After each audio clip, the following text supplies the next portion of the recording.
communities, and particularly that issue around people who have suffered early life trauma. Many different reasons why people will use drugs, and Johanna Ivers has outlined that in the first assembly.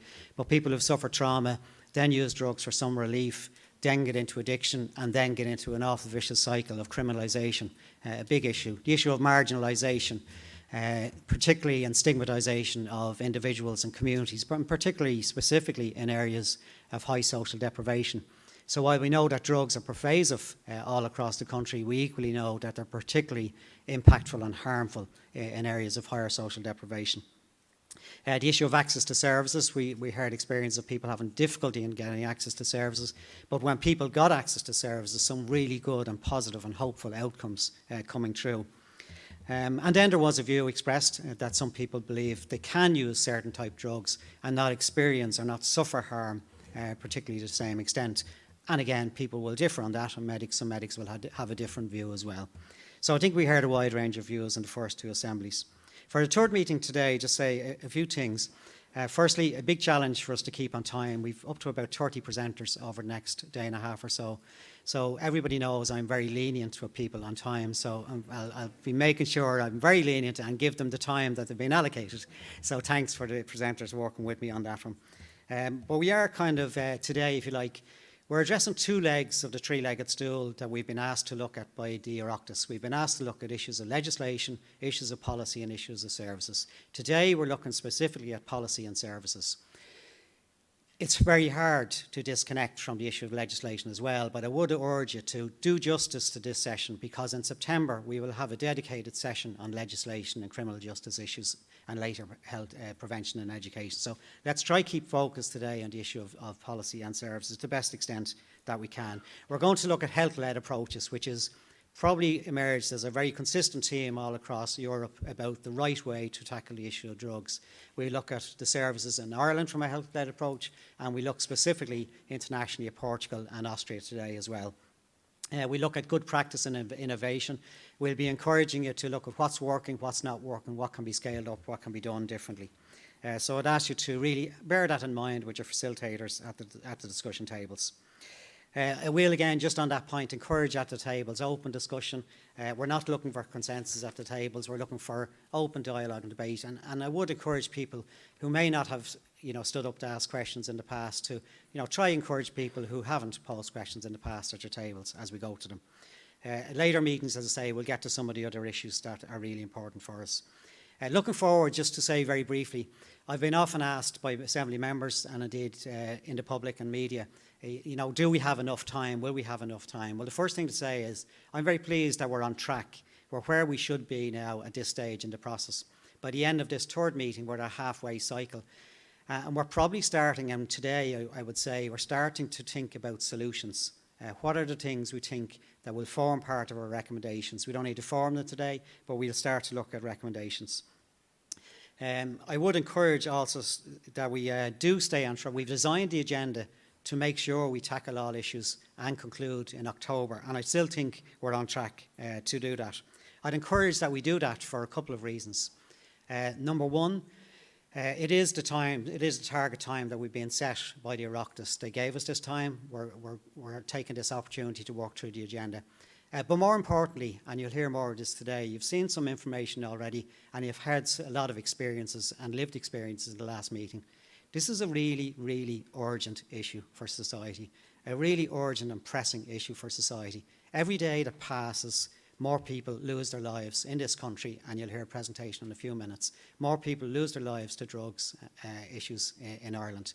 So every day that passes is more lives lost. So I really will be encouraging us to really stick to time, really let's get through our agenda, and let's get our report and let's get our recommendations to government, and let's strive for action on whatever recommendations emerge from this process. So I do believe we can do it. It is challenging, but the more time we lose, the more lives are lost.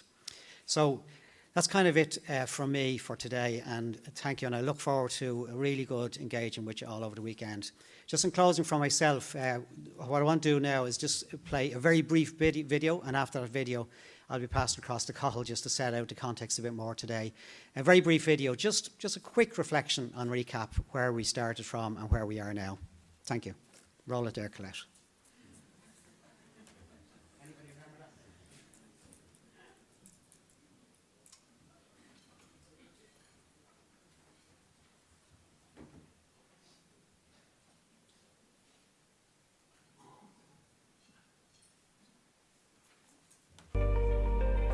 Ladies and gentlemen, you're all very welcome to the first Citizens' Assembly on drug use here in Ireland.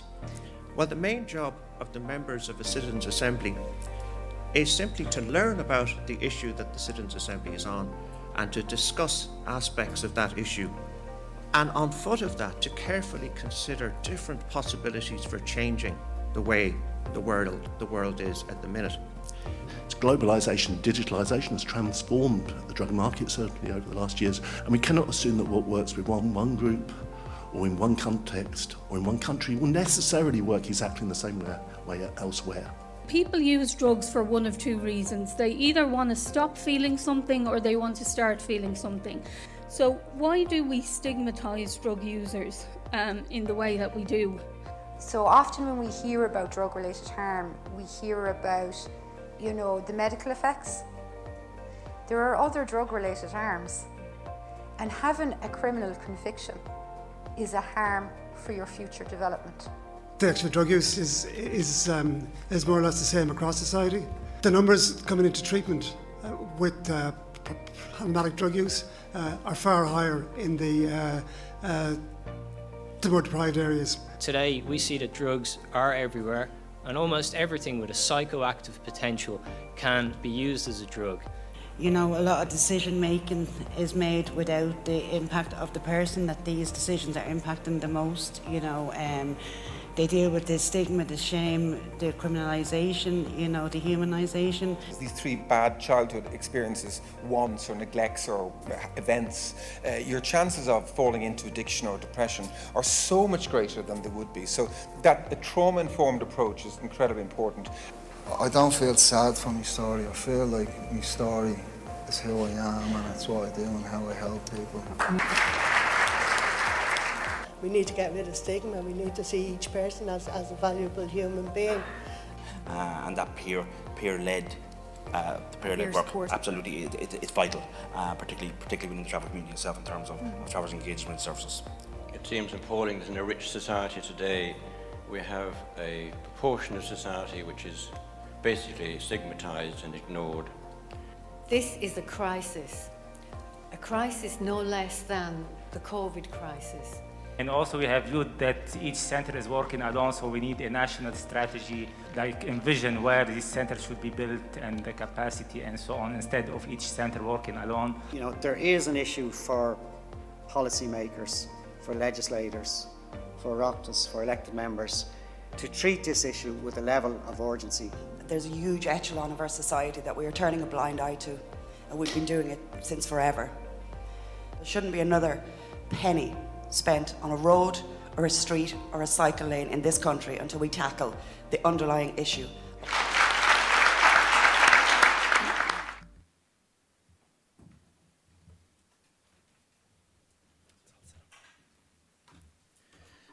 So, good morning everyone. That was just a brief, if you like, recap on a reminder of where we've been so far in this process in the meeting in April and then in the most recent meeting in May down in Dublin Castle. So what I'd like to very briefly do over the next couple of minutes is just continue that recap and revisit some of the slides that I presented in the first meeting in April, because some people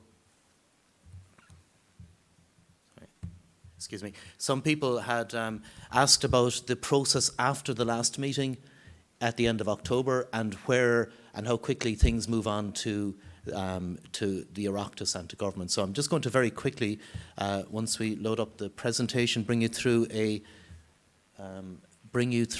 just bear with us, bring you through a life cycle explanation of the cycle. But what I'll say while we're waiting for the PowerPoint to load up is this weekend's session has 6 sessions you'll see in your programme. Each of the 6 sessions has kind of 3 parts: the inputs, the questions and answers, and then the roundtable discussions. And what we'll be looking at in the course of those roundtable discussions, you'll see each is a half-hour block. So you have 6 sessions by half an hour and then a final half an hour at the end, which will be led by your facilitators. So that 3.5 hours worth of roundtable discussions is where you will be generating and identifying options and possibilities for making an impact.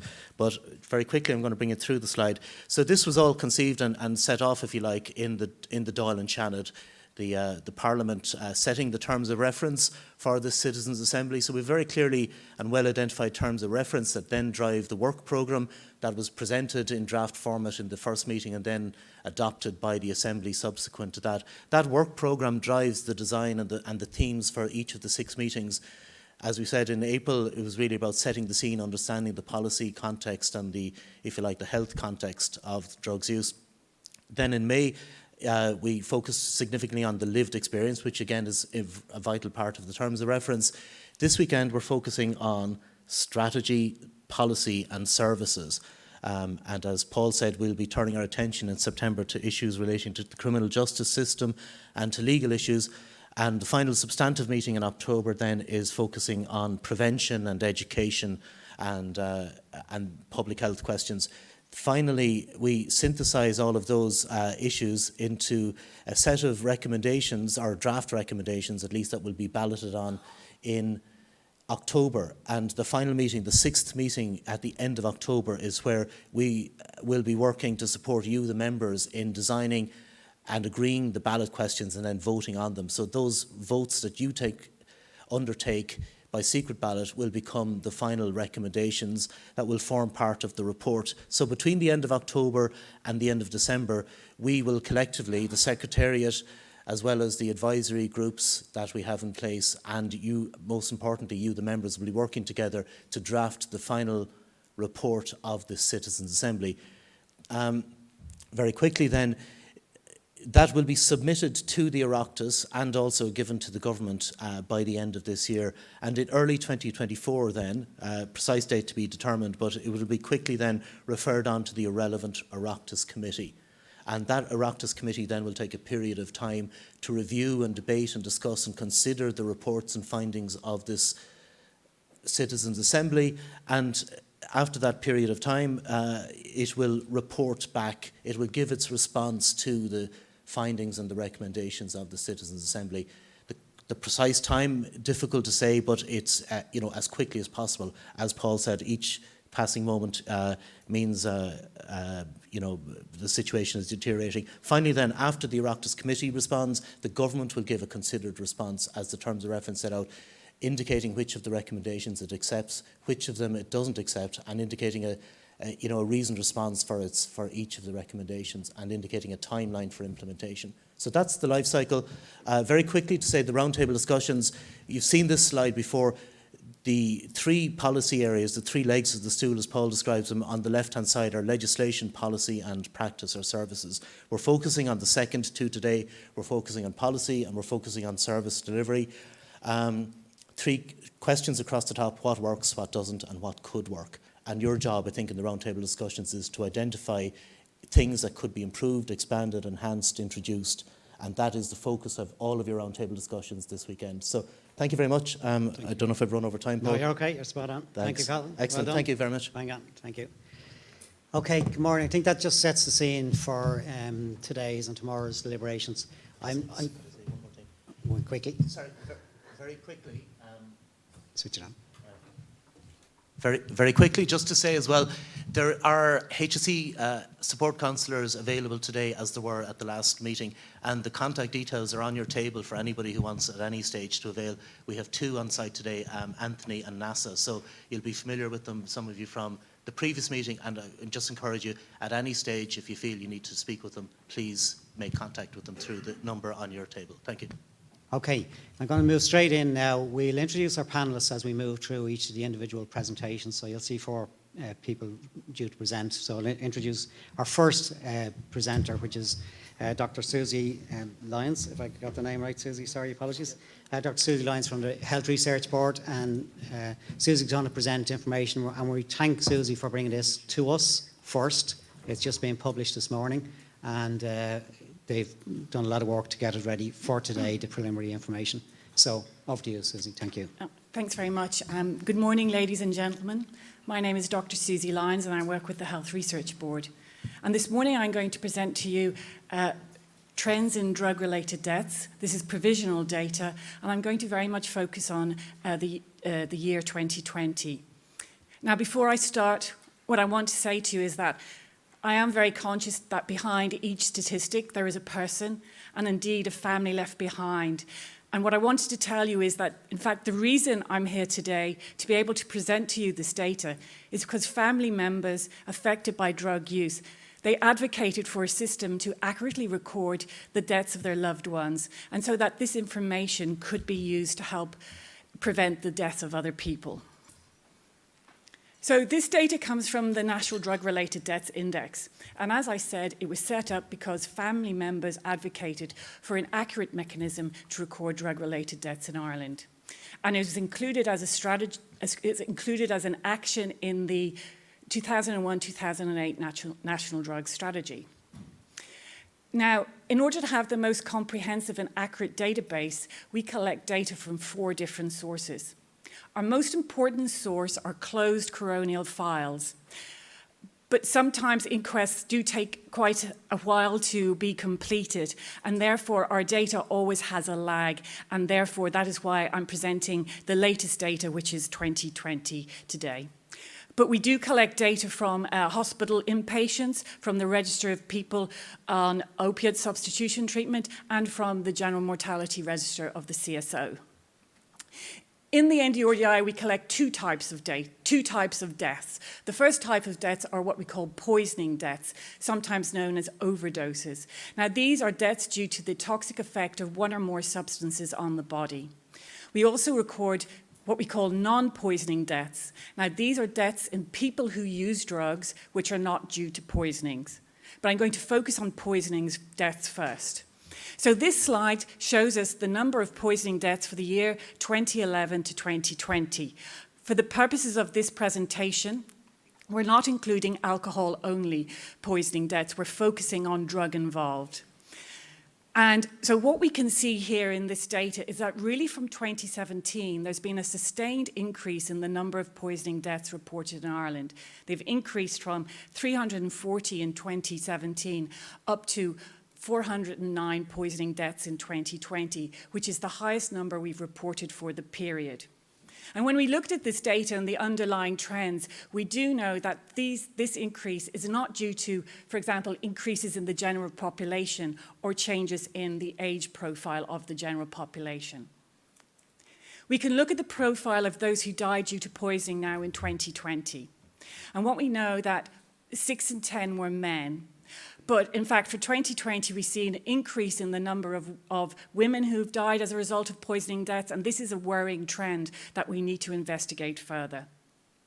For men, we know that half are aged 42 years or younger. We know women were slightly older. We know half of women were aged 45 years or younger. Now, this, I think, demonstrates the burden of premature mortality of poisoning deaths on the Irish population. And for 2020, this equates to approximately 12,000 potential life years lost to Irish society. We do know also that half of those who died of a poisoning death had a mental health issue. We also see that 1 in 5 had ever injected. Now, this is significant because injecting drug use increases a person's risk of overdose and increases their risk of having a poisoning death. We also know in 2020, 1 in 8 were homeless. Now, we can look at the drugs implicated in poisoning deaths for 2020. The first thing to know is that almost all of them were due to a cocktail or a mixture of drugs. 8 out of 10 had more than one drug involved. Now, this is important as well because using more than one drug increases a person's risk of overdose and then makes them more likely to succumb to a poisoning death. In 2020, there was on average 4 different drugs implicated in each poisoning death. And what this means also that, in fact, it does make understanding the trends behind the individual drugs more complex because there's so many drugs involved. But let's look in a bit more detail at the different drugs involved in 2020. Opioids were the most common drug implicated in 2020, with 7 in 10 of all poisoning deaths involving an opioid. An opioid, for example, is heroin or codeine, for example. Now, the problem with opioids is that they confer an inherent higher risk of overdose death because they work on the part of our brain that controls breathing. In 2020, the most common opioid implicated was methadone, which is a prescribed opioid substitution drug. Then the next most common drugs were benzodiazepines, which are a prescribed sedative drug. You might know them as Valium or Xanax. So almost 6 in 10 of poisoning deaths had a benzodiazepine. And when we look at those people, we see that many of them had more than one benzodiazepine. So they might have had, for example, Xanax and Valium. We see that almost 6 in 10 had other prescription drugs implicated, most commonly antidepressants or antiepileptics, for example, Lyrica, which is also known as pregabalin. 3 in 10 had cocaine implicated, and 2 in 10 had alcohol, but this was as part of a polydrug poisoning death. So this next graph I'm going to show you shows you the trends in drugs implicated over the 10-year period to try and have an understanding of the underlying trends. And what you can see there in the yellow line are opioids. And over the period is that opioids have been the most common drug implicated in poisoning deaths. And one of the reasons for this is that historically Ireland has had a very long history of problem opioid use, and opioids confer a problem use of opioids confer a higher risk of overdose and therefore increase a person's risk of dying due to poisoning. So you might be able to see then the black line, which are the benzodiazepines, the Valiums and the Xanaxes. I think you can see is that they actually very closely mirror one another, although there's slightly less benzodiazepines. Now, we know in 2020 that almost all deaths involved more than one drug, 8 out of 10. And so, for example, if you're taking an opioid, such as heroin, and a benzodiazepine, such as Valium, you're taking them together. They're both sedative drugs. They both work on the part of your brain that controls breathing.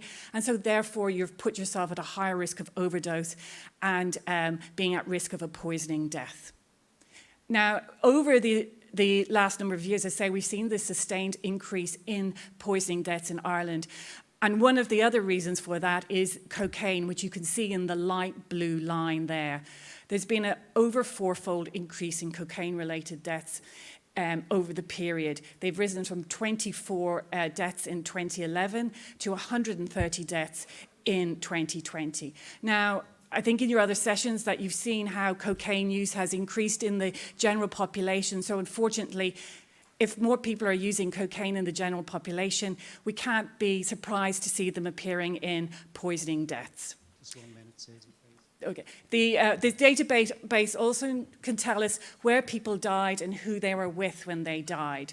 So 3 in 4 people died in a private dwelling. So this is their home or someone else's home. It doesn't actually include a squat or a derelict building. These are included in the category public building or place. However, what the data does show is that 4 in 10 of people were alone when they died. So this is a missed opportunity for prevention. There was no one there to call 999 or 112. There was no one there, for example, to administer naloxone, which is the reversal agent for opioids. Now, I'm going to move on and look at non-poisoning deaths. This is the other category. These are deaths in people who use drugs, who've died, but not as a result of poisonings. I hope you can keep up with me there. Just 1 minute. Yeah, so this slide shows the evolution of non-poisoning deaths. But really what I wanted to show you was the main cause of non-poisoning deaths. And consistently, you can see in the black line that the most common cause of poisoning deaths, non-poisoning deaths, have been deaths due to hanging. And in 2020, 108 people who used drugs died as a result of hanging. And we know the most common drug used by this group of people was cannabis, followed by cocaine. We know 3 out of 4 were men. We know they were very young. Half were aged 35 years or younger. And we know, unfortunately, 2 out of 3 had mental health issues. So I'm going to leave you now with those key messages. And I'm conscious I've given you an awful lot of data. It's very top line in a short amount of time, but I'm here available for questions after the session, and I'll be here all day if you had any specific questions that you wanted to ask me. Thank you for your time.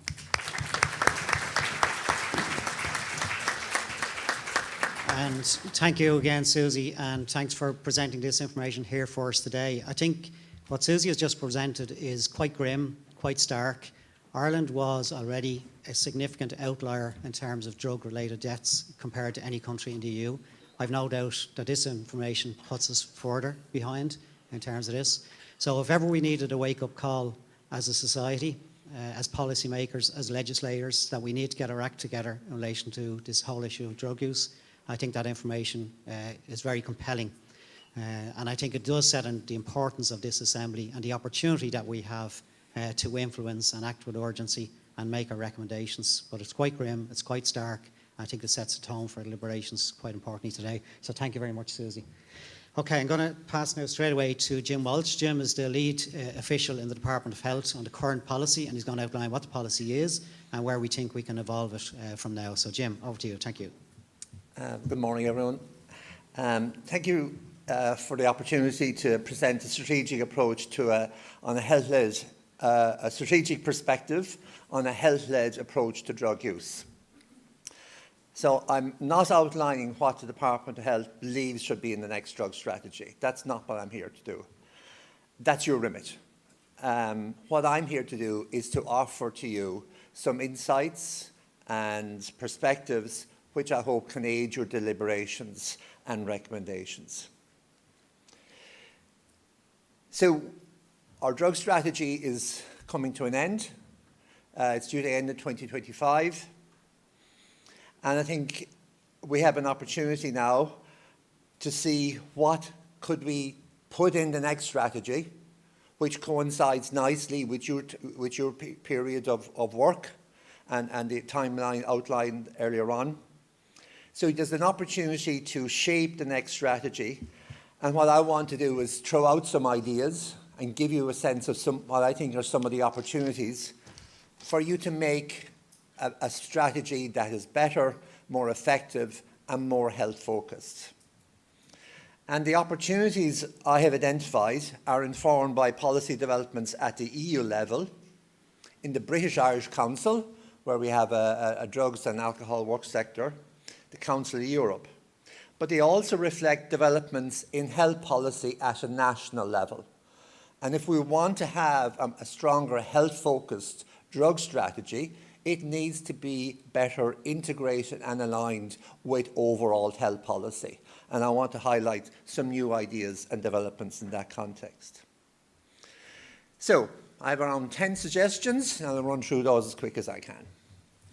So my first suggestion is to incorporate in the next strategy a rights-based approach. So we already have a right to health, and that is the right to the highest attainable standard of health. And this is, I think, really relevant to people who use drugs because their health outcomes are so poor. So if we can take this right, strengthen it, I think this will be of benefit. Indeed, in the existing strategy, it actually goes a bit further, and it talks about the right of people who use drugs to receive person-centred care and to be involved in the development of their care plan. And we've also seen some interesting work funded by the Irish Human Rights and Equality Commission to promote the rights of methadone service users. So let's put the issue of rights centre stage in the next drug strategy. And that's where we build our policies from. And a rights-based approach would obligate a health-led drug strategy to prioritise those with the greatest needs and to ensure that nobody is left outside or left behind and no discrimination takes place for reasons of stigma or otherwise. Now, we also have a right for children related to drugs, and that's part of the Convention of the Rights of Children. And here the right is to protect children from the illicit use of drugs and to prevent the use of children in the trafficking of such drugs. And I think there is huge potential to take that right and insert it centre stage in the next drug strategy. And I think this would help to provide a strong rationale for prioritising measures that benefit children who are most at risk of being impacted by drug use. And you'll know that we actually undertook a consultation with children and young people to inform the work of the Citizens' Assembly, and we've shared that with you as well. And that's because we think this is a really important issue. So my next proposal, which kind of flows from the first one, is to make the involvement of people with lived experience a core component of the next strategy. So put it again centre stage. And this approach flows from a rights-based approach and is well captured by the phrase, nothing about us without us. But there are also practical benefits of involving people with lived experience. We can have more effective services, and we can have new ways of engaging with service providers. So I give you there just two examples of approaches where lived experience is centre stage in the policy approach. One is from the Housing First initiative, which works with people who are homeless, long-term homeless, and it sets out how you can involve people with lived experience. And the second one then is a new initiative in Scotland called the National Collaborative, where they're trying to put people with lived experience centre stage in the policy-making process. So again, new ideas, but being tried elsewhere. Can we apply them in Ireland? So in the next proposal, again from a health-led approach, is the issue of prevention. I mean, you know, if you talk about health, good health, the first thing is let's make sure we prevent diseases, illnesses occurring. Preventing a problem rather than treating a problem that's out of control. So from a drugs perspective, we need to stem the flow of people who require treatment, to stem the flow of people who are ending up requiring treatment. And how can we intervene at an early stage to do that? And the key message here is prevention is better than cure, but we need to make prevention of policy a requirement, prevention a key requirement of policy, and fund it accordingly. Now, my next suggestion is about how we can better integrate our drug services with the wider healthcare system. And health system is at the moment undergoing a major change where we're addressing some fundamental problems and weaknesses in our health system. And these weaknesses are also in our drugs policy system.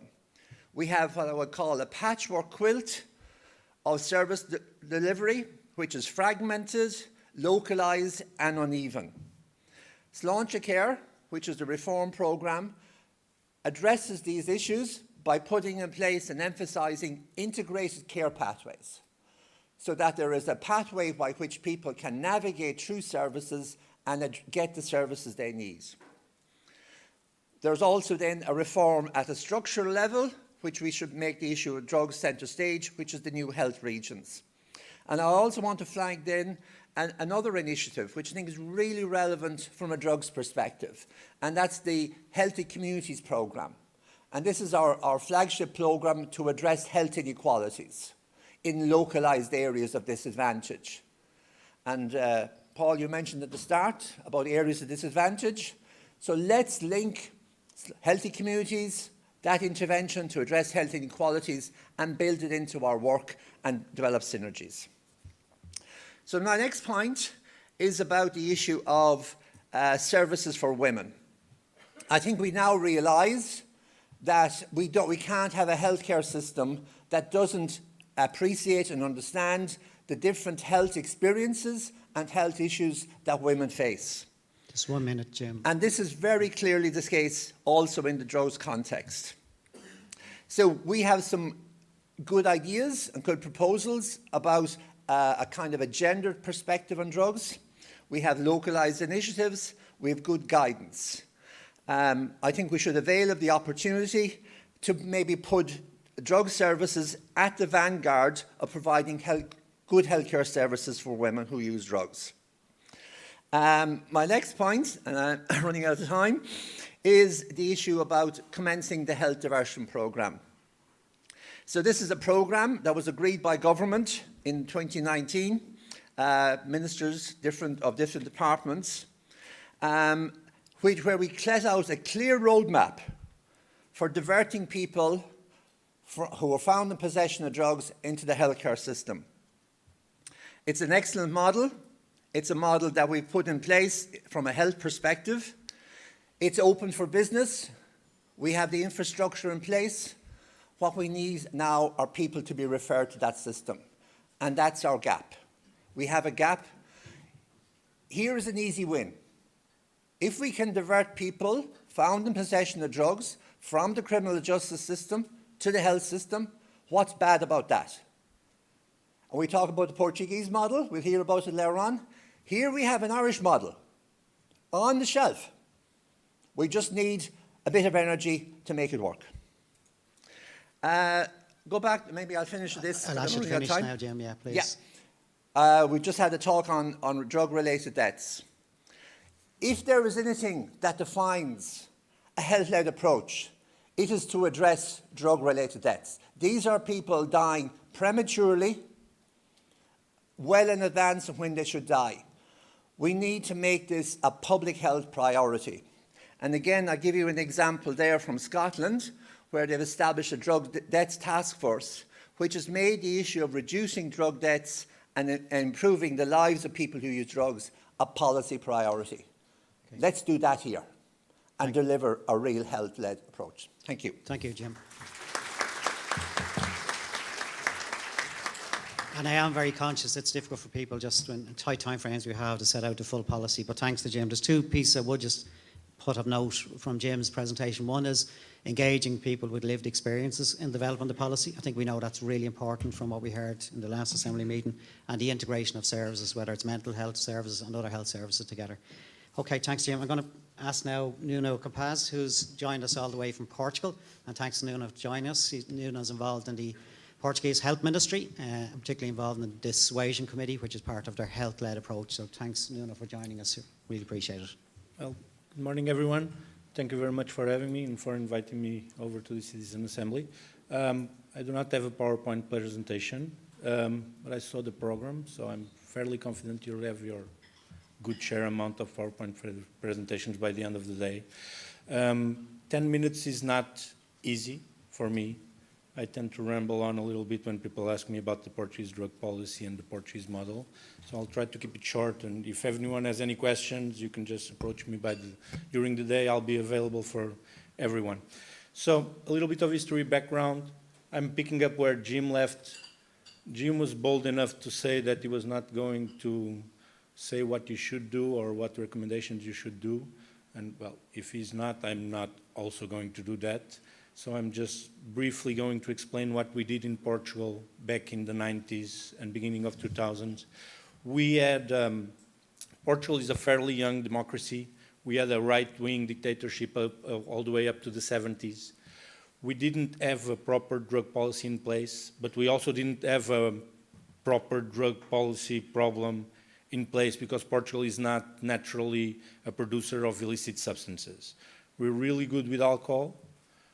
Tobacco, both beer and liquor, but we're not really good with illegal substances. And because Portugal is a very closed country, we didn't have a lot of people coming in like we do today, and we didn't have a lot of people going out. So there wasn't a lot of substances, illicit substance usage in Portugal up until the 70s.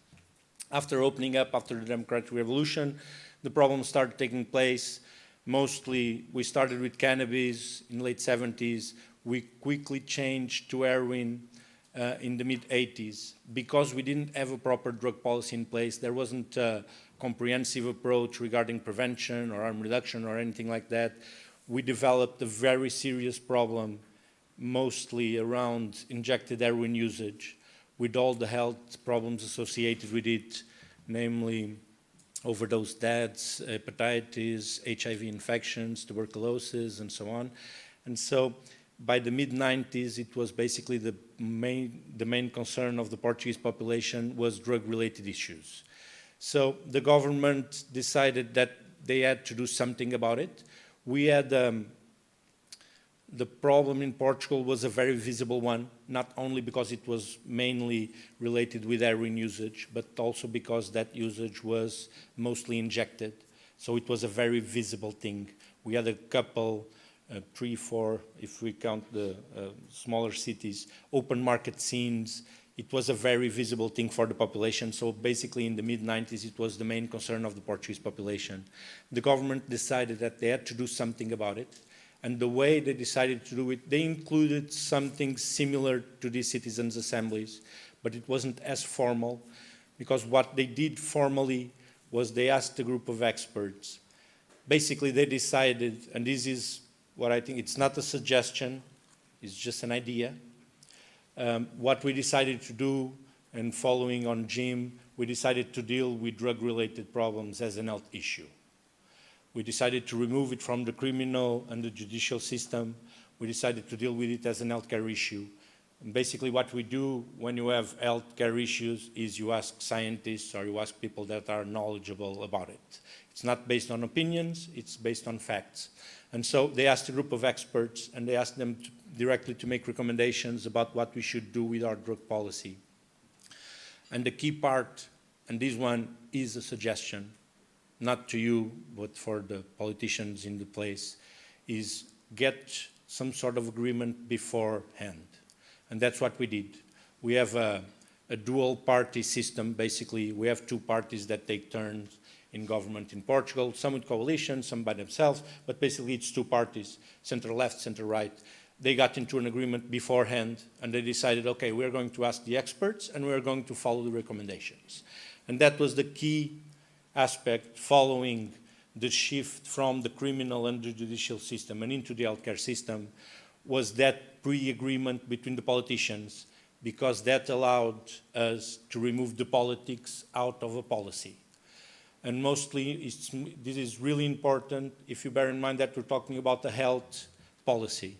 We had the COVID years, we had a lot of opinions about COVIDs and vaccines. I'm fairly sure in Ireland there was some sort of messy debate about what they should do, what they shouldn't do. Should we wear masks? Shouldn't we wear masks? Should vaccines be mandatory? Shouldn't they be mandatory? It was basically the same around drugs. There's a lot of moral aspects. There's a lot of pointing fingers related with drugs. And the reason for that is because it's normally treated as a criminal and a judicial system, as an issue. And so it's not easy to be based on facts and to avoid opinions. And that's basically what we tried to do in the late 90s. We asked that group of experts to make recommendations. They got together for 1.5 years. They had public debates. They made visits abroad to see good practices. They had a lot of internal debates. They tried to see the problem from different perspectives to get a wider perspective of the big problem. And basically, we were also able, because of that pre-agreement between the political parties, to make the change more or less at the same time. All of the changes was more or less concentrated in a couple of years. We started changing laws, we started programs, we started a lot of different things, not only regarding treatment, but also prevention, harm reduction. We decided to decriminalize drug usage, which is basically our diversion scheme, which, being a law, it's not a program, it's not optional, it's applied to everyone. If any of you decide to go on vacation in Portugal and are caught by a police officer in the possession of an illicit substance, it will be dealt as an administrative offense pretty similar to driving without the seatbelt. It's applicable to anyone, to all the residents, so the diversion scheme works fairly well because it's based on a law. It's not a program, it's not something that you can apply, that you can be choose for. It's something that's applicable for everyone. And that is one of the good examples that we give from the Portuguese drug policy is the decriminalization. I think it's a good idea. I think it should be followed anywhere. I know it will be talked about in September, so I will not mention that. And I will also not mention that because I don't think that's the most important change we did back in 2000. The most important change I think we did in 2000 was to create a specific structure under the Ministry of Health to coordinate everything related with drug policy. So I work for the General Directorate for Addiction and Addictive Behaviors. It's a complicated name, I know. You will also get to complicated names by December or by 2024. And basically what it does, it's the equivalent to a Secretary of State. It's below the Ministry of Health. And it's basically a coordinating structure that coordinates everything related with drug policy, from the prevention campaigns, from the harm reduction programs, from the treatment accessibility, from the reinsertion programs, passing through the decriminalization system. It's all coordinated under the same structure. And I think that's the most important part. Jim just mentioned that. He had a slide there. Normally, I don't use PowerPoint presentation, but I tend to steal the slides from the presenters before me. And Jim had a nice slide with all the little colors with Ireland and all the different colors and different regions. And basically that's what you normally see all around the world. It's a very patchwork situation regarding drug policy, people fighting over budgets, people fighting over programs, people fighting over the good drug users, which are basically the ones that will ensure that you have a good result in your program and therefore ensure your budget for the next year. When you get a coordinating structure like we did in Portugal, you avoid all that. Because what happens is I might not personally like the prevention guy or the harm reduction guy or the treatment guy, but because we work for the same structure, we work for the same purpose. And that's key when we're talking about drug-related problems, because the problem is so complex that you cannot have the accessibility to programs and to treatment or to some sort of therapeutical options. You cannot have it siloed. You need to have an horizontal communication between all these structures. Since the prevention campaigns in kindergarten, all the way up to reinsertion programs when you're 50 and you finally manage to stop using heroin. But you need to find a house, you need to find a job, you need to reinsert yourself into society. You need to have a line that coordinates all these steps. Just one minute now, please. Okay. And that's what we were able to do in Portugal by having this structure. It's not perfect. We do not have any miraculous pill that solves everyone's problems by the first day. But having this coordinating structure, having this line that puts together all these little dots, it makes you see the full image.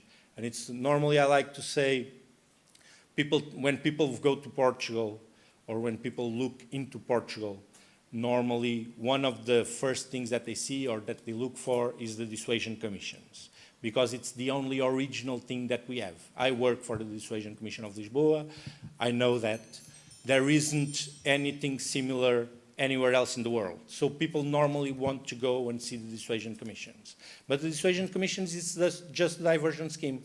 It's an original one. It works well as a flag to show the proper drug policy, but it's just a small step. If you see a whole puzzle, you have normally the four corner pieces, which are the main one.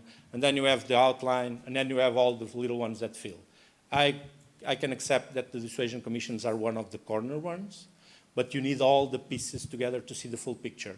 And that's what I would suggest, if I'm allowed to, is try and coordinate all the efforts. Because if not, people will start growing in different directions and will not be able to get to the results that you want. Okay, Nuno, I really have to. Thank you very much.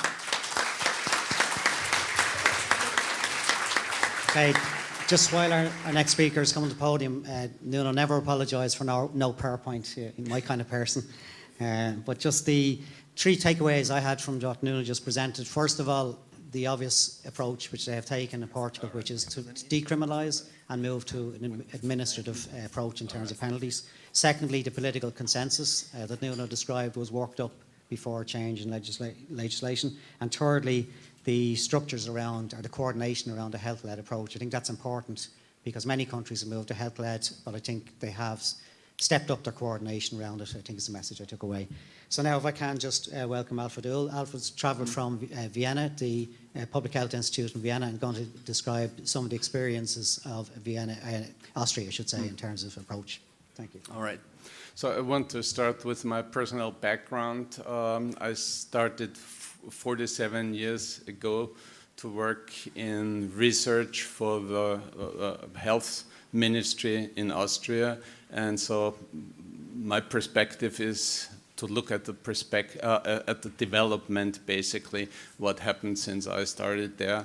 My background is epidemiology, advising prevention and coordinating basically treatment facilities.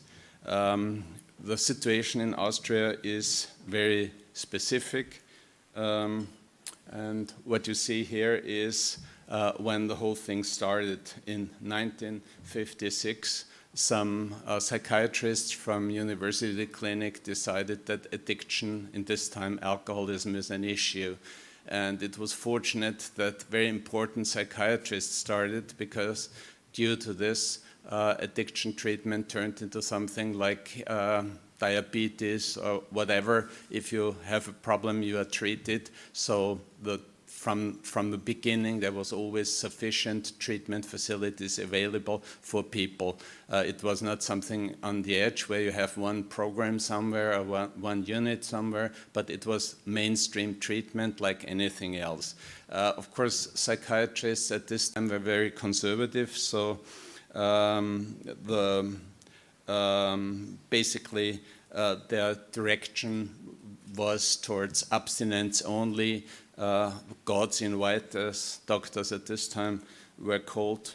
But the founding was very interesting, because the founding board consisted of federal ministries, state administrators, health insurance, labor union, Catholic welfare organizations. So all parts of society were involved, and this is a way that in Austria many things happen. They are private in a way, but government determined. I mean, it's representatives from government and institutions.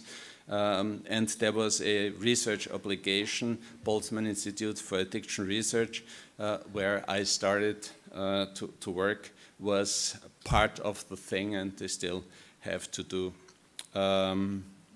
They have to do it. And another thing is to do research. And another important thing is everything is covered by the federal regulated health insurance system. If you hear insurance system, it sounds like something which is private, but it's government organized, mandatory to be part of it, automatic. So if you have low income, you pay like 50 euro. If you have high income, you pay very much.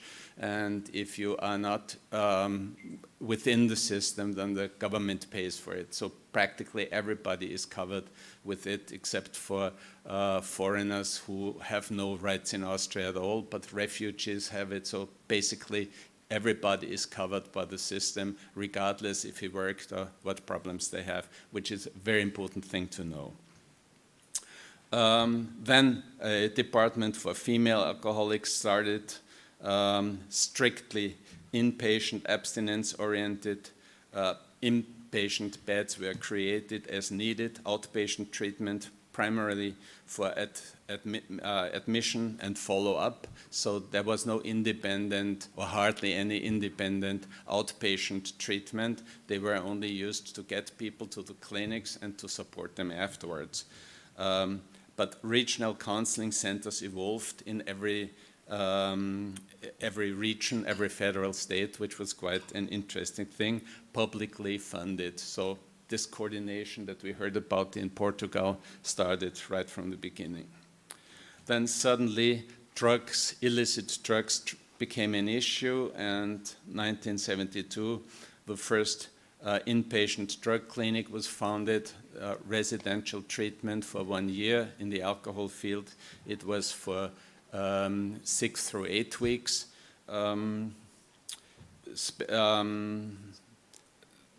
Regional counseling centers evolved so that more and more different centers, private initiatives started.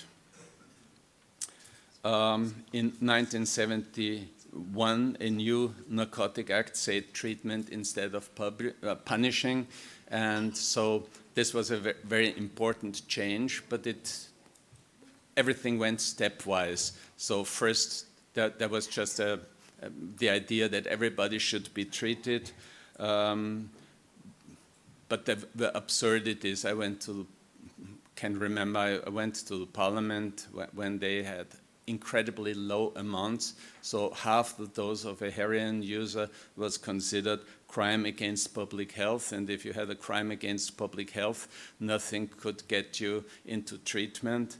Yeah, and stepwise things improved.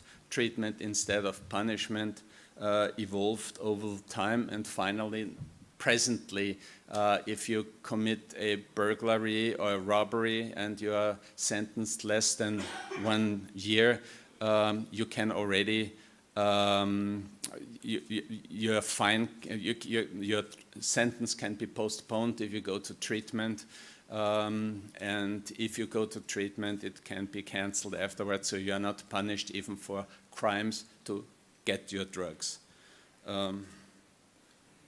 Shortly, when opioid substitution started, there were experts saying that 2/3 were against substitution treatment, and there was a very strong discussion, and after this discussion 2/3 were in favor of substitution treatment, and in the beginning it was only for very bad cases without any chances, and more it turned into mainstream.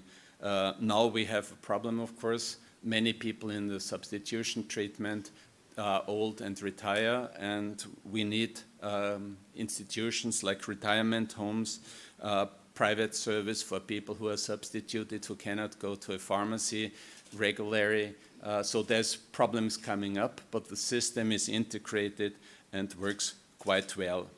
I did several Delphi studies involving all important experts from treatment, research, policy, and the positive thing is that everybody important was involved. So basically, whenever somebody complains, you can always see, well, you were in it, and we had 90% support. So basically, there's not very much opposition in Austria going on. And the last Delphi study I did was the basis for a national prevention strategy, which is an overall strategy which has been accepted by the government by now with some really basic concepts. Harm reduction became mainstream. The idea is as little harm for people involved and for people around them.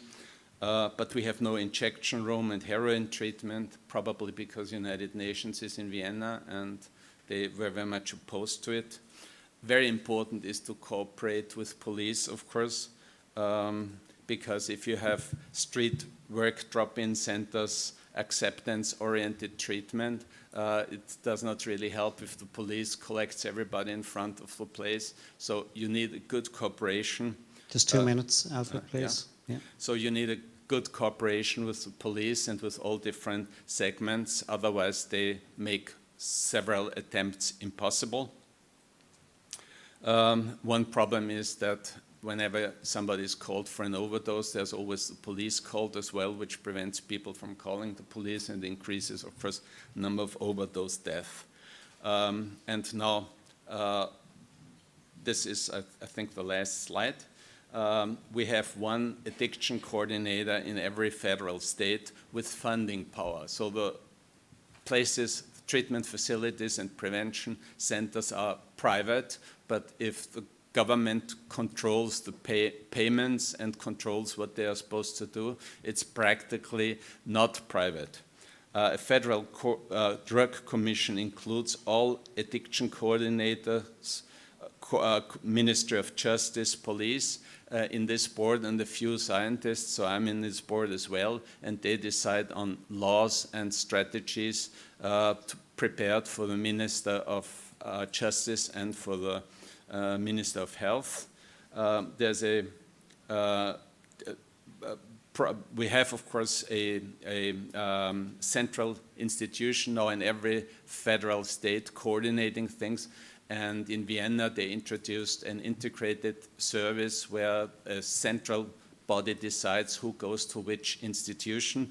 Unfortunately, this is not so easy in states where there's large distances, but they decide where to go to. We have liaison services, divergent approaches, more and more outpatient treatment. Stepped care is in a way that small problems are dealt with small interventions, and if you have big problems, then you have long inpatient treatment, and integrating social work, housing first, finding part-time jobs for addicts and former addicts. So the whole thing is working quite well, and the most positive thing to say is it was always considered a health issue, and so up till now there was always sufficient money to fund everything that has to be done, and everybody has access because of our health insurance system. Thank you, Alfred. Thank you very much. Thank you, Alfred. And again, another example of a health-led approach in a more integrated way, probably a more mature way than we probably have in this island and this state, and mainstreaming harm reduction. I think it's a very, very important term, but a lot of good examples behind it. Okay, conscious it's warm in the room today. Everybody feel warm? Can I just ask you now for the next 5 minutes, we're okay time-wise, next 5 minutes around your table with your facilitators, to just pose some questions that you'd like to pose with the panel. We'll allow good time for you to pose some questions to the panel. When I do come to it, I'll take 2 or 3 questions together, just as we did the last time, to try to get through as many as we possibly can. Thank you.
Okay. Can I ask everybody at the back of the room, please take your seats, because we're going to kick off and there's a lot of noise. Okay, welcome back, everybody. Can I ask everybody at the back to sit down, please, and we'll kick off. Okay, thank you, everybody. And just to say, first of all of the presentations that you will have seen today are already shared up there, so you can go through them in more detail when you're ready. Secondly, the information that Susie would have presented today, there is a press release already issued on it, and there's a bit more detail and depth in it, well covered in the media today as well. So we'll get you a copy of that, the details of that as well. So there's lots more detail in it. So the way I'm going to just facilitate the next 25 minutes or so is walk through 3 tables at a time randomly. Please pose the question at your table. There's 1 or 2 tables don't have their table number just up. If you can, just make sure I can see it. I'll pose 3 questions at a time to the panel. I'll try point it to the panellist, or you can point it to the particular panellist that you want to ask it to, and we'll try in each session to get to as many tables as we possibly can, and make sure if someone can keep a note of what tables I'm asking questions on this time, we can share them the next time. So without any order, the first 3 tables, if you can get ready, I'm going to call 14, 6 and 5. So maybe 14 first, please.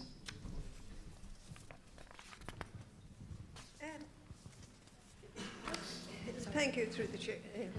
Thank you through the.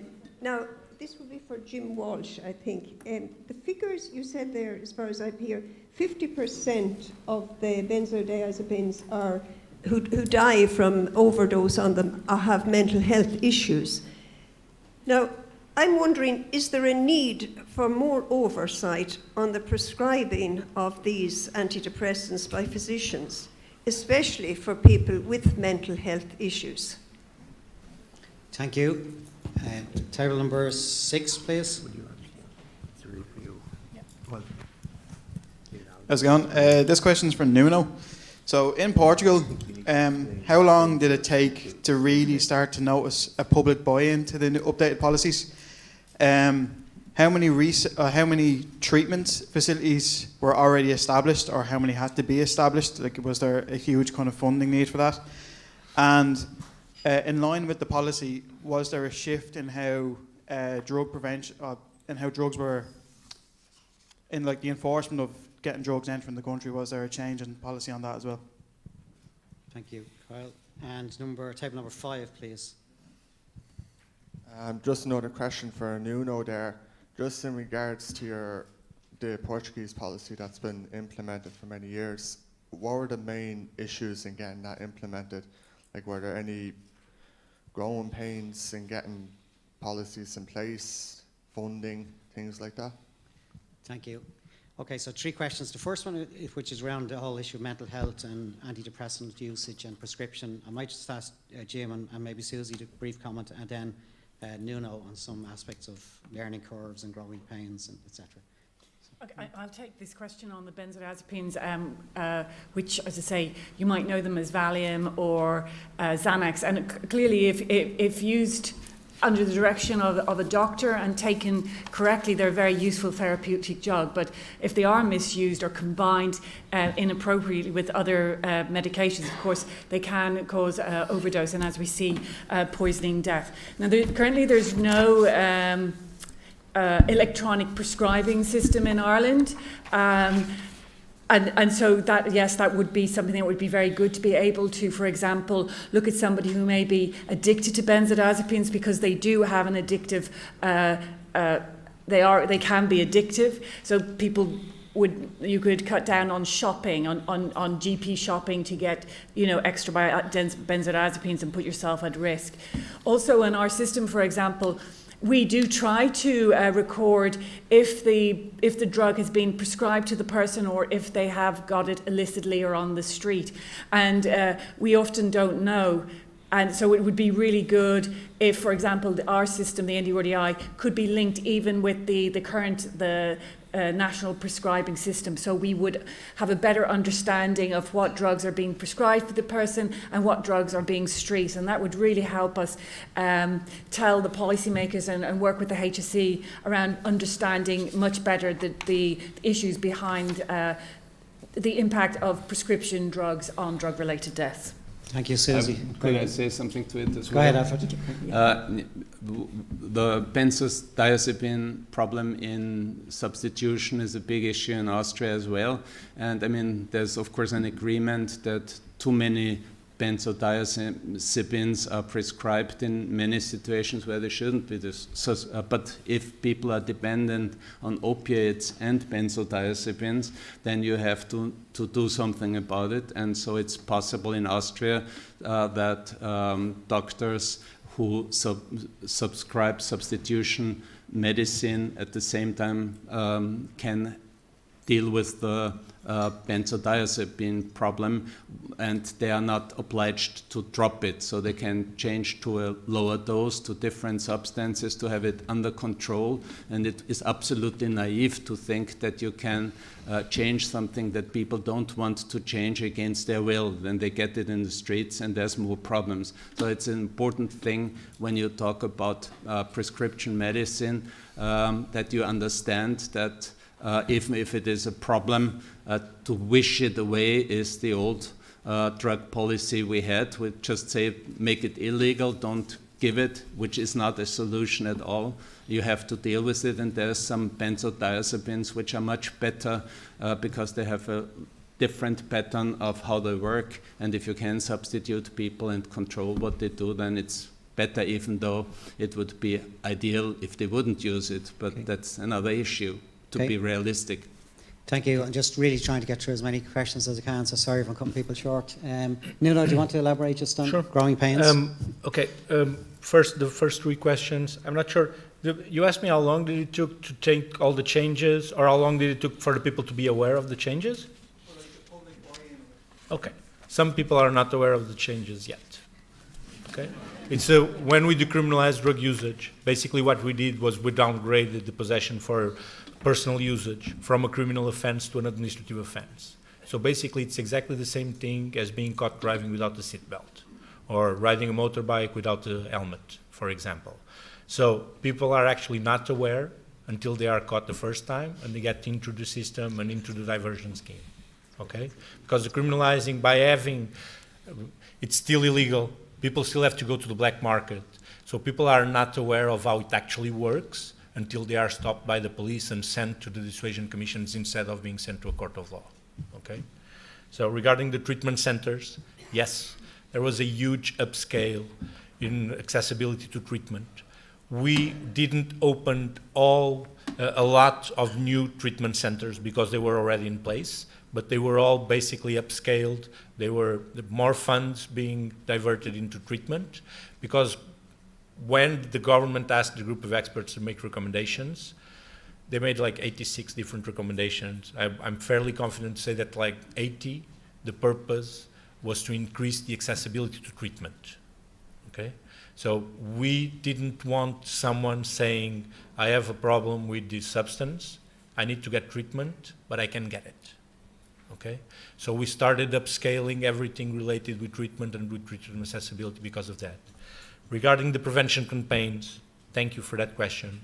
It's one of the good examples where we managed to take the politics out of a policy. We used to make, like everywhere else in the world, the Just Say No campaign, spending a huge amount of money in a single campaign, showing up in every newspaper, every television, everywhere, with zero results in terms of preventing people from using drugs. Very good for voters, especially grandmothers, because they think the government is doing something to prevent their grandkids from using drugs. It doesn't actually work with the kids. When you get a police officer getting into a school and saying, this is cannabis, don't use it. This is cocaine, don't use it. This is heroin, don't use it. You can see their glint in their eyes saying, oh, I like to try that one. Oh, I don't want to try that one. Right? It's what kids do. Okay? I have 3 kids, 3 boys, 19, 16, 10, all of them. When I say don't do that, they just wait for me to turn around and ask one of the brothers, shall we try that? Because that's what people do, right? We have a complex brain that leads us to try new things. So we should be careful with the just say no thing. We changed that prevention campaign where we were spending a huge amount of money with virtually 0 results to smaller campaigns specifically directed to demographic groups of the population. We have prevention campaigns in Creole for African immigrants. We have prevention campaigns in Ukrainian for Ukrainian immigrants. We have specific campaigns for university students. We have specific campaigns for sex workers. They actually work because they are directed for that type of population, okay? Politically, it's not going to be easy. If you put these on the recommendations, it's not going to be easy that in 2024 they say, oh, this is a good idea, because it will make them lose votes in the next election, okay? Okay. Regarding the growing pains, yes, a lot of growing pains. The system was already in place. When we came up with the decriminalization, it was a new structure. The Dissuasion Commission, there wasn't anything similar. We were given a law to apply that no one has ever tried to apply. So we had to brave our way into unknown territories. And the system was already in place, the connections were already in place. We had to connect with all the structures. There was problems with the policing because they thought it was going to change the way they were doing their work on the streets. There were changes in treatment because we had to refer people to treatment centers. There were changes in treatment because we started referring people that were not the common drug addict, that were what we normally call problematic users, which are not drug addicts but are also not recreational users. And the treatment centers were not prepared to deal with this sort of population. Okay? So there was a lot of growing pains. There were also a lot of financial crisis in between. There was a lot of defunding in between. There was a lot of changes in terms of trends of usage, substances, way of usage, and so on. So I think it's also important to have that coordinating structure because of that. Okay, Nuno, I'm going to just hold it there, Sorry. please. No, okay. I think I'm just watching the body language. Everybody's really interested in this. So, but I suspect there'll be a lot more questions. So we'll try to get through as many as we can. Okay. Table 4, Table 1, and Table 13. Table 4, please. Good morning. Poisonous deaths were mentioned for heroin and benzodiazepines. We would like to know, is there poisonous deaths for the prescribed drug? You briefly mentioned methadone. Thank you. Table 1. Hey there, we got a question for Dr. Lyons. Among all the statistics you presented, can you name a single poisoning overdose death due to overdose of cannabis? Okay, and Table 13. Hi, how are you? It's for Dr. Nuno. So is the plant medicine like ayahuasca, mescaline, psilocybin used in the therapy addiction like trauma and other mental condition in Portugal legally, like in Australia, or it is in the category of decriminalized drugs? So I could just clarify the first piece. What was the It is the treatment? plant medicine like ayahuasca, mescaline, psilocybin used in a therapy addiction like for trauma and other mental conditions in Portugal legally, or it is in the category of decriminalized drugs? No, thank you. Thank you. I hear you now. Okay, I'm going to go straight across rather than repeating. But Susie, I think the first two were primarily for yourself, and then Nuno again. So the first question was on methadone, and methadone is a prescription opioid substitution drug, which is the main drug used in Ireland's opiate substitution treatment. And yes, we do see it in poisoning deaths, and we see it was implicated in 1 in 3 of all poisoning deaths in 2020. And then for the question around cannabis. So internationally, we know cannabis is rarely or ever implicated in poisoning deaths. It's unlike, it's a different type of drug. But where we're seeing cannabis is, as I presented, in the non-poisoning deaths. And for those people who died, those drug users who died as a result of hanging, we know that cannabis was the drug most commonly used by that group. And while we may not make a direct connection, it's very clear in the international research that people who use drugs are at a much higher risk of suicide than the general population. So I hope that goes some way to answer the question. So, It's very clear, Susie. Thank you. Nuno? Okay, regarding ayahuasca, mescaline, and psilocybin, they are still considered illicit substances, so they fall into the decriminalized model, although we are now starting some few trials to see the validity that they might have in terms of therapeutical effects. But it's, for example, methadone also falls into the criminalized illicit substance unless you have a prescription from a medical doctor. And so there are trials for therapeutic purpose regarding especially psilocybin and mescaline not, but psilocybin, mushrooms, basically. And so there's a few trials, but they are just starting. Thank you. Alfred, go ahead. Yeah, to the cannabis issue, cannabis cannot make an overdose because it does not work in the brain center where you would have a depression. And the other thing is depressed people and people with problems very often commit suicides, and if you want to do a suicide, something relaxing like alcohol or cannabis could help you, and so there's always a question how much is substance related and how much is related to the basic problem. And there's not a big difference if somebody hangs himself, jumps down a cliff, or uses heroin. I mean, if it is a suicide, it's a suicide. And well, that's an interesting one in the mix. Okay, and thanks, Alfred. I'm going to go to table 15, 11, and 3.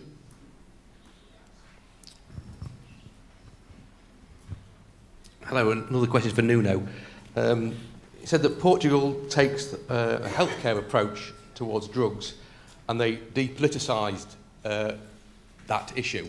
Was it just the drugs healthcare issue that was depoliticised, or was it the whole of the healthcare system that was depoliticised? Thank you. Table 11. Thank you. This is for Nuno.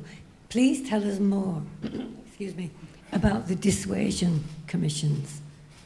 And for Albert, how was the population persuaded to accept the penalty for, no crime penalty for drug-related crimes? Thank you. And table number 3, please. Thank you.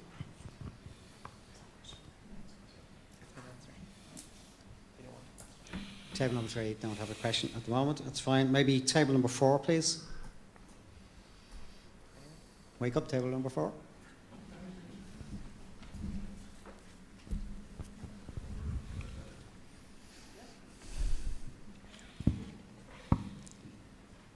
Just, it's more just a comment on something that was said about electronic prescribing. Maybe I misheard, but we actually do have electronic prescription system where when you go to your GP, your prescription is sent directly to the pharmacy. So when you're registered with a GP, your prescription would go directly using the HSE system to your registered pharmacy. And it's actually quite difficult to get a paper prescription now. So that's not to say that people can't GP shop, but my understanding would be that you'd need to have different registered GPs, and so different registered pharmacies. So if you were, say, had a medical card, that would be difficult, if not impossible, to do. And eventually the HSE would catch up with you. So I think electronic prescription system came in as a result of COVID. Our chairperson You're not far off. You're right. might know that better than me. But yes, we do have electronic prescribing now in that way. Thanks for that, and I did pick it up like earlier on, Kerry, just but Susan might just clarify. But just to say that it's not just to say that people in addiction aren't very creative. Thank you. But it's a lot harder than it was. Okay, thank you. God, my life is harder today. Okay, back to Nuno's a popular guy here, Nuno. Okay. Back to you first, and then Alfred, please. Regarding the political aspects of the drug policy, the healthcare system in Portugal didn't change all that much. What we were able to do was decide upon a policy based on science facts and based on concrete facts, not opinions that may vary according to the next election. Basically, what you have when you decide to have an health approach to the drug-related issues is that you have to assume that you will not be able to have a drug-free society. There was never a drug-free society. There will never be a drug-free society, okay? So if you decide on that part, everything from then on will make a lot more sense. Because you know people will use substances, legal, illegal, regardless of the legal status that the substance have. And some people will do stupid stuff while taking those substances. And having an health approach to the drug policy is also assuming that there will always be problems associated with it. And that was the step we were able to take. When you have a drug policy that is based on the judicial system and the justice system, you have a black and white perspective. Either you do, either you don't. If you have a medical perspective, you might do a little bit, okay? It's exactly like when you go to a medical doctor, he takes your blood pressure, it's too high, and he tells you, well, you know what, you cannot have 5 pints every day. But you will accept that you say, okay, nevertheless, I will take 5 pints on weekends. And the court system cannot accept that. This is the difference between the health approach and the judicial approach. The judicial approach is trying to win a war that it's not winnable, okay? So when we decided to have an health approach, we decided, okay, these people have their own opinion. We might agree or might not agree with it, but we will be able to come to a middle term and to eventually improve their quality of life. It's a little bit like harm reduction. Every medical doctor is a harm reductionist because in the end, everyone will die, right? So a medical doctor is not there to prevent people from dying because everyone will eventually die in the end. But nevertheless, they do their job trying to increase the quality of life of people until they eventually die, right? Because otherwise, if we had a judicial perspective on medicine, no one will be a medical doctor. Okay, so regarding the CDT, I have way too much to say about the dissuasion commissions. It's what I do. What are they? They are an administrative authority empowered to apply sanctions, basically.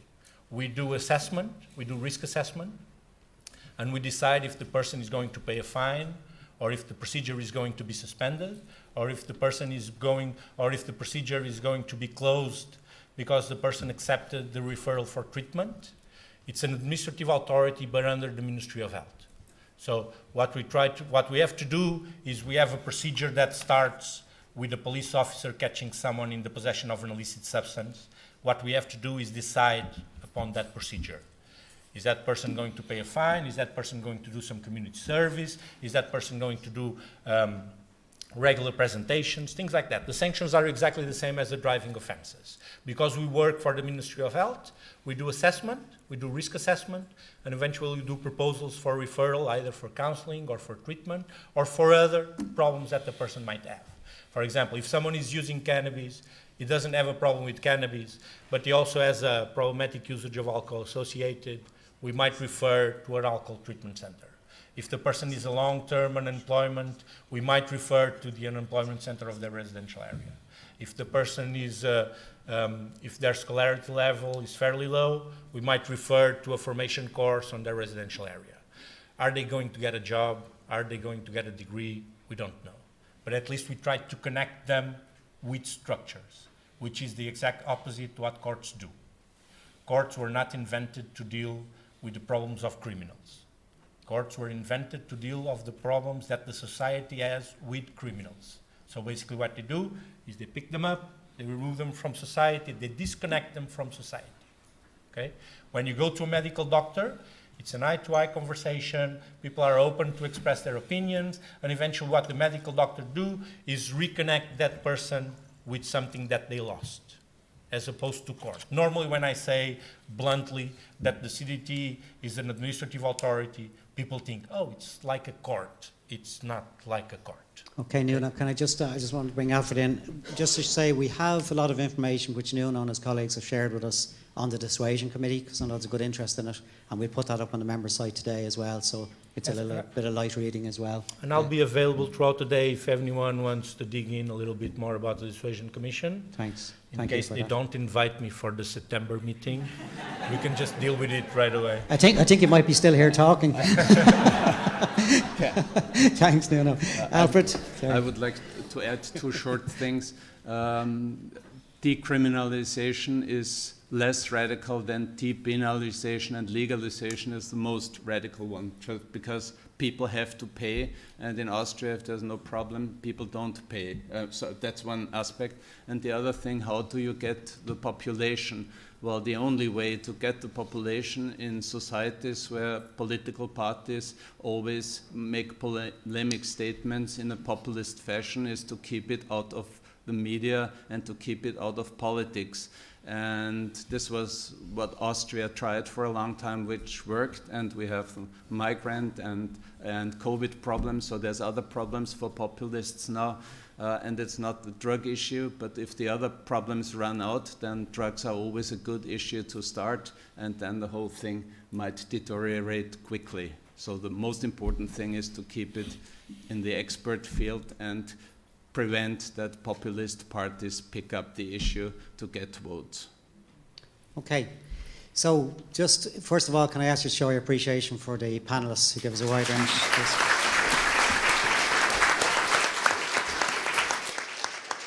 And as Nuala said, the panelists will be around during the course of the day, so feel free. If you do want to go into any breakout discussions, we do have breakout rooms, so people feel free to call people aside, whether it's some members and visitors from the back or members of panelists. So for the next 25 minutes, so up to 11 o'clock, I'm going to pass you back to facilitators and to discuss at the table, to start again thinking maybe solutions. What from a strategic or policy perspective do you think we could make better from what you've heard from the panelists today? But your facilitators will walk you through that. Thank you.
Okay, welcome back everybody, and thanks for your good timekeeping again. We're on track and on schedule, and thanks to the previous speakers for staying on time, and again our lords, the presenters in the next session, to equally stay on time so we can have a good time for deliberation and discussion at the end of the panel. So again, like the first earlier panel, I'm going to introduce the speakers individually, and then we'll have a combined panel session. So first of all, and we are looking at this stage at this session on strategic services delivery partnership. So I'll ask firstly Dr. Eamon Keenan to take the floor, and Eamon is the clinical lead in the HSC for addiction services. So Eamon, over to yourself.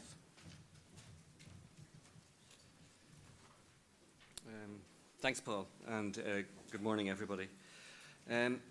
So I'm conscious that I have a very strict chair, and I'm conscious that you guys all got the slides yesterday. So I'm going to fly through the presentation a little bit. I'm going to stop at a couple of slides, and I'm going to talk.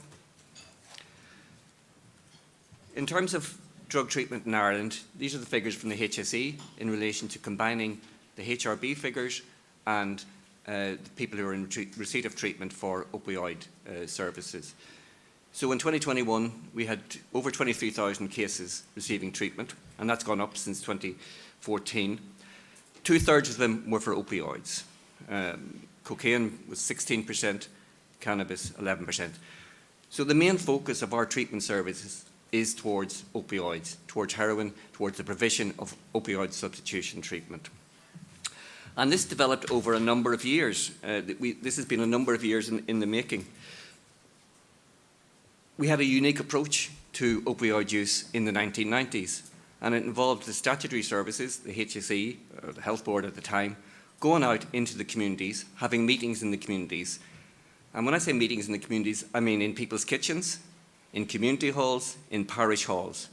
And we developed a response in relation to opioids in conjunction with the community. So what happened was, we provided treatment, we came into the area, we provided treatment, and the community living in that area identified the people who had the problems and got those people to us. So it was a real partnership approach, and you'll hear about one of those projects a little bit later when Tommy Gilson, whose father I knew, worked with in Jobstown many years ago, developed an initiative around that approach. So opioids continue to dominate our treatment landscape, and we do know that services work. But now, cocaine and cannabis are what's really presenting for treatment. The number of people presenting for treatment for opioids has been decreasing, new cases decreasing, but we've seen a big shift up in cocaine, and we've seen a shift in terms of young people using cannabis. Mainly under 19s, cannabis is the main drug which is requiring treatment in this country at the minute. And that's very different from what it was in the 1990s. In the 1990s, we had a lot of young people using heroin, and I think we forget that. I remember at one stage having the needle exchange program, and we had to engage with legal in the health board to see, can we give needles to under 18s, because we had people coming up to our needle exchange programs in their school uniforms. We don't see that now. We don't see young people presenting for treatment around heroin, but we do see it in relation to cannabis. The challenge we have in relation to cocaine and cannabis is that there isn't a medication, there isn't a methadone, there isn't a buprenorphine that we can prescribe. Yet people are having lots of harms, lots of difficulties. We need to expand our psychosocial interventions, counselling, support, and yes, they will need medication if they're having the significant mental health problems that are associated with these drugs. And the mental health problems are associated with the drugs because we know that the cocaine strength is increasing. We've been going to festivals, we've been checking at festivals, we've seen that, we've put out warnings. The strength of cocaine is high. The cannabis potency is higher. People are going to have more problems when you have stronger substances circulating. So we really need to ramp up our psychosocial interventions. So we talk about, you have the information there about cocaine, the information about cannabis. And just to talk a little bit about, since the last time I was here, we have put in place the dual diagnosis clinical program. That model of care was launched in May, and we're rolling it out at a couple of pilot sites. But rolling it out at a couple of pilot sites is like putting your finger in the dike, because it's going to take time to get services up and running. Then they're going to have to be evaluated. It's not rocket science. People need treatment. We need to prioritise the dual diagnosis clinical programme to get funding across the country.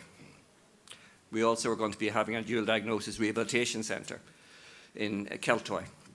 And in terms of our residential treatment services, we have over 50 services with over 1,000 beds. The thing I just want to point out about this is a bed isn't necessarily the end point or the solution to problems associated with drug use. It might be a start for some people, but community-based treatment is really what works. And when somebody leaves a residential programme, they need to be able to access services. They need a job, they need a house, they need education, they need opportunities. We have to build that recovery. Harm reduction, you've heard a lot about. Needle exchange, we have 90 pharmacies across the country providing pharmacy needle exchange. Naloxone, we heard about drug-related deaths this morning. Naloxone is how we are going to cope with that and try and deal with that. It reverses the effects of an opioid overdose. We're increasing up the programme. We've trained over 500 people in 2023, and we've administered it on 89 occasions so far this year. That's potentially 89 people whose lives have been saved through this programme, but we need to ramp it up. I've been working with stakeholders over the last 4 years trying to get them to engage in training. We need those stakeholders to be able to get training so they can provide naloxone, and we need to think about legislation change to get naloxone off prescription so that it's available in pharmacies and people like the police can carry it around in their squad cars. Supervised injecting facility, yes, we're working on that. We've got the planning permission finally. Hidden harm in relation to people, families and children who are living and affected by the parental problem of alcohol and other drug use. So we're working closely with Child and Family Agency, TUSLA, in relation to this. Health diversion, we've heard a lot about it. We've heard the Portuguese model. This is the Irish model. But Jim Walsh said this morning, it's been 4 years in the making. I'm really urging you now to say that the legislation process is far too slow. We need to have the legislation enacted so that people, the guard who comes across somebody in possession of drugs, can make that referral to myself in the health service. We're ready to take those referrals. That legislation isn't in place to allow that to happen. The drug monitoring, you're going to hear about that this afternoon from my colleague Nikki Colleen. This is really important because it allows us to know what substances are circulating, and it allows us to put out public health alerts at events like festivals. We also do syringe analysis, hair analysis, and wastewater analysis. So what I'm saying now is that Europe's drug problems have become more complex, and we're part of Europe, and our problems mirror what's going on in Europe. We have to think about the fact that drugs are everywhere. Almost everything can be a drug, and everyone can be affected, either directly or indirectly, about drugs. So I have a number of recommendations, you can read them, but really what I want to say is we have a unique opportunity, and you have a unique opportunity here to shape things for the next 10 years. You guys are going to be producing recommendations. The government are going to have to listen to your recommendations. They don't have to listen to my recommendations because my recommendations might cost money. But if they don't listen to your recommendations, they're going to lose votes, okay? So it's really important. The recommendations that you make are going to shape our response over the next 10 years. We have to look at prevention. We have to look at approaches which will reduce the number of people in our society who are suffering harms due to drugs. Prevention has to be prioritised, and that's not necessarily just a health intervention. That's right across education, employment. Lots of different government agencies need to step up to the mark. Treatment expansion needs to be prioritised. We know that treatment works. We've seen the fact that for opioids, the treatment, we're not seeing young people anymore. New cases are dropping off. We need that sustained investment for cocaine. We need a sustained investment for cannabis. And it's not just about beds. It's not just about beds. Rehabilitation and recovery are really important so that when the person leaves, they can... Just 1 minute, Eamon, please. Okay, they can have a job, they can have somewhere to live, they can have education, and they have family support. So we need real buy-in from the government in relation to this. And what I'm saying to you is that we need a cabinet committee where the Taoiseach is at the table talking about drug-related problems in our society to move forward all those departments who are a bit slow sometimes in producing response. I've talked about 4 years. 4 years is a lifetime for somebody who's using drugs. So we need buy-in with Cabinet Committee, with Taoiseach actually telling people what to do and when to do it. And I think in 10 years' time, what I would love to see is that people from abroad are coming to Ireland and saying, what have you done? How did you turn the problem around? How did you deal with the problem you were having? And we're going to say to them, it started with the Citizens' Assembly. Thank you.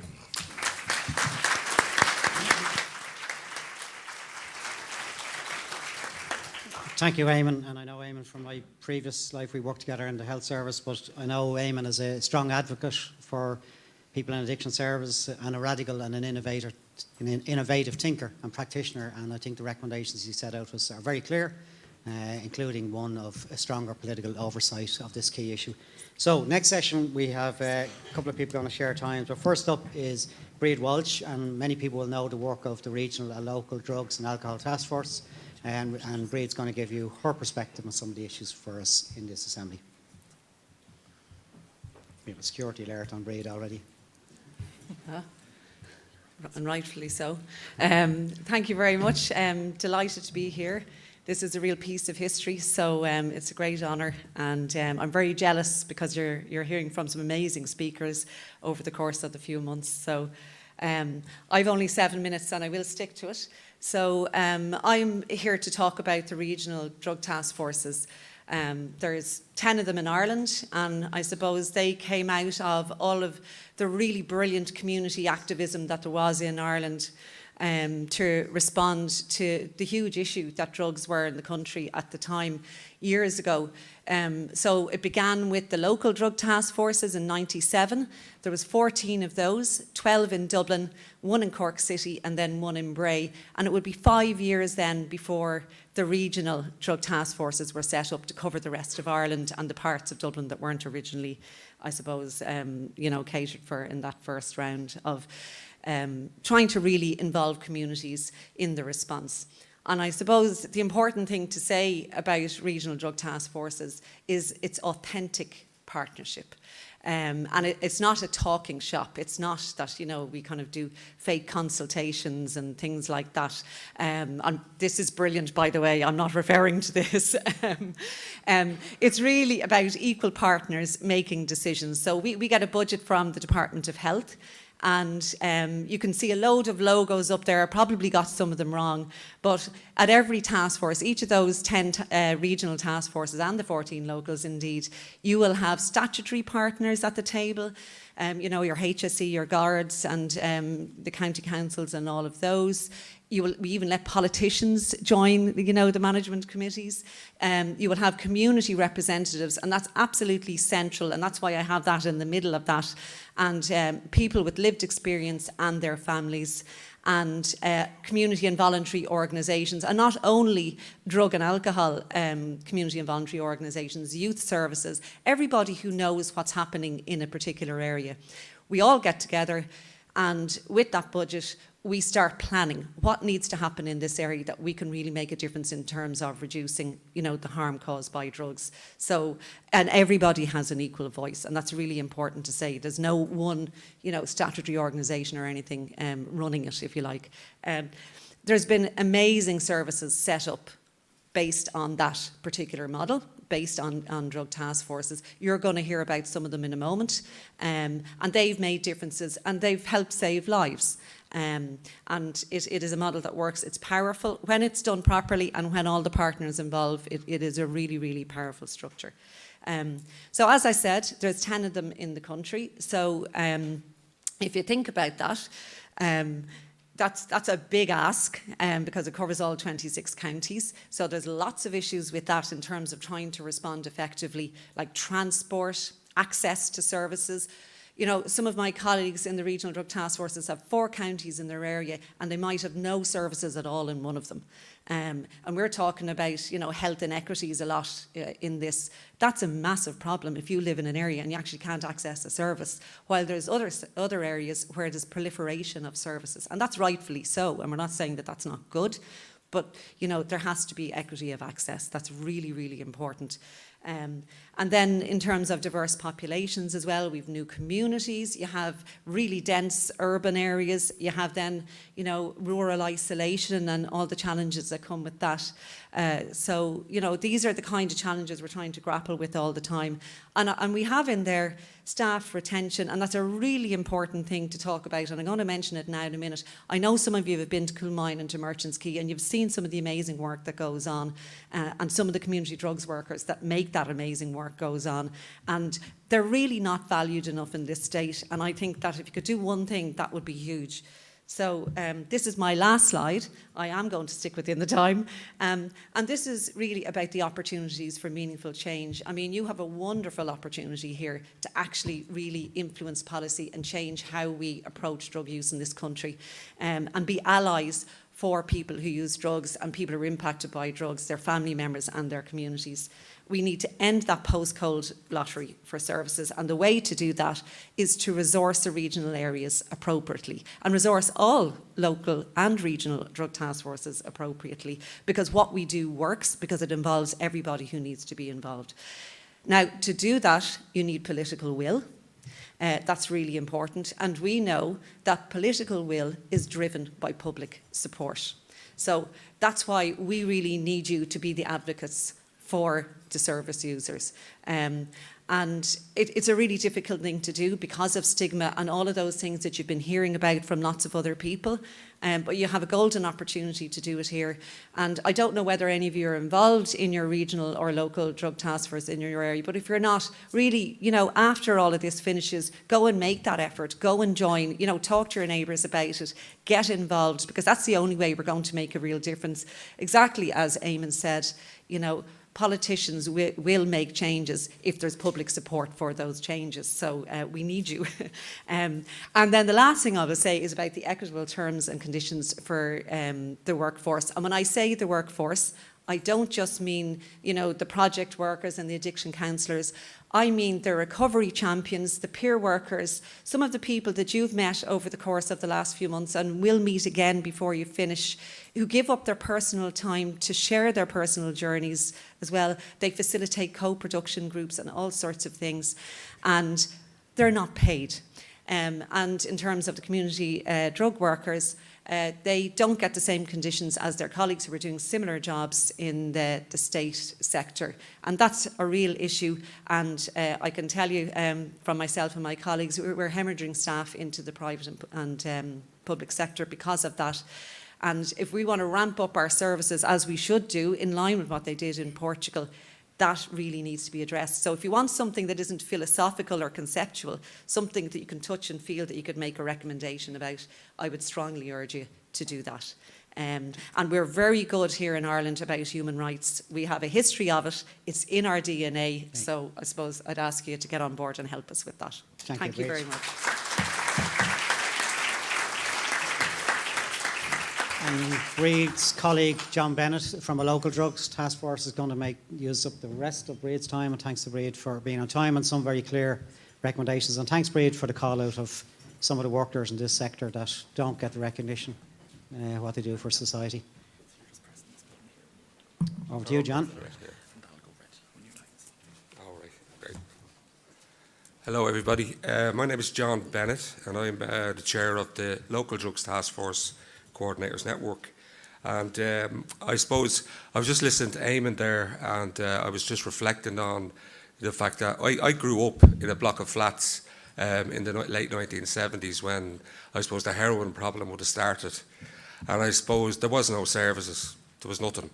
And I suppose the peer group I grew up with, I suppose we spent our evenings playing with syringes, squirting blood at each other, and developing all sorts of illnesses that we didn't know of and nobody knew about at the time. Things like hepatitis C and things like that. Medical science didn't, they weren't weren't aware of the transmissibility of that. Hepatitis A and B, they were.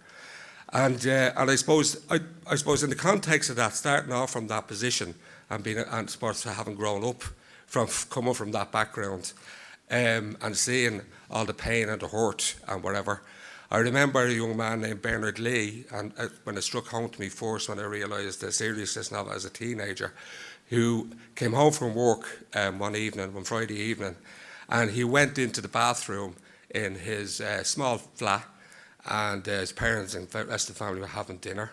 He went in, he injected some heroin, and he died in the bathroom.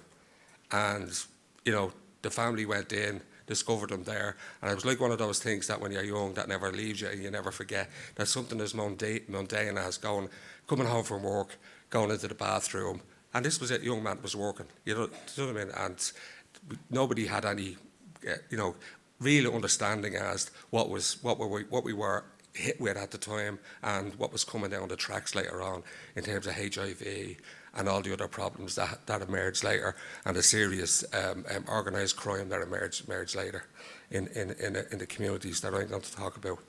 I think it's also important though to sort of, as a backdrop, it sounds very down and depressing in some ways, but I think what has happened, and a good news story, I think that has emerged from Ireland here, is that since 1997, when we realised with the first ministerial report on measures to reduce the demand for drugs, otherwise known as the Rabbit Report, which some of you might have heard of, I suppose some of us were called into the Department of Enterprise and Trade. I think Pat Rabbit was the Minister for Enterprise and Trade and Employment at the time.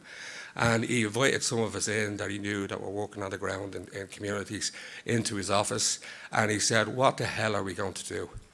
This problem is just getting worse and worse. There seems to be some interest in government, across government, to do something about this. And what do you think we should do? And it's interesting listening to Eamon there a few minutes ago in terms of the Taoiseach and the Department of Taoiseach. That's exactly what we asked them to do. And that's exactly what happened at that time. The Department of the Taoiseach set up a committee on drugs, social inclusion, and local drugs task forces, regional drugs task force. All the wonderful, wonderful programs and projects emerged out of that from that time.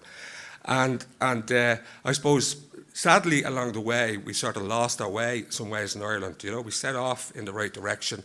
That was all built on the knowledge that we had built up through the local development partnership companies, who were also linked in with the Department of the Taoiseach. Remember, we had mass unemployment back in Ireland in those days.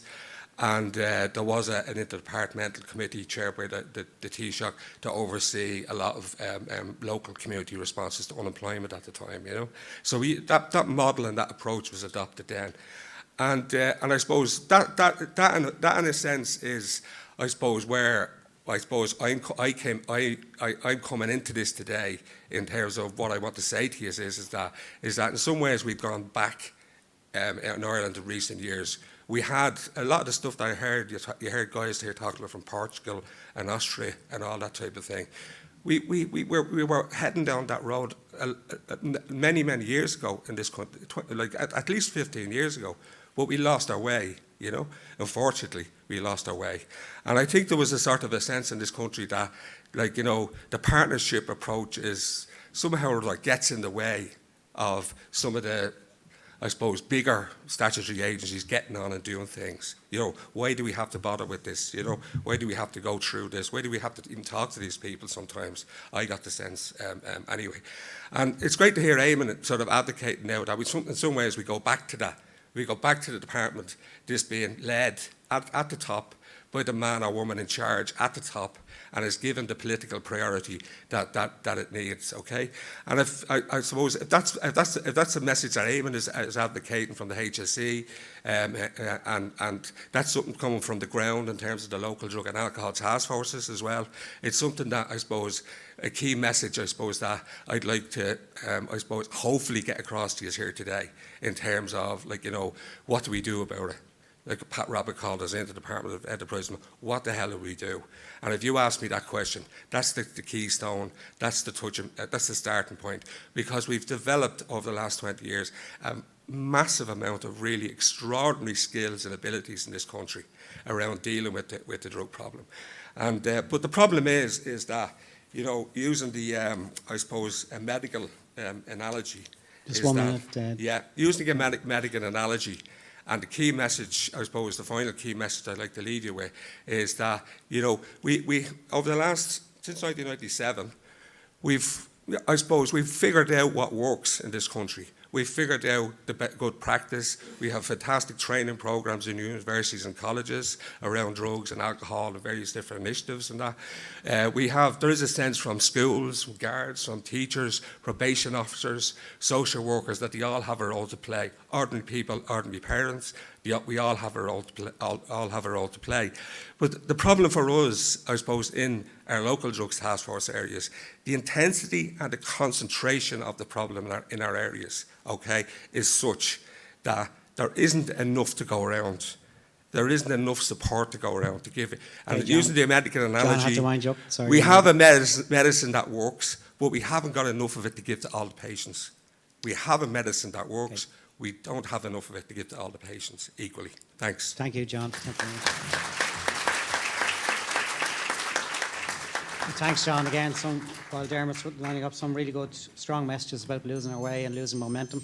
So I'm just going to ask Dermot King. Dermot represents the National Voluntary Drugs and Alcohol Sector, which Breed made a call out there. Many Section 39 organisations that you'll be familiar with, not statutory, but providing fantastic services. So Dermot, 7 minutes, over to you.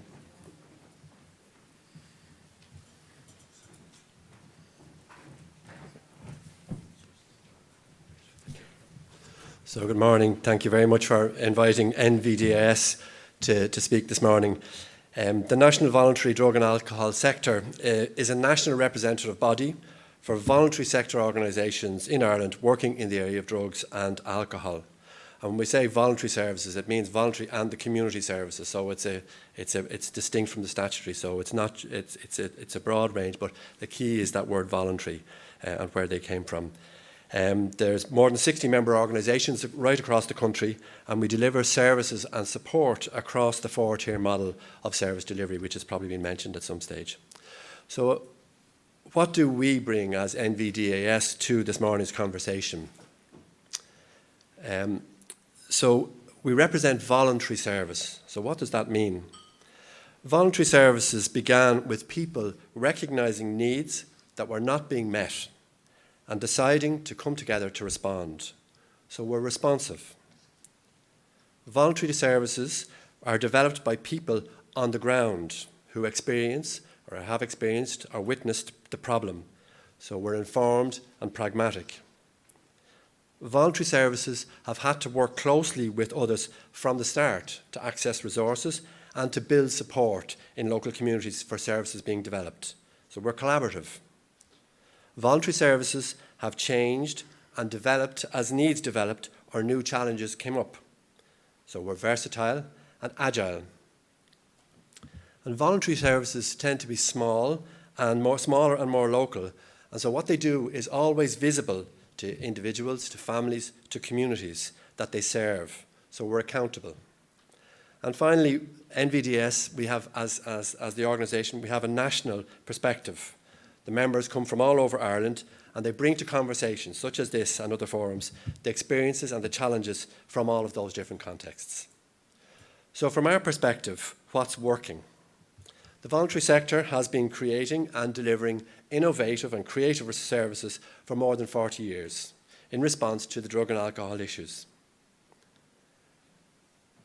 The voluntary service offers a wide range of responses along a whole continuum of needs, which we've been talking about here all the time, whether focused on prevention, education, harm reduction, stabilisation, abstinence or recovery. And as was also mentioned this morning, it's a service to individuals at different points on the level of their drug use. So it's not just one end of it, it's right across the spectrum of different types of drug use. The voluntary sector collaborates with a wide range of providers in health, justice, education, housing, employment, as well as with the local and regional drug task forces. The voluntary sector has the capacity, because we needed to draw in local resources. Sometimes it's about attracting funding, but especially in terms of local people and organisations working together with us. The voluntary sector offers a range of routes for people who have received services to bring their skills and their insight into the further development and delivery of services. So that's what's working from our point of view. What's not working? The voluntary sector, as was mentioned already, is a very significant part of the national response to drug and alcohol use.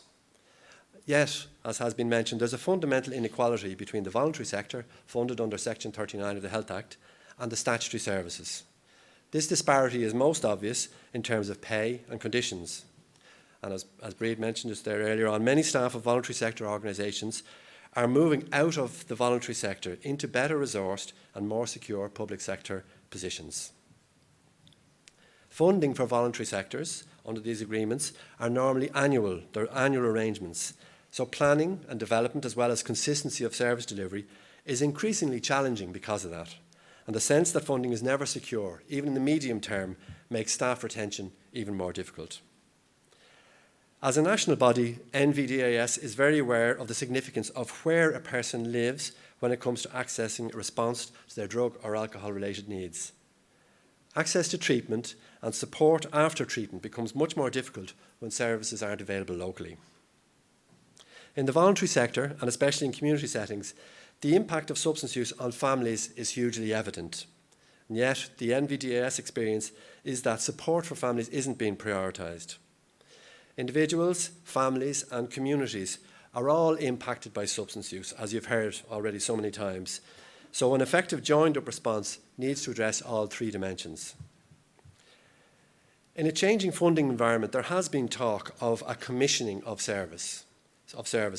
This has been an approach used in other jurisdictions. NVDAS believe that this fundamentally undermines the ethos and the practice of the voluntary sector. Effective and creative collaboration is profoundly eroded by a model that pits organisations against each other in accessing resources. The model is also based on very limited outcome indicators, which are incapable of doing justice to the complexity of responses available through drug and alcohol services. Again, it's up at the next assembly, but NVDAS agree with many contemporary voices that the criminalisation of drug use continues to create enormous obstacles to an effective response to drug and alcohol use. So from an NVDAS perspective, what should we be doing more of? Just 1 minute, okay. Please. NVDAS supports the continued development and implementation of a health diversion programme, but moving beyond the one chance model. If drug use is a health issue the first time, it's a health issue the 100th time. NVDAS members are involved with and believe in collaborative working. Often individuals are linked to different services, including both statutory and voluntary. Recently there have been initiatives, and we'll hear more about them, to link these engagements more effectively, including through integrated care plans and case managements.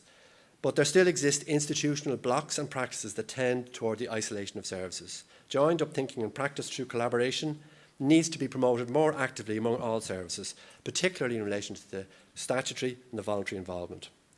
Sláinte care, the right place, right time, and the no wrong door approach to mental health, they're crucial to an effective response. The voluntary sector has services right across the continuum of needs and recognises there are different goals in drug treatment. NVDS believe that we need to continue to move beyond a one-size-fits-all response to drug and alcohol use. So thank you very much for giving NVDS time to present to this Assembly, and also to all of you for giving time to commit to exploring these issues in this discussion. Further details will be available on the submission that we make then to the website. So thank you very much. Thank you, Darren. Thanks, Darren. Thanks for some very clear, helpful indicators for the Assembly members in terms of what's working, what isn't, what we might be doing differently. That's very helpful indeed. Okay, I'm going to cross to Tommy Gilson now. Tommy Gilson runs the Jobstown Addicted Drugs and Dependency Services, a very innovative initiative, and I know Eamon already gave a call out for your dad, but Tommy, so over to yourself in terms of at the coalface in Jobstown, Tala. Thank you very much, Chair. Good morning, members of the Assembly. My name is Tommy Gilson, and I'm the manager of the Jobstown Assistant Drug Dependency. This morning I'm aiming to give you an idea of what its strategic partnership between the community sector and statutory sector is like, how it works, but most importantly how it benefits individuals impacted by substance use problems. In the mid-90s, I guess, the community of Jobstown and West Tala was impacted negatively by heroin use, but particularly the harms that arose from it. As Eamon said, the age profile was very, very young at the time. Teenagers as young as 15 years of age were overdosing. Sadly, there was fatalities. So community life and family life was devastated by the use of the harms from heroin in the community.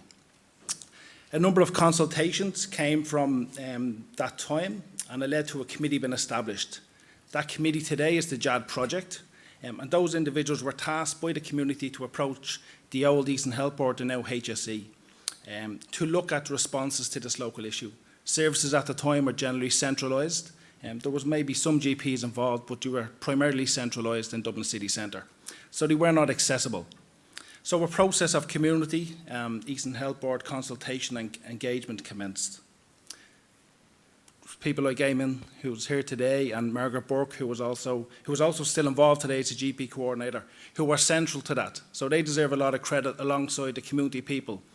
It was a tough time, but in a short space of time, a strategic partnership between JAD and the HSE was developed.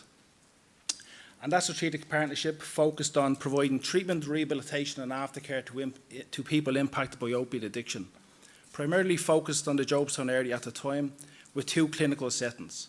And I want to contrast that with what we have today in a couple of minutes. The HSE or the Eastern Health Board at the time, they provided clinical sessions with the community operating a drop-in service and childcare. So very quickly, both partners identified childcare as a potential barrier. So this was 1997. It was very innovative and very creative, removing that barrier at the time.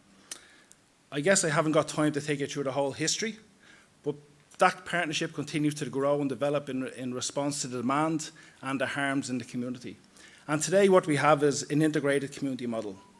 JAD and the HSE providing services side by side in the community of Jobstown. It is integrated because JAD and this service is integrated into the fabric of our community. To the left, we're now in a purpose-built building. To the left, we have our community centre. To the right, we have a creche. Above that, we have homes for the elderly. And in the community centre, you have all the regular activities of a community. And in the middle of that, you have an addiction service that is welcomed and embraced by the community. So an integrated model of care can work and does work in the community. The services consist of the HSE providing an opioid substitution treatment 7 days per week.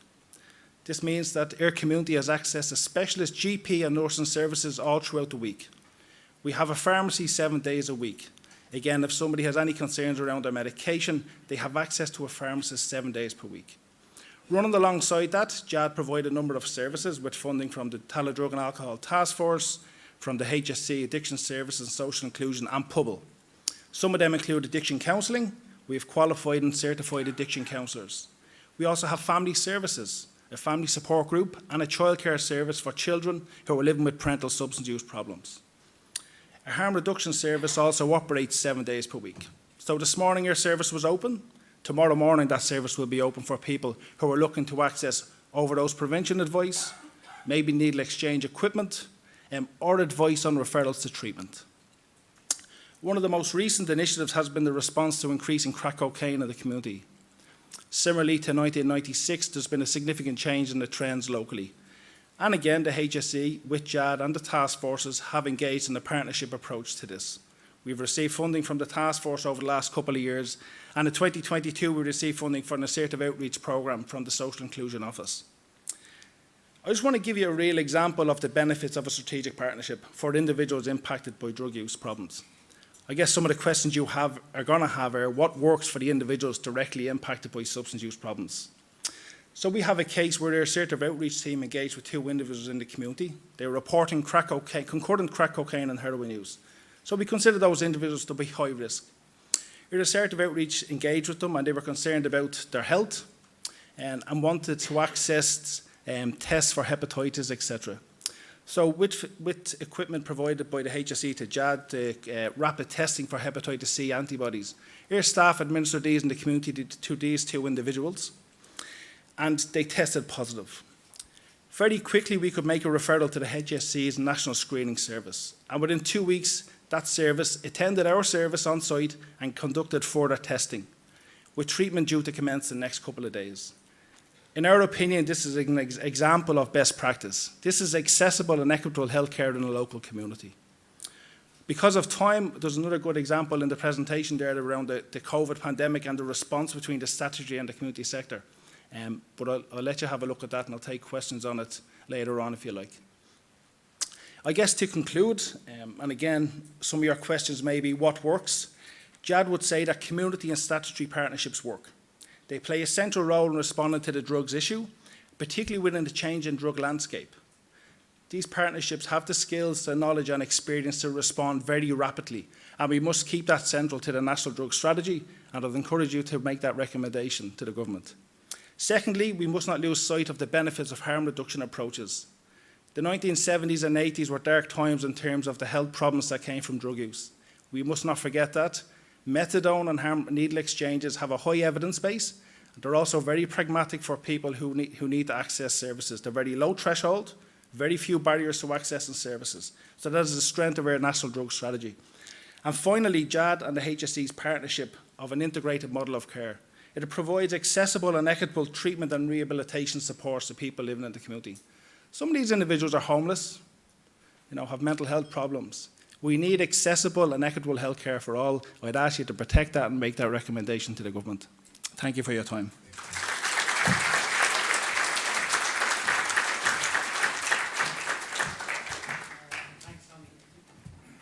Tommy, I think Tommy gave us a really good insight into the partnership model, which is not really always understood and clear, and the benefits of it, but particularly, Tommy, thanks to your work on relation to the crack cocaine issue in the community. I know there was some really good successes and innovation from it, so well done overall. Okay, our final speaker now is Joe Kirby. We heard a lot earlier on this morning and previously about integrated services, and Joe is going to give you a perspective in the Cork and Kerry region of an approach they take around integrated services. Joe. Thanks, Chair. Joe Kirby, as our chairperson said, so I work with HSE Social Inclusion Cork Kerry, and I'm the last speaker before your lunch, so I'm guessing everyone is thinking this fella better not be a talker from Cork. I know our chair is definitely thinking that, so I'll get on with it, and I'll try and be as quick as I can. What I'm going to talk to you about is a new service model delivery in Cork and Kerry. It's a significant piece of work. It's 4 years of work. I have to say it. It's a live project. We're still refining it. It's a significant partnership between the HSE and the community voluntary sector, and our key partner in the community voluntary sector being Coolmine. But very importantly also, it includes 2 drug and alcohol task forces. As I said, the timeline is 2018 to now. So, any self-respecting Cork man presenting in Dublin has to put up the map of Cork and Kerry in case people forget about where we are. We're a very quiet gang down there. We never shout or make noise or tell everyone we're brilliant at everything. So just in terms of our responsibility from a HSE perspective, when we sit down to plan services, that's our reality. That's what we're responsible for. Cork and Kerry, a huge population, huge geographical area, and that's challenging for the HSE to get services everywhere. Urban-rural divide, and also in the context today, we're talking about community drug and alcohol task force projects. But ultimately what we're trying to do in Cork and Kerry is actually integrate them into the broader HSE infrastructure, into primary care, work with our hospitals, work with mental health, and really have it front and centre in terms of an integrated care approach with Coolmine, our key partner. Very briefly, our previous model, what did it look like? A patchwork quilt. I think that's the 3rd time today patchwork quilt has been mentioned. That's the reality of what we had. We had some phenomenal staff, some phenomenal agencies working, but we were a patchwork quilt of services.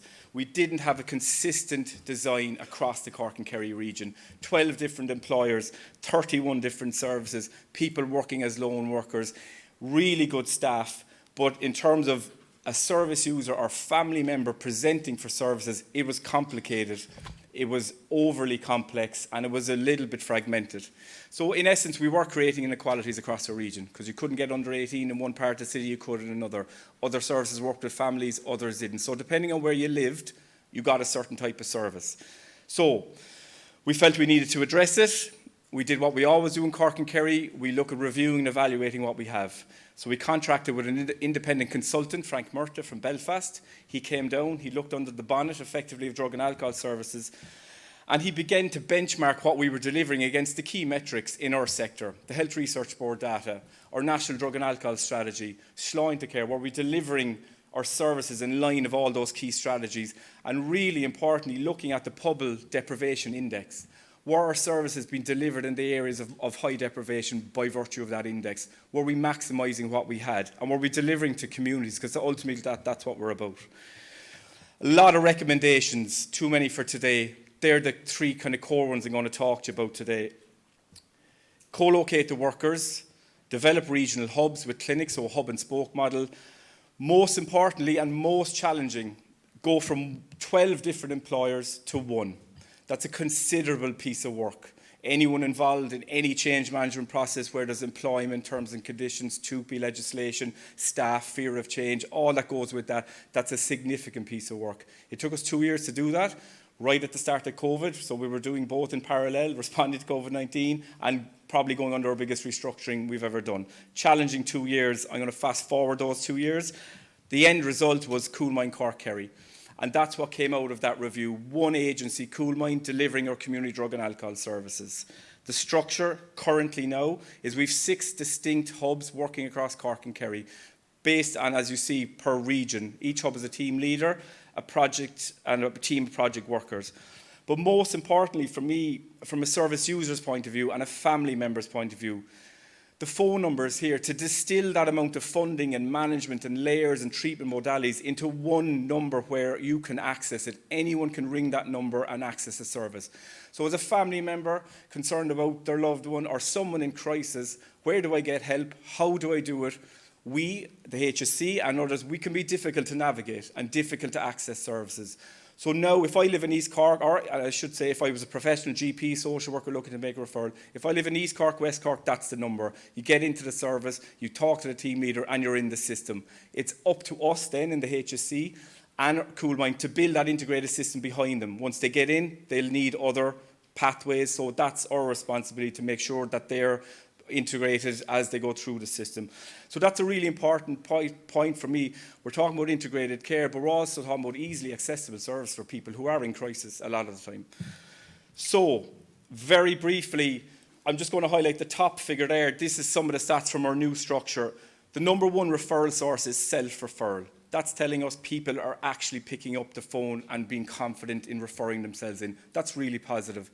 The second figure there is an outlier in a positive way. 26% of our referrals into the hubs are now coming from mental health services. It's normally 1.5% to 3%. We're at 26%. And that is down to the partnership between the HSC and Coolmine. And I can stand over that one in terms of the HSC, liaising with HSC structures, opening the doors, bringing Coolmine in, having a conversation, saying how can we work together. So that is a very positive stat. This is my last slide, and I'm going to conclude on this. We're talking about integrated health services here. What that restructuring and that partnership, and I can't overstate the importance of that partnership, what it has allowed us to do, the HSC and Coolmine and the 2 task force, is actually map drug and alcohol services onto the broader healthcare system. We're now operating within community healthcare networks, primary care. We're dealing with hospital discharges. We're dealing with delayed transfer of care, extremely complex patients coming out of the hospitals. We've huge referral pathways with LAYS and psychiatry, great links with community mental health teams. We're doing homeless in-reach, and also we've another mobile health unit that the hubs are connected to.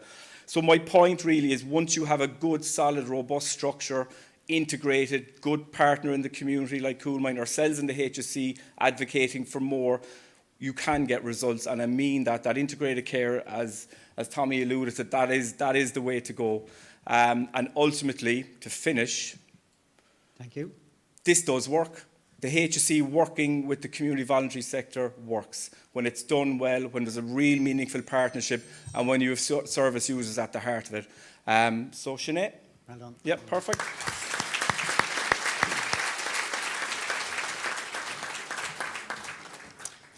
What is it about Cork people? I don't know, just rebels. No, Joe, thank you very much. Can I just commend the panel, not just timekeeping, but I think they really gave us an under-the-bonnet understanding of local delivery, integrated delivery, service delivery partnerships, because sometimes these can be concepts. But I think what we're seeing today is that the real active working on the ground between the statutory sector, the voluntary sector, the community sector, Coolmine now integrated into the health system in Cork and Kerry. So I want to commend you. I think you really brought across some really good depth in your presentations. So the panel will stay with us. Again, I'm going to let you go back to your tables with your facilitators to prepare some questions. I will go firstly to the tables that we haven't got to the last time, but for those who did ask questions last time, I will aim to get back around to you again, so do use the time to try come to some questions. And again, I'll take 2 or 3 questions at a time. Over to yourselves. Thank you.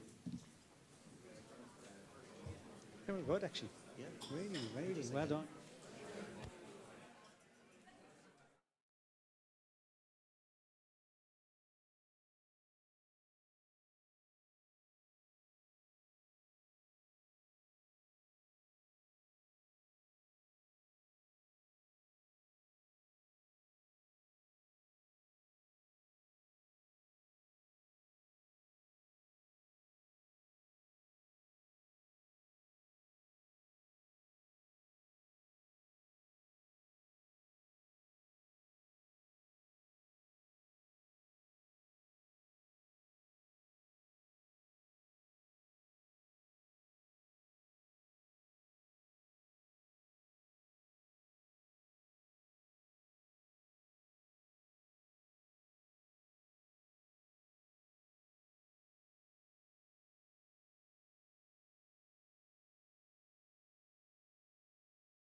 Kick off. Again, please, everybody. We get you back now. I'm going to kick off with 2 or 3 tables at a time in terms of posing some questions. Can I call on first maybe table number 2, 7 and 8, please? Table 2, please. Okay, we're back in session, please. Table number 2, if you want to pause, please. I can come back to you if you like, if you're not ready. Yeah, no problem. Table number 7, please. Good afternoon to all of you on the top table. And firstly, congratulations, and you know the work that you do is incredible. One of the questions I have, and I suppose Eamon, you may be in a position better to answer it, and then I'll go and just look for you just to answer it very quickly, is if there was a national body, we've heard over the course of the last 2 assemblies about people not knowing where to go and get that facility when they need it. We've heard from different groups in the last assembly where they didn't know where to go. If there was a dedicated person utilising yourselves in the local communities then, but do you think there's merit for the assembly here to recommend one number that can be utilised in the 26 counties or the 32 counties, depending on, is there merit for that one organisation, and is there merit that everyone knows through advertising campaigns, etc., that can be utilised and then utilising? Because at the minute, there's so many wonderful organisations out there. Do you believe that would be a better idea? Thank you. I'll go to table number 8 and then I'll be back to number 2.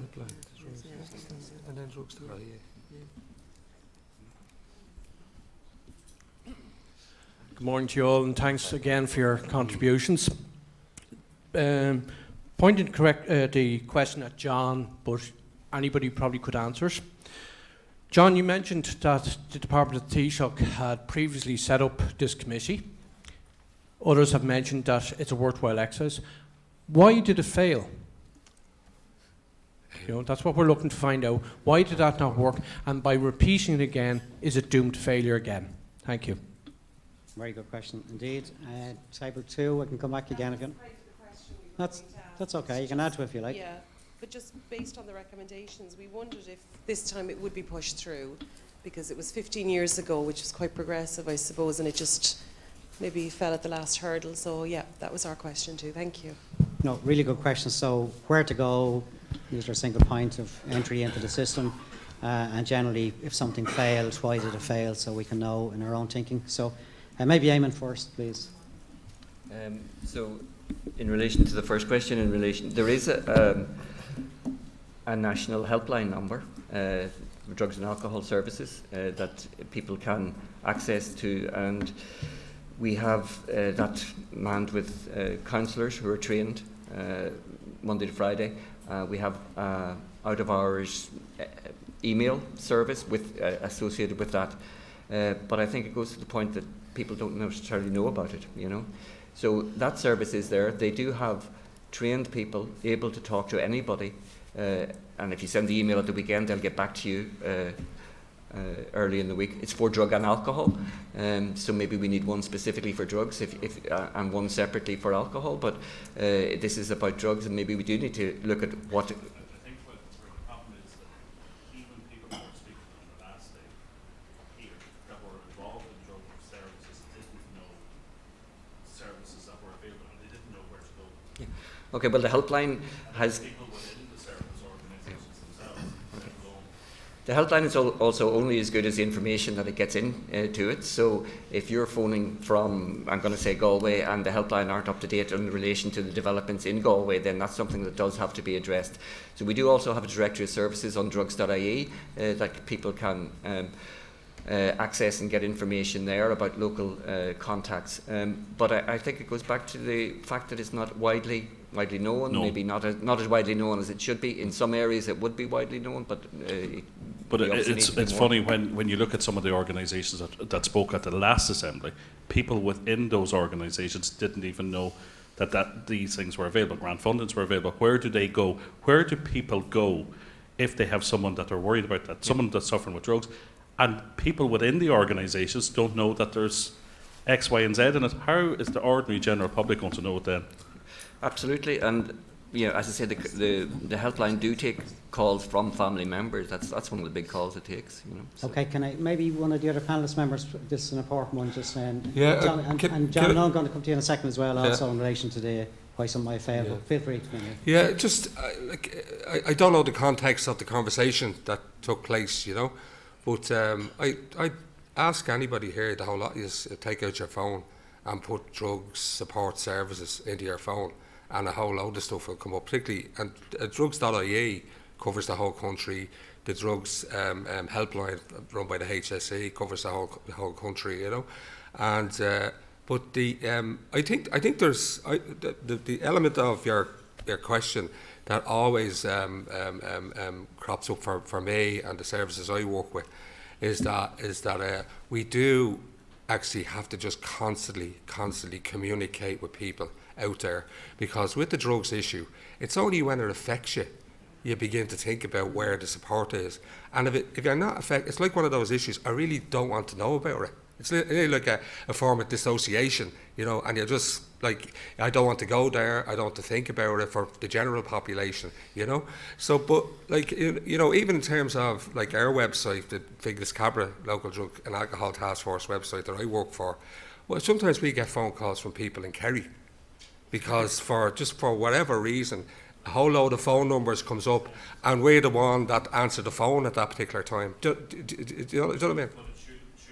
No, it shouldn't be. But I think the question is, I think the lesson or the message I'm taking from your question is that maybe we do need to put more into communicating what's available, because as I was saying earlier on, there's a myriad of stuff now. Now there is a postcode issue, as Breed said, in rural areas and outside of the big urban centres. But the services are there, even during lockdown, when some of the services, say in Meath, were closed down, people were coming on the bus because they were hearing that services in Finglas were still open, and they were welcomed with open arms because they were in difficulty, and they were able to find out that information, But I agree with you, but it's the communication thing just needs to be constantly, Thanks, John. I just want to keep us getting more questions here. I know somebody else wants to come in a minute, but can I just go to the second question there, which was around the issue of if a structure or an oversight or political oversight was put in place before, it seemed to dissipate, it seemed to fade away. Why? What happened? If you were to put something in place again, which Eamon has recommended, how would you make sure it has sustainability? So can I open that to the panel a bit? I know John said it, but to the panel overall, about this political oversight and Eamon as well, obviously. So anybody wants to come in first? Eamon, can I call you first, just on that one? I suppose to a certain extent, because it worked. I suppose there were targets put at that time in relation to getting people onto opiate substitution treatment. Those targets were met. Then, as governments moved on, drugs weren't the same priority that they might have been at the time the task force was put in place, at the time of the Rabbit Report. New governments came in. The Rabbit Report happened at a time when drugs was the #1 issue on the doorstep. And I think we've got to remember that. Maybe drugs now is becoming a really important issue again, and maybe now we have to reinvigorate the approach that we're taking. So a cabinet committee where drugs are discussed and where all the government departments are able to put in their input about what are they doing in relation to making societal changes around drug use. I think that's what we need now. And that the other one didn't fail, but it did go off the agenda because the targets were met. And as I said, and I've said before, we've got a lot of people into opiate substitution treatment, and in some ways we're not seeing young people anymore the same way. We're seeing young people with other drug-related problems presenting to us, and we have to respond to those. And maybe it needs the teeth of a government-led cabinet committee to do that. And just before I go back to the floor, Tommy or Dermot, do you want to make any comment on this, or Breed? Well, again, I think it is a significant question. Why did it fail, if that's the word that is being used? I remember some of the changes that happened, structural changes in relation to how it was organised. So they probably had some element of influence on it. I think there are structural concerns. I think the second one is that sometimes when we get an answer, we believe we have the answer, and we forget that the question keeps changing. And so when I use the word agile about services, I think we need to keep, it's like, for example, the cocaine, crack cocaine, they're all very head shop drugs. The number of new presentations that have happened in the last 20 years are phenomenal. Ideally, we should have been responding in a very rapid way to those things in an agile way. We haven't. I think another piece that's now probably influencing this new change, which is really important, that's why this discussion is so important, is the role of recovery. So globally there's been a lot of work looking at that. What is drug use and what is drug use recovery? What's that mean? So again, there's presentations in relation to that. That's had a huge influence now, and also really putting in centre place the voice of people who've lived experience of drug use and the impact on themselves, their families and their communities. That's putting it very much back on the agenda. So in a way, it's a much better rationale for reviewing this. Before it was just like AIDS, the AIDS response in the 80s was. It's a stimulus response. It's always going to be reactionary and it'll have its difficulties, whereas this is much more organic and much more real and probably much more integrated and comprehensive. And again, it's coming from the ground, and this process again is a very much part of that. So hopefully it won't fail this time. Thanks, Dermot, and a very clear message, well done. And Reid or Tommy, briefly. Yeah. I'll just pop in for a second. I guess it was a time of significant changes at government level. In '96 we had a rainbow, I think, a coalition government. Into '97 then Fianna Fáil got a majority. So different parties have different views on drug policy, etc. And I think the structures and services then expanded very quickly. So maybe people thought everything was generally okay and working well. But we must, and I'd say to you, recommend keep a minister for drugs and try and keep them at the cabinet table. That's very, very important. But I wouldn't say it failed, but I think it's maybe just down to party priorities and a significant change between '96, as I said, a coalition into a majority. That was probably the result of that. Thanks. Sorry, I just want, because there's a few people on the floor who want to come in as well. I will, but Reid, quick comment, and I want to go back to the floor as well. Yeah, I mean, I would say the same thing. There's been a lot of change, and the landscape did change, and the addiction services, I suppose, and our response was really focused on opiate use, and then as the different drugs, the drug landscape changed, we weren't responsive to it. And certainly, and we would see this certainly within the 24 task forces around the country, there was a lack of political will, and I think it's fair to say that it just fell off. Other things were happening. It was seen that this was working very well, and it just kind of disappeared off the landscape, and some of our statutory partners then stopped getting involved. So I think that this is an opportunity to mandate those statutory partners to once again come to the table and really engage in the process so that we can make real change. Okay, I know there's no people from the floor and the panel want to come in again, but I'm really anxious to get the remaining tables who won't have asked. So there's 4 remaining tables between the last 2 sessions haven't. So tables 9, 3, 10 and 12. If you can get ready, please. Table 9, and then we can go back to some extra inputs. Table 9, please. Hi, thank you to everyone. 3 questions from our table. To Breed Walsh is the first question. If all partners have an equal voice, how are decisions made? So is it consensus? Is it the majority? Is it the low-hanging fruit? How do you come to an agreement on how you spend your money? What's the reality of that, and does it take a long time to reach consensus? The second question, I suppose, is to Dermot King, and to congratulate him on what they've done there down in the south. And could we replicate that throughout the country? If the model works, should we not just be replicating that? And would that do away with the need for the voluntary organisations, in which case we wouldn't have this issue of disparity of pay and services? The second question is around the recommendation to refer this to the Department of the Taoiseach. It's 3 questions, Ciara. Yeah, 3 questions. Okay, sorry, the yeah. third, the Cabinet Committee. So if a Cabinet Committee can be set up, it can be disbanded. And I think that's what Tommy and you've alluded to there, is that there needs to be political will. If we've learned anything from Portugal and Austria, it's that we need to depoliticise this agenda. And would it not be better off to take it out of government and to have a government, a joined up, coordinated approach? Thank you. Thank you, Ciara, for breaking all rules. 3 questions put into 1. Well done. Yes, we did as well. Sorry, table 3, please. Yes, I'd just like to say we're deeply impressed with what we've heard this morning from all of you, that so many voluntary bodies are doing so much for us. Yeah.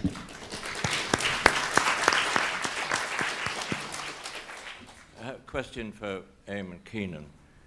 With the evident rise in the use of opioids, the rise in cocaine, and a serious rise in cannabis, is this a mental health problem, or what is your opinion? Okay, so thank you. Thank you for being very compliant. And one question there. Table number 10, please.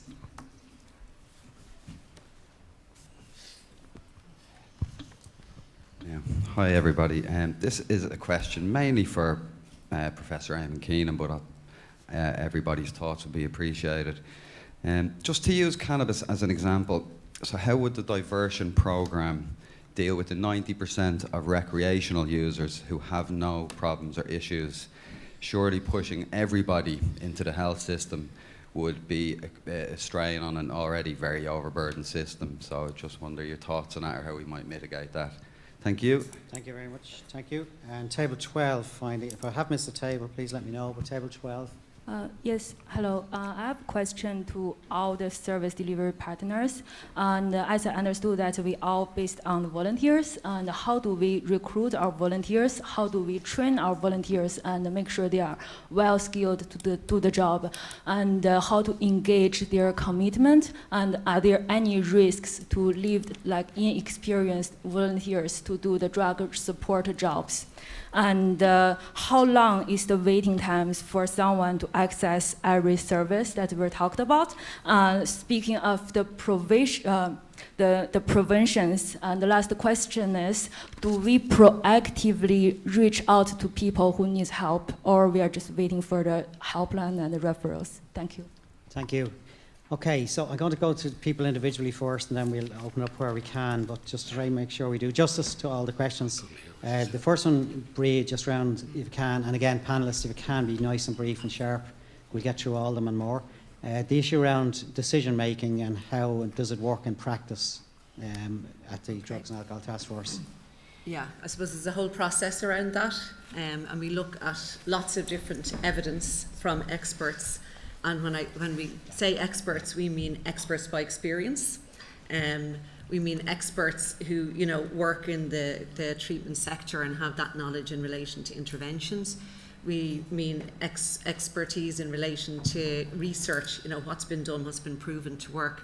So in very practical terms, what that means, we also look at demographics, so are there areas where there are particular social determinants that would indicate that there would be likely to be drug issues there. And then from communities themselves, I mean, nobody knows more about what's happening in the community than the people who live there, and nobody knows more about drug use in the community than the people who use drugs there. So together we will sit around the table, and I'm going to be really practical here because I think that's what you're looking for. Yeah. So we will present all of that. We will present the data from the Health Research Board to show, look, this is what's happening in the area. We will get the experience from people on the ground within the community and who are using drugs. We've loads of mechanisms for that. We have an expert by experience network, for example. We do co-production groups where we would have professionals alongside people who are involved in services working together on what the needs are. It's not you go to a meeting and you just decide what you're going to do with the money. It's looking at all of those things, getting the feedback from the other services that there are in the area and what they're seeing. And then we present all of that, and it's based on that the decisions are made. Okay. And I can say there's very little contention. Usually after all of that, it's a very logical kind of approach to making a decision in relation to maybe focusing on a youth focusing on one particular area because that's what's indicated. Thanks, Breed. Just conscious we can have discussions outside as well. I'm really just conscious. No, please do have a chat with Breed over lunch as well. I just want to get through them again, so panellists, please stick with me because we're eating into the deliberative time at the tables. Joe, quick one on the model in Cork Kerry, if it's integrated and working well. How can we replicate it? Why not? Etc. And you're in the health service, Joe. So, Joe. Yeah, so look, obviously every part of what we do and part of what you're doing today is looking at models that can be scaled up. So absolutely there's potential to scale up any models that are working well. You mentioned the community voluntary sector within that as well, and I think something around the raise in the community voluntary sector. So just for clarity, the partnership between the HSE and Coolmine, it doesn't work without Coolmine. It's the partnership approach that is working. They have the same issue with that pay parity piece. That's a reality for their staff as well. It's an issue for us in the HSE and our other funded. So that's still there. But absolutely, where we've come from in terms of our structure is very fragmented. And as I said, a patchwork quilt to what we have now is improvement. It can be done. It's a lot of hard work and it requires significant partnership. And I mean that to deliver integrated care. So it's everything is scalable. Absolutely. Thanks, Joe. I'm going to come back to the Cabinet One Committee issue and oversight, political oversight, because we gave a good discussion, but if I have time I will come back. The issue of mental health issue and its relationship with addiction, Eamon, can you take that one? And also the demands that may be on the health system with a health-led approach in terms of cannabis use from people who may not be receiving harm and rooted into a health-led approach. If you can just take those two, please. Okay, well, the first one in relation to cocaine and cannabis and the mental health issue, I think I'm really strong that yes, they do contribute to mental health problems, and we've seen that if you look at our data around admissions to hospital for people with cannabis-related problems or cocaine-related problems.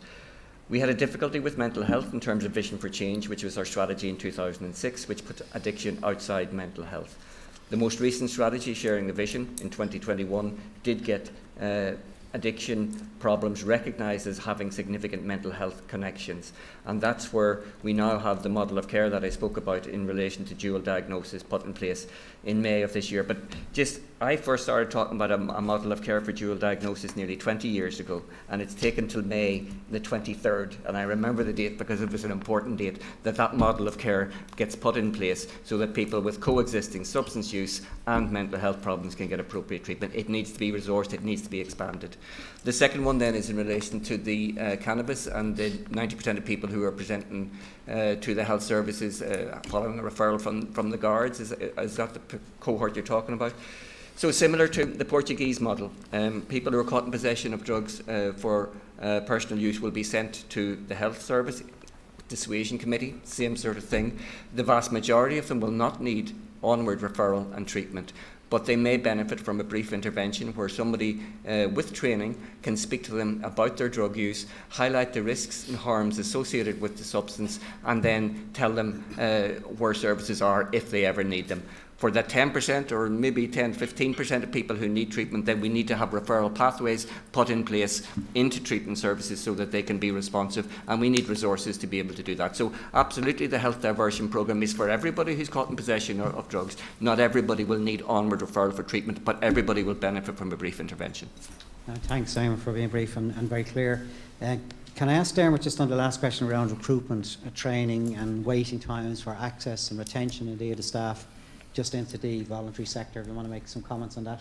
Yeah, just if I can specifically take up the question in relation to the volunteer piece. Yeah, the organisation that I'm part of, the Ballymount Action Project, it started in 1981. The very first thing they did was the group of volunteers who came together was they said, we need to know what we're doing and we need to do training. So that is a core ethos within the community voluntary sector. And again, from quite early on, Caroline's over there, the Quality Matters developed in the community voluntary sector a whole series of standards for all of those different dimensions. So it's always been seen as a priority. Just very recently, the Addiction Council of Ireland, which is the body that regulates a lot of the addiction workers, they've introduced, there's a accredited status for project workers, and the supervision programme for that has just been set up at the moment. So there's a real emphasis on that, and there is training for community members, professionals who are involved in all that. That has become more and more available. But the difficulty is that the structure doesn't really prioritise that. So it's seen as an add-on. So rather than have proper education in relation to effective response as a core part of the overall strategy, it's an add-on. So again, I think it's a crucial point that, and it might be part of the reason why there's a difference between statutory and the voluntary, because there can be a perception out there that the voluntary are only voluntary people. They don't really know what they're doing. The fact that they're all so easily recruited into the statutory sector is because they're very good at what they do. They're very professional and very competent. So I think that's a piece. Does that make sense? Okay, Tommy, very briefly, Yes. because we do need to go back to the tables now. I'll just Very- take the waiting time question and actively reaching out to people in the community. In JAD, there's no waiting list. I'll give you an example of Monday, somebody presenting for methadone treatment. The nurse assessed that individual, or was available to assess that individual on the Wednesday in JAD. So there are no waiting lists in our service for opioid addiction or methadone or our psychosocial services. On actively reaching out, we have an assertive outreach team at the moment, as I said, funded under the crack cocaine budget, and the HSE also have an outreach team operating in the community. We have very good systems in place for picking up people. We have great relationships with service users who make us aware if there's new people in the community. It's a strong sector and we're actively on the ground engaged with people. Okay, Tommy, and thanks for being clear on that one again. It's good to hear, actually, that in terms of accessibility and timeliness. Okay, I'm very conscious more panellists want to go in, more people from the floor want to go in. Can I just ask you, I think everybody will agree, we got the last Assembly meeting a good insight into some of the human experiences and the lived experiences, we called it. Today, I think we got a good insight into some of the service delivery design of some of the that are doing some really good work and some good services and with some really good outcomes and some innovative thinking about what we might do in the future. So please show your round of applause for the panellists. Thank you very much. Okay. Yeah, and we will, as Carl reminds me quite rightly, we will follow up on unanswered questions that we didn't get time to get to, as always, and we'll ask the panellists to help us with a response for you and put it up on the site. So between now and 1 o'clock, which is about 23 minutes, 22 minutes, can you have a discussion? Your facilitators will facilitate it, but it's really about from what you've heard today or from what's on your mind from a service delivery and design perspective. What can we do to make things better? Thank you. Yeah, we've got it back.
Okay, welcome back, everybody. Just before we kick off, I think, can I ask everybody to take the seats, please? We're just about live streaming now. I think you'll find the room is better air conditioned at the moment. If I could say to people at the back, if you can refrain from opening the windows because it just negates the air conditioning system. If we can keep the doors closed, I think it will keep the room a lot cooler. So welcome back, everybody. This session now is focused on the whole area of targeted harm reduction. If I can get your attention, please, folks, we've kicked off live. This is around targeted harm reduction. Again, we have a number of speakers and panellists, which I will introduce individually as we bring them to the podium. So first of all, can I go straight in and ask Tony Duffy to join us. He's CEO of Anna Liffey, which is a well-known initiative to support people with particular complex needs in services. So, Tony, you're very welcome, and thanks for coming along. Thanks very much, Paul, and thank you for the invitation. Firstly, may I wish everybody happy Pride. I was on my way over earlier, seeing everyone getting ready, and it was a wonderful thing. So I'm here today to talk to you about low threshold services for people with complex needs. I have 7 minutes and it's ticking down. So when I talk about complex needs, I'm talking about people who may be street homeless, who may have mental health issues, who obviously addiction issues. Anna Liffey was established in 1982 by Father Frank Brady and he and his colleagues. And we've been working with people who have experienced problematic drug use. Obviously, there's issues around non-problematic drug use, which I'm sure you guys are all debating and discussing, but this is about problematic drug use and working with people who find themselves in very difficult situations. One thing I would say from the outset is there are no hard-to-reach people, there are only hard-to-reach services, and you really need to think about that in your deliberations and such, because actually what I'm going to describe to you is a low threshold services, and we probably wouldn't be needed if other more mainstream services were actually working with clients more effectively. I've mentioned around when we were started, we have about 80 staff, sorry, I should have said about 80 staff, and we work in the midwest of Ireland, around Limerick, based out of Limerick and in Dublin. It's a fantastic team of people who do some amazing work in terms of engaging with people and helping people through to their I suppose, personal goals. So what is low threshold? Well, by low threshold we mean that the barriers to availing of our services are kept as low as possible. So we want to make sure that we can get to engage with people, and when we are working with people, obviously we want to stay engaged with them and work with them around the issues that they have. And I'll talk to you about the service provision that we do. But low threshold services is essentially a way of working. It's an ethos. It's not exclusive to Anna Liffey. There are other low threshold services in Ireland, and it is a model that is replicated across the world. I should say that the little graphic there, I'm not sure you can read it, but I'm sure you'll see the slides after, but is courtesy of our colleagues in DePaul, Ireland. They put something together, and basically what's happening there is the worker is saying, look, these are the rules, right? And you've got to stick to the rules, and the client is sort of explaining that, they have these issues, and, if they could stick to the rules, they would, but they can't. So in the next slide, what you have is the team member. Is that moved? Oh. I haven't moved on. Sorry. Hang on. With the next team, use the arrow. Sorry. Oh, it's that. There we go. Sorry. The team member looking to adapt the service and to keep them engaged.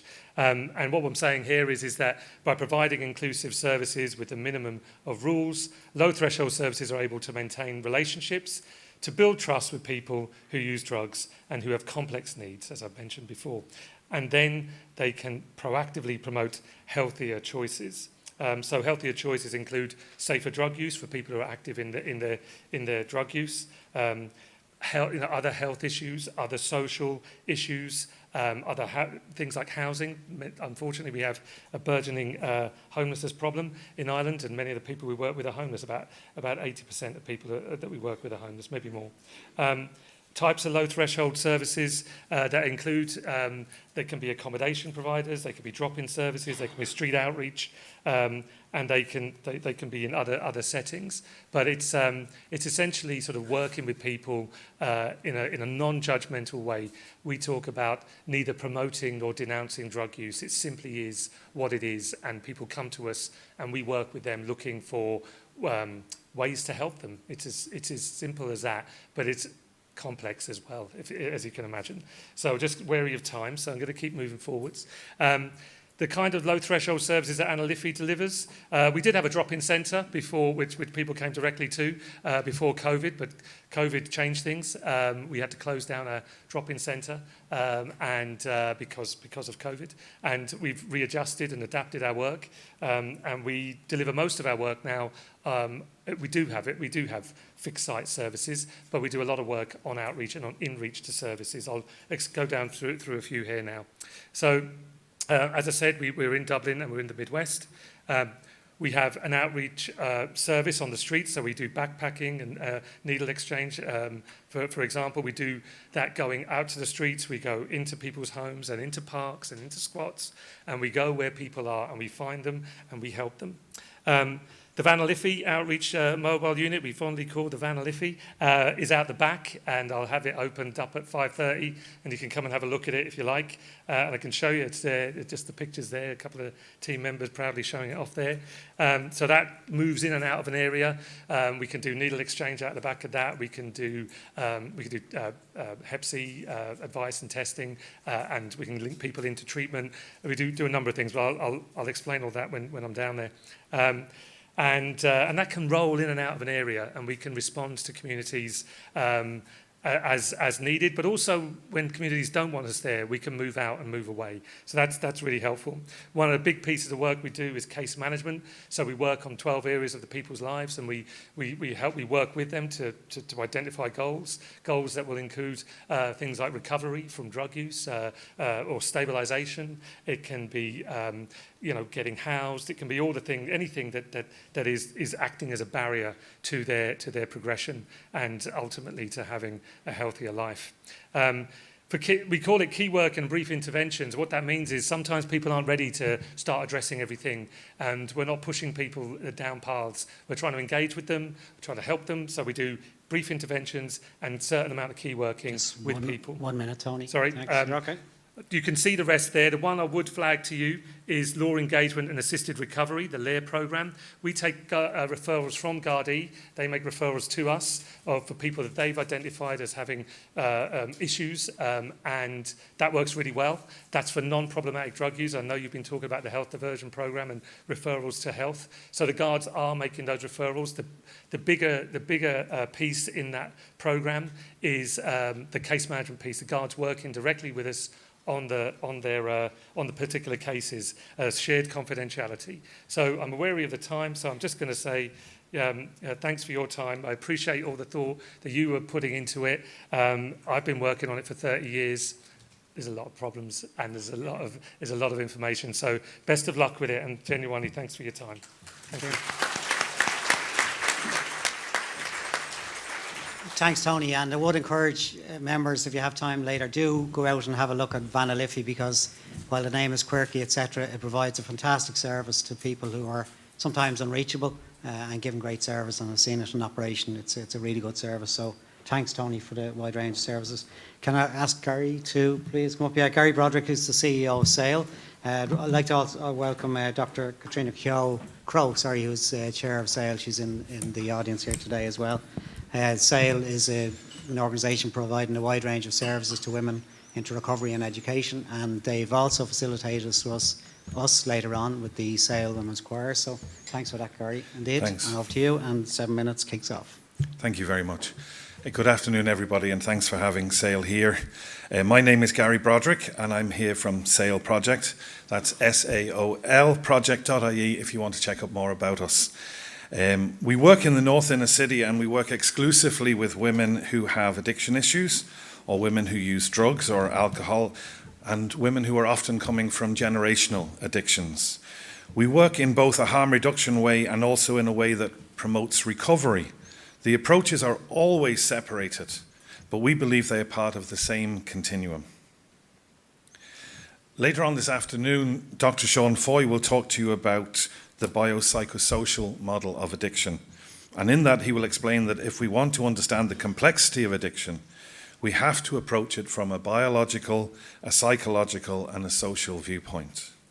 Now, far be it from me to explain things to you, but you might have noticed that women are different from men.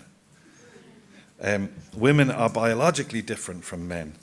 You might have noted that they're psychologically different from men, and you will definitely have noticed that they are socially different from men. Therefore, it follows that if addiction is a complex mix of the biological, psychological, and social, then those biological, psychological, and social complexities are different for women. Women do not experience addiction in the same way as men. Addiction is different for women. That means that when we're trying to respond to women who use drugs, if we use the same approaches that we use with men, we'll make a mess of it. We will get it wrong because addiction is different for women. The harm reduction approaches need to be different, and the recovery approaches need to be different. I don't know if you've noticed, but women get pregnant. That's a bit different from men. We're often very ready to provide services for women when they are pregnant, but we should be providing more women-specific services whether she gets pregnant or not. Male services do not suit women. Women have different bodies and therefore experience drugs in different ways. Women also experience vastly more trauma and more intricate, repeated trauma than men do.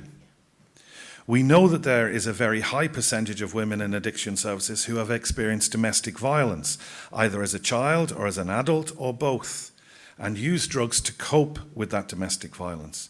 How is it that we think it's possible for women to gain stability or recovery when they're living with daily violence?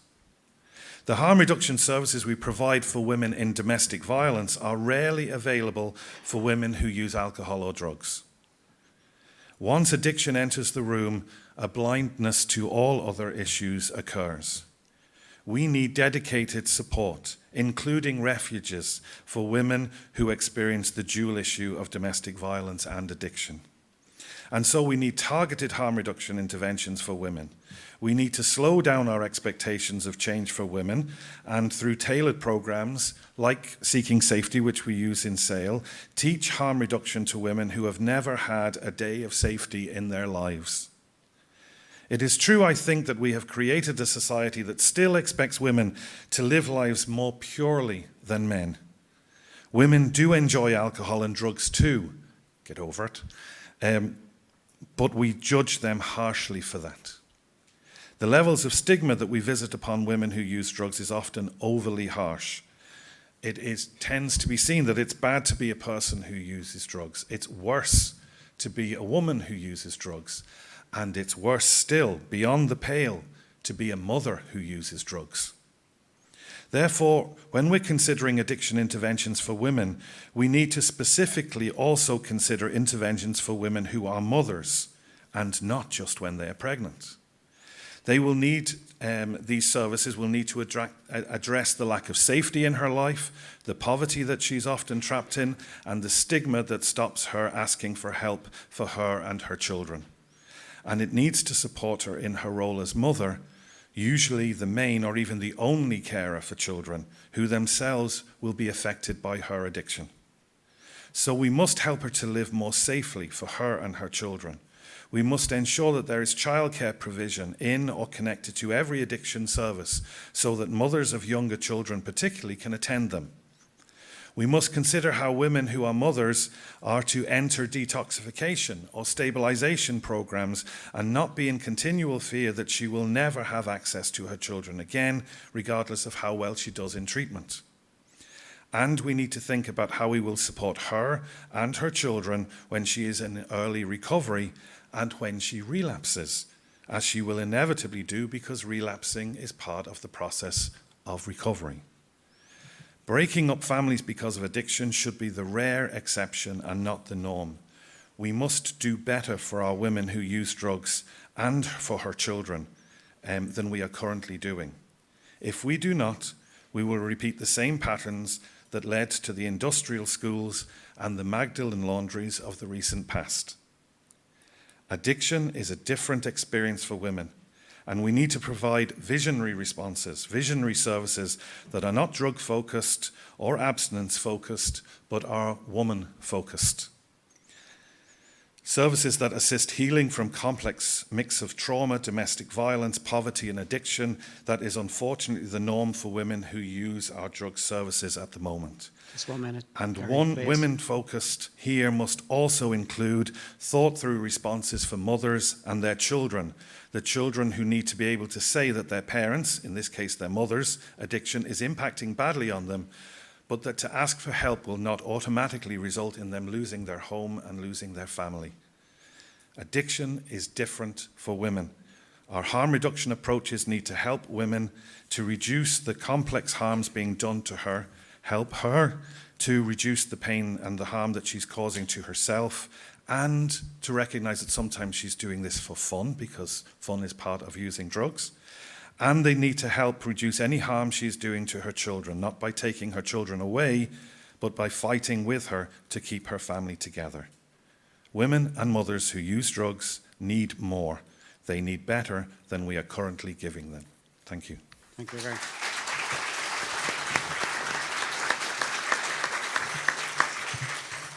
Thanks, Gary, for very strong advocacy and indeed the services, particularly for women and mothers, as you've described, and particularly the requirement for specific interventions, and also the huge issue around stigmatisation that happens, particularly even more harsh for women.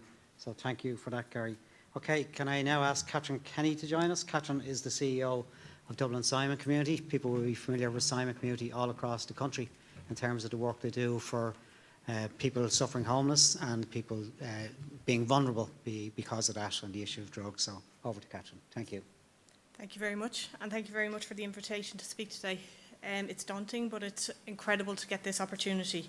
I'm here today to represent the contributions of those of people experiencing homelessness, who have that lived experience, to represent the volunteers and the staff that have contributed to our services over the last 54 years, and to give details of our primary research conducted within our services by Catherine Comiskey and our team in Trinity College on the recovery journey, and Ivana Maloney on lived experience of adherence to HIV medication in the context of homelessness and addiction. With over 12,000 in homelessness, we are in a crisis. Homelessness has a profound effect on a person's health, as evidenced by the lower life expectancy. And addiction is a key element in this. Sometimes addiction will take everything, and you will find yourself homeless. Other times you become homeless for other reasons, and then end up mixing with people on the streets and hostels who use everything, and then you will get addicted. Speaking of this group that client was in, they highlighted that 2 of 5 in that group had not used crack cocaine until they entered homelessness. In 2022, drug use was the second most commonly cited original reason for homelessness across our emergency accommodation. Clients frequently present with complex multimorbidities involving physical health, mental health and addiction, all of which are completely interdependent. Polydrug use is common, such as using both crack cocaine and benzodiazepines. The vast majority of referrals to our addiction treatment involve multiple types of drug and alcohol. Due to children and family responsibles, as has been evidenced, women often experience distinct barriers to addiction treatment, and often that delays their seeking support until crisis point. Addiction recovery looks different for every individual client that accesses our services. Therefore, autonomy and empowerment are key elements of our approach. Across our wide range of services, from outreach through to independent housing, we use a range of approaches to make sure that we implement harm reduction and abstinence-based programs. Some of those include the We Will Survive, Reduce the Use, Seeking Safety, Community Reinforcement Approach, Motivation and Interviewing, CBT, Education on Addiction and on Homelessness and Health. To overcome personal stigma and shame, while it can sound nebulous, can often seem too simple and can be easily overlooked. We underpin all of our models and approaches with the principles of a non-judgmental approach led by client choice and control, kindness, compassion, and placing emphasis on building trusting relationships, providing a safe space, meeting the immediate health needs of the individual so they can shift their focus onto their health and their well-being, and always positively reinforcing and building esteem. As one of her clients in Respite said, Respite was a place where she could get warm meal, a bed, but it was also a place where her soul could take a breath. It is critical to support people to navigate the pathways and hurdles that exist in trying to access further treatment. This increases their independence and confidence so that they do not develop a reliance on our services, but can leave confident in the fact that they can deal with any challenges they come up against into the future and know when and how to seek supports. Every day we work with people who are looking for help, who are meeting endless waiting lists and barriers to services. To address these gaps and barriers, we have, since 2003, delivered homeless-specific treatment services. In 2022, 934 clients accessed specifically our clinical and therapeutic services. In 2014, we commenced plans to deliver a 100-bed health and addiction treatment facility on Ushers Island for those experiencing homelessness, which with the support of the Department of Housing and Health, will be opened next year.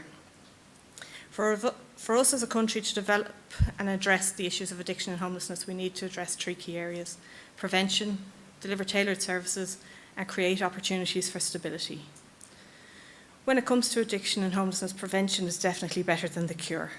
For a score of 31 to 33 is sufficient for a PTSD diagnosis using the post-traumatic checklist. The early stages of our recovery services, clients are presenting with a mean score of 41.9. In 2022, across our participants in the recovery services that had gone through them, their mean score was then 30.5. So services can and do make a difference. What's striking is that in this group, less than 10% of people reported no childhood trauma. It is critical we fully tackle and resource prevention and early intervention, tackling trauma, poverty, deprivation. This will need to include psychological interventions, education and health awareness campaigns in schools. We need to break this cycle. Delivering tailored services. As Tony said, there's no such thing as a hard-to-reach group, only hard-to-reach services.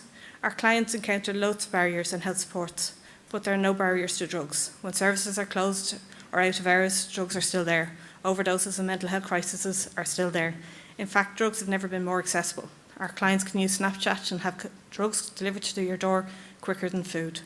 We need to ensure that we are consciously aware of these emerging trends and the needs of those accessing them. The research on a recovery service shows that in phase 3, clients have fewer physical health symptoms, lower anxiety, better social functioning, better psychological well-being, including self-confidence, goal setting, and self-efficacy. Stability is critical. It's not just access to services that it is required, but housing security and fluid long-term supports suitable to the needs. Insecurity has a huge impact on any person. Just a minute or so, Catherine, if you can, please. Pardon? Just another minute or so, if you can. Yeah, I know one of our clients said, "I know that I have 6 months left, but I'm really traumatised by the prospect of being homeless again. It's all I think about. I'm not sleeping, and I can't believe I've worked this hard, and it could all disappear." In a study of adherence to HIV medication in the context of homelessness and addiction, clients had significantly better adherence to medication during periods of stabilising, not necessarily abstaining from their drug use. Stability matters. As one of our clients said, once you have a fixed address, you have a base and you can work on everything else. We need to take action. There's a lot of talking and policy making, but there's no time to wait. People are dying and families are affected every day of the week. We need to invest in prevention, investment in early intervention and prevention, youth education, family mediation, community supports. We need to tackle poverty, deprivation in disadvantaged communities. We need to deliver services, be innovative, to move away from archaic notions of recovery as defined by abstinence only. We need to create opportunities for stability, deliver safe, secure housing for people with responsive community support. It's critical that we do remember there are successes happening. Our task is to prevent more people entering the system and support those currently in homelessness and addiction through their experience so they can go on to live full, meaningful lives. Thank you for your time and your attention.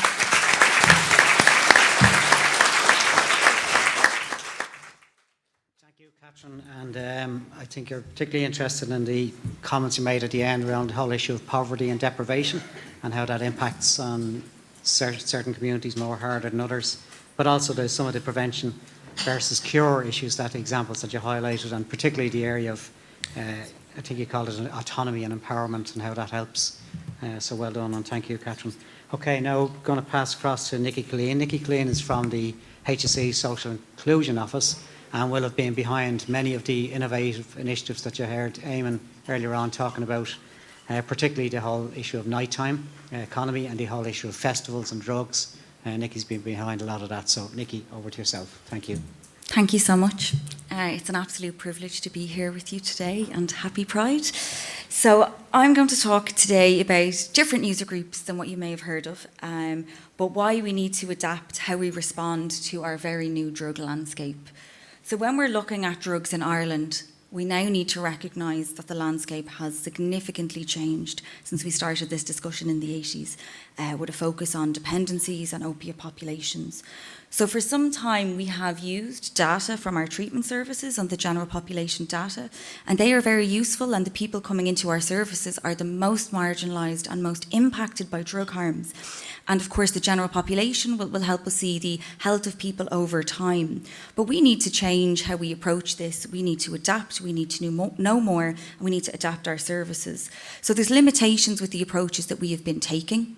We may not actually know everywhere that people are using drugs. We may not know everyone who's using, and we may not know everything they are using. So as part of our emerging drug trend projects in the HSE, we're looking at the other user groups and the gaps in our knowledge and the gaps in our services. So we're looking at groups who are using new drugs in new ways. We've heard from Gary on the needs of women. We need to look at other genders and how they're using substances and what their needs are. And the nightlife setting, which will be the focus today. So when I'm talking about the nighttime economy in terms of the HSE's work, we need to recognise that use is occurring in bars, pubs, nightclubs, festivals, unofficial parties.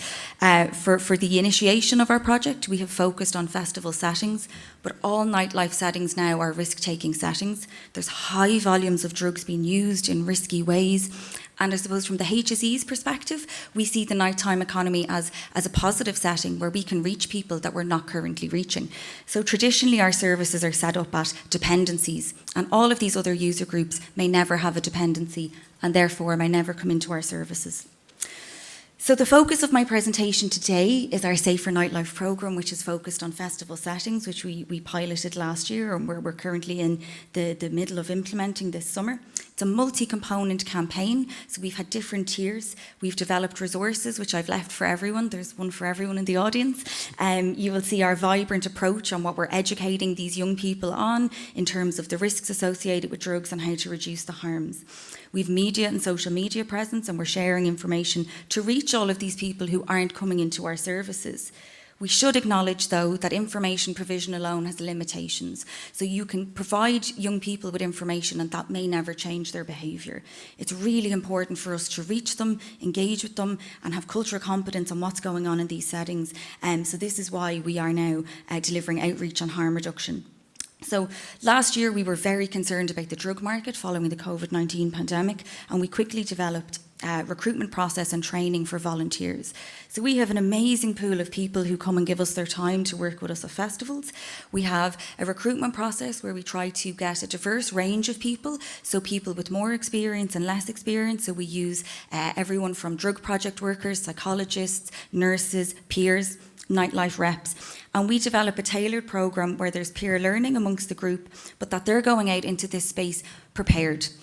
People who are using drugs in these settings are very educated. They're using drugs that people in drug services may not see on a daily basis, and they need a different type of information. They need a different type of support for them.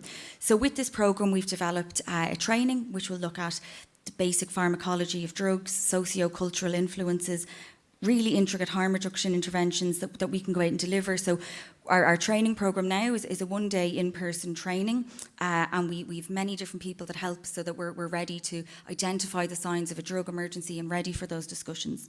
So our harm reduction is based on the same ethos that would have been shared by other speakers, in that it's pragmatic, non-judgmental and meeting people where they're at. So last year we would have ran our harm reduction at 2 festivals while we worked on proposals with the Gardaí, Justice and Department of Health to expand our service to include analytical components through back-of-house drug analysis.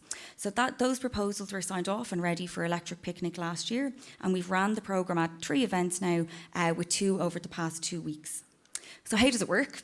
We have a drugs.ie tent at the festival. We'll be operating there for about 9 hours of the day, and we'll have our wonderful volunteers doing outreach to the campsites. We're checking in with people, how they're getting on. Some of our interactions can range from very brief interactions to very detailed discussions on how those people are going to use drugs and what they are using. With our lab on site, we have surrender bins that people are welcome to come to the HSE tent and surrender. In agreement with Justice, Gardaí and Department of Health, these are safe spaces, so people can come in, receive a health intervention and discard of those drugs, which will be analysed by Sinead McNamara and the National Drug Treatment Centre team on site. Just to point out, the below bin is people dressed up at Electric Picnic. I would not encourage anyone to give your drugs to those people, only the green bin on top, please.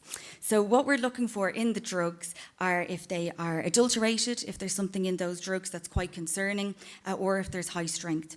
We will review and then we'll issue an alert with those alerts going on the festival screens, apps, social media, and we use it through our engagements. So we've many benefits and outputs that we're reviewing as part of this project. We're working with very new stakeholders that the health service have never worked with before in nightlife settings. I think it's really important to show that this is a really good example of justice and health working on a health-led strategy.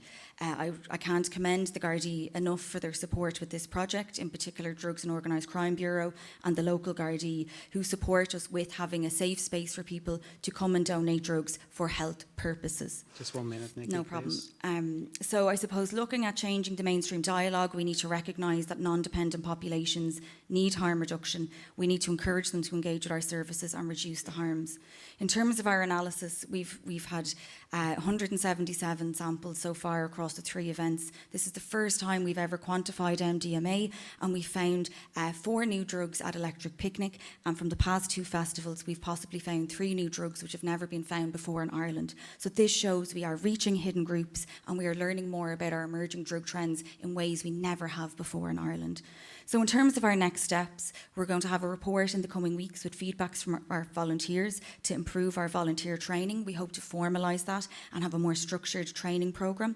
We need to improve our research and have other monitoring projects.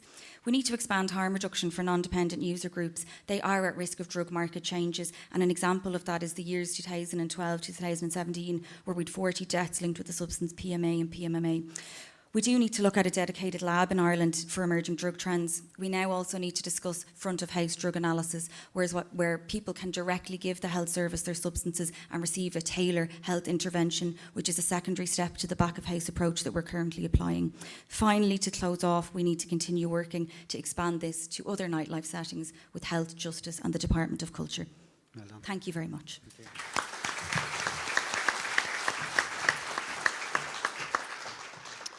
Thanks, Nikki. And a great example, as Nikki describes it, of a very changing landscape, but a new way of reaching people. So we understand that changing landscape and reach them in a very different way. So thank you very much for that, Nikki. Now, I think I'm going to pass back across to the facilitators. Again, 5 minutes just to pose initially 1 question per table, if we can. And we'll try to get through as many tables again as we possibly can. So 5 minutes, please, with your facilitators.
I'm going to call tables again at random, but please be on ready to go. So firstly, can I call on table 1, table 7 and table 13? 1, 7 and 13, if you can have your questions ready. So firstly, table 1, please. Can I get your attention, please, folks? Table 1, thank you. Hi, how are you doing? It's just a general question, really, in relation to pubs, nightclubs, concert venues. Do they have a role in drug prevention, as in taking out known people that are dealing in their premises? And actually known users as well that would be entering their premises? I know that lots of the nighttime economy places now, they get grant payments from government. Is there any link or any pressure that could be put on in that regard? Thank you. Thank you very much. We'll come back to that now with Nikki in a second. So, table 7.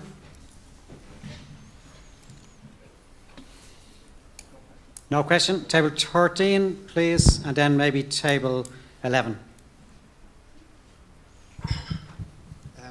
In relation to people's long-term recovery and secondary treatments, noting we say self-help groups and recovery is usually a lifelong process. Do you have any statistics or data in relation to that? So I can just clarify one last time in relation to recovery? Yeah, people's long-term recovery. So we say there's a significant number of people use Simon. So do they stay on your books, or how is there people progressing or moving on in all the agencies? That's very helpful. No, thank you. And sorry, 11, please, table 11. Yeah, we'd like to ask a question in relation to the drug testing at the festivals. We're just wondering, did you have a target for levels of engagement? Did you reach that target? And what challenges did you face in terms of establishing trust with the people who you wanted to submit samples? And did you learn anything from that and things you could do differently in the future? Thank you. So I'll go to Nikki first on a range of questions there. Nikki, just related to the nighttime activity and your approach, please. Yeah, no worries. So I suppose to address the first question in terms of policing, I suppose there's very detailed policing plans for every event. So I suppose to operate a healthy nighttime economy or healthy, festivals, we do need to work. There needs to be health and justice at the table. We all have different roles. So policing is operated. There's that operation. I won't get into too much details. That's the, our Garda Síochána responsibility. I suppose just in terms of what we do, we have an agreement that we have safe spaces where people can get health interventions. So generally at every festival, the medical tent or a drug tent or the HSE tent is a space that isn't policed. It's where you can come, you can chat, you can get non-judgmental support, of course, unless there's a public order incident. In terms of grants and resources, I mean, the expansion of this to other areas and other festivals will need support. It will need to be resourced. This is a pilot and it's run across a number of events now, but to expand on that, it does need greater funding. We will look, I suppose, with our colleagues in HSE Emergency Management to look at licences and harm reduction being part of festival licences to see what we can do. I mean, the festivals do environmental prevention. They'll have free water, they'll have sit-down spaces, they will share harm reduction. So there's many things that they can do even if we're not on site. They can make the space feel very safe, they can make it welcome, they can encourage getting medical help. We did research in 2019 with Trinity College Dublin. We got about 1,100 respondents who use drugs in festivals, and we found high levels of use, high levels of mixing, but they are afraid to get medical help. They are afraid, there's a lot of unknowns, and we see that on the ground. We do a lot of work encouraging people to get medical help. They're afraid of what will happen to them if they do present. So festivals can encourage, accessing help even if there isn't harm reduction on site. The second question in relation to our response and our targets, I suppose this is a very novel response for Ireland. We did review other countries. We looked at all the different approaches, which is postal, front of house, back of house, office-based testing. I suppose the back of house usually is done by law enforcement, so drugs that are seized or drugs by medics or amnesty bins at the entry point. What's a little bit different about our approach is we don't have bins in isolation. Every person that puts something in that bin gets a health intervention. So if there isn't an alert about the substance, that person is still leaving with the information they need to know tailored to them. So we'll ask things like, are you using prescription medication? How are you going to use this? So that's a little bit different with ours. So we'd no targets. We didn't know how it was going to go. We didn't know if people would engage or not. There was some media miscommunication ahead of Electric Picnic last year, which meant that people were quite concerned to use our service. I suppose our volunteers were out there chatting with people, sharing the message, sharing how it was going to work. And over time, the trust did build. And we did notice that once people saw our alerts on the main screens, once people engaged with our volunteers, they saw what we were there to do and they understood it. I'll be honest, I was completely blown away by our first festival this year of the trust that people had. We were busy non-stop for the whole 9 hours. It's really difficult to quantify how many people we're engaging with because it's very fast-paced, so you're not accounting for everything. But we gave out over 1,000 water bottles, over 1,000 lip balm, and that's just a small representation of the amount of people we were engaging with. People were happy to come into our tent. They wanted to submit the drugs either just to know in case there was something in circulation. Some people just wanted to support the approach and help the HSE know more about drugs, and some people gave drugs because of medical emergencies. So the trust has definitely built with some populations, which is amazing to see. We had concerns at one of the events on some of the days about certain types of drugs, and we discussed this on outreach and we discussed it with people, and they said, no problem, I'll get you, we can talk with people on the campsite if we see the pink powder that you're concerned about. And they did. The public said, okay, the HSE are concerned about this, let's give it to them, let's let them analyse it, let's see what's in it. So there's a two-way learning from ourselves and the public, which is actually amazing to see, and I think it will grow over time. So this is our second summer, this is a pilot phase, but we will be writing reports and reviewing and getting feedback from the public as we progress. Thanks, Nikki, and very comprehensive and thorough. Just on the second question, which was related, I know it's a really important one for the members, the issue of long-term success rates. When people do access the service, what is the kind of indicators or benchmarks of long-term success? I might ask the three of you, but start with Catherine just, and then Tony and Gary. Just briefly, any indications of measures of success? So in our long-term accommodation services and our independent housing services, we've got a 98% sustainment rate for people in our services. So that's a very high rate of stability and people making sure that they're continuing that security and that stability. So it can work and it has worked. We have about a 31% repeat percentage on our detox service, and that can take multiple times for people just to move through the services, and occasionally they'll have a slip and then they're back to the start. So it'll depend, but generally last year it was only a 31% repeat, which will give you a sense that the other 69% are moving through the services and into other services. With our bloodborne virus unit on the stabilisation piece, we've got a 100% success rate and stability of people who leave that service after they've come in and engaged with the service. So it's certainly the harm reduction and the abstinence-based projects are all having a key impact. Thanks, Catherine. Very impressive. Gary, can I ask you? A bit like the Kerry farmer, if you're going somewhere, don't start from here. When we talk about recovery and that whole recovery process, it's very often from a male perspective, and I think if we're going to look at women, we have to really assess how she is doing and against her complex issues. And so things like engagement with family and keeping children, not reoffending, and then reducing drug use as trauma is being dealt with.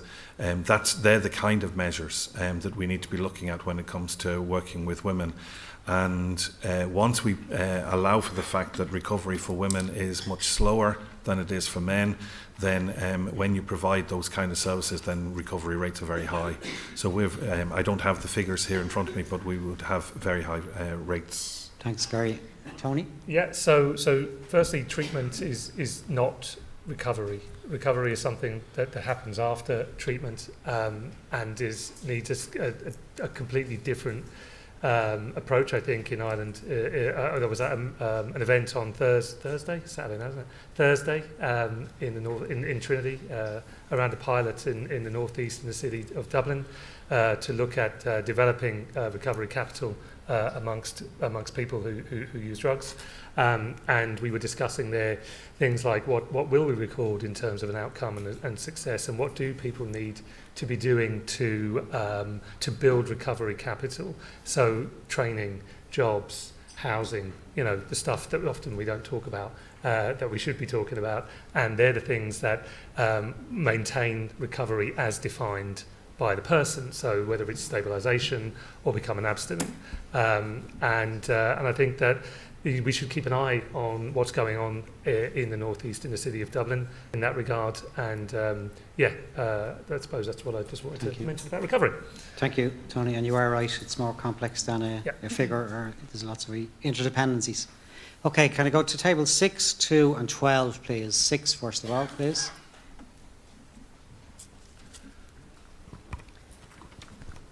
This question is addressed to Gary. Gary, is it still the procedure that women and children in domestic violence situations have to leave and find a refuge? And why is the perpetrator not arrested? Thank you. Table number 2.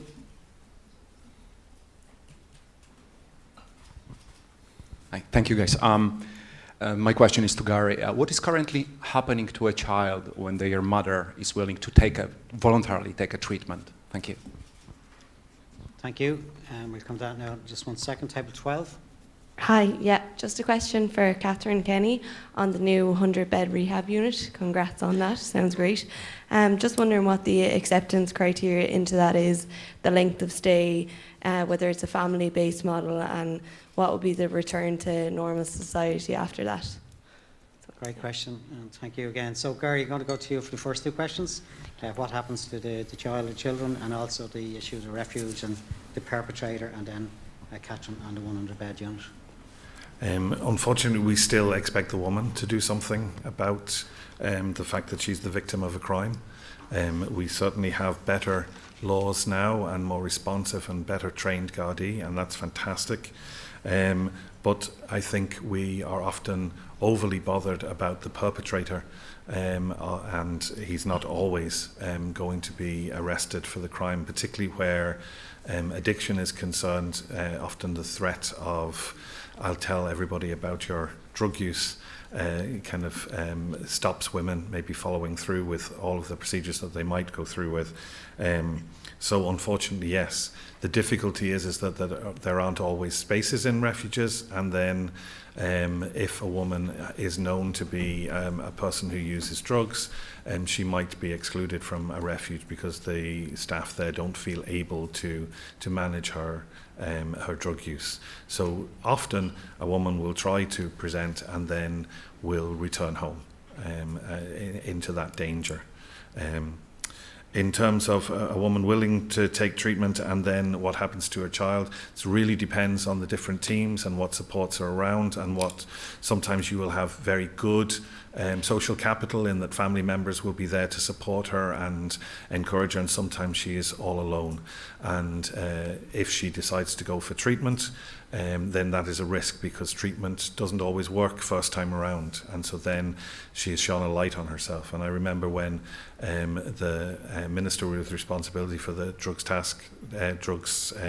strategy came to visit Sale one year, one woman said, "My daughter is 19, now it's my turn," and that she had basically waited until her child was through childhood and couldn't be taken into care before she tried treatment. No.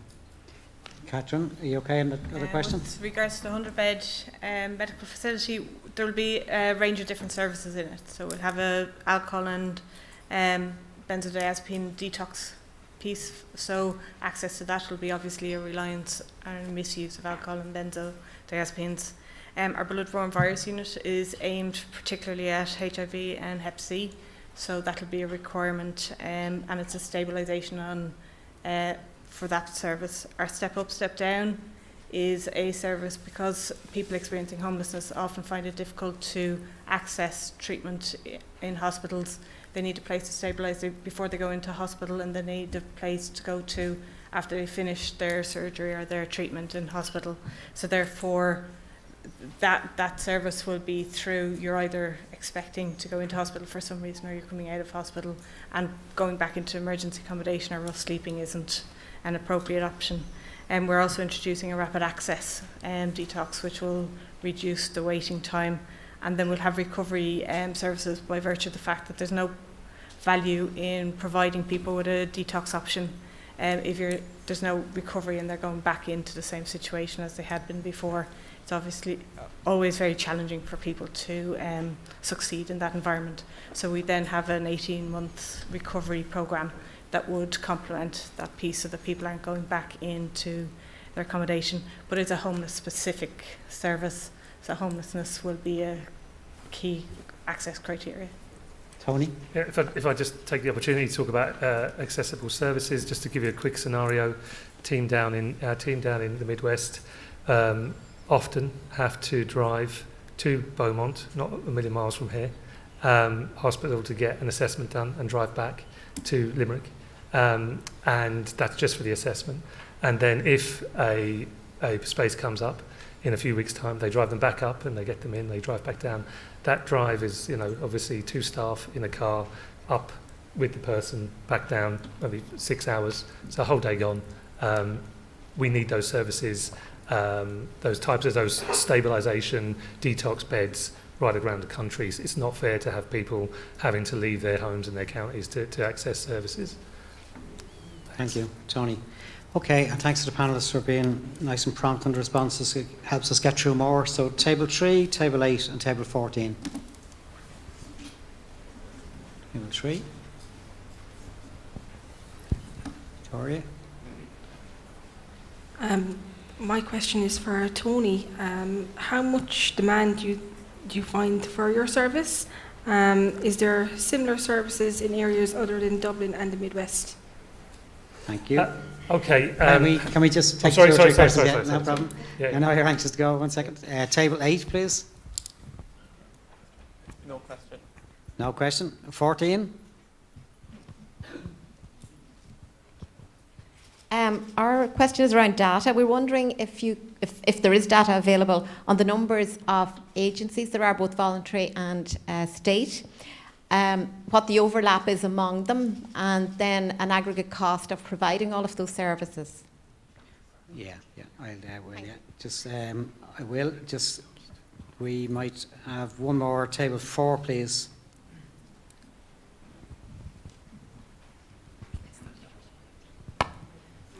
Hi.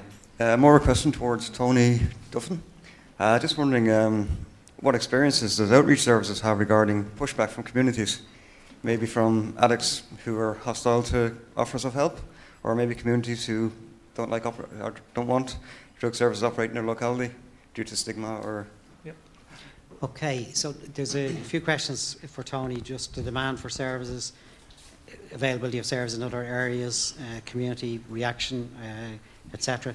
The question on related to how many voluntary and statutory agencies are there, what's the cost, what's the investment? I might put Jim on guard, Jim from the department, just to respond to that in a couple of minutes. So I'll firstly go to Tony, please. Oh, okay, thank you. So on the demand for services in Dublin and the Midwest, sorry, I don't have the figures to hand, but to describe it to you, the team are out. We have full case loads. Each member of staff takes 20 cases in terms of case management. We have 80 staff, and in Dublin they'll visit private emergency accommodation providers and the homeless hostels and stuff to provide direct services to them. Our nursing staff are absolutely flat out with really seriously serious, I wouldn't say chronic, because people who are chronic need to be up in the hospital, but very serious sort of health issues in terms of abscesses and compression bandages and these kinds of things. So it's a really busy service. We would see thousands of people in the course of a year.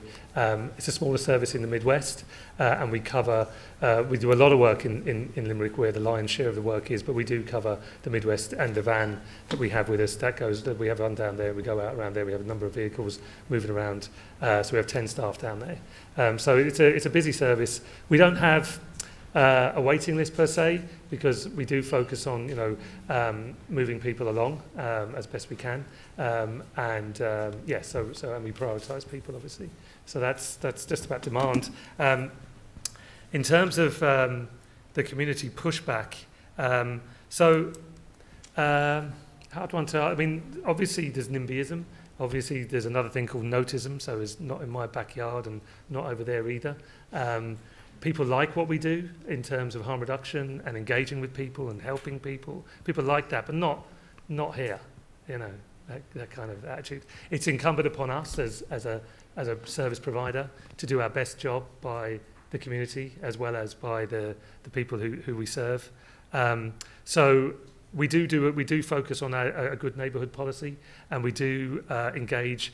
For example, at 48 and 51 Middle Abbey Street in Dublin, our nearest neighbour is Arnott. We know the team there. We talk to them. This is a very high-profile business on our doorstep. We engage with them really positively, and we ask the people who use our services to remind them that they have rights and they have responsibilities as well, and to respect neighbours and such. So there is a lot of work that goes into that, and it is incumbent upon the service provider to be. It's like you want to be. The area has to be a better area because you're there, not worse. I don't know if that helps. Can I just come in on that? Yeah. Communities can also be a great advocate and a source of information. So certainly there's NIMBYism, and there's certainly occasional groups that will object to the services going into their area. But the communities can also be a huge asset. And we find that people report into us and our outreach teams to say there's somebody here, they need help, or they'll look to get involved. So there's certainly the pushback, but also there's great engagement from communities as well.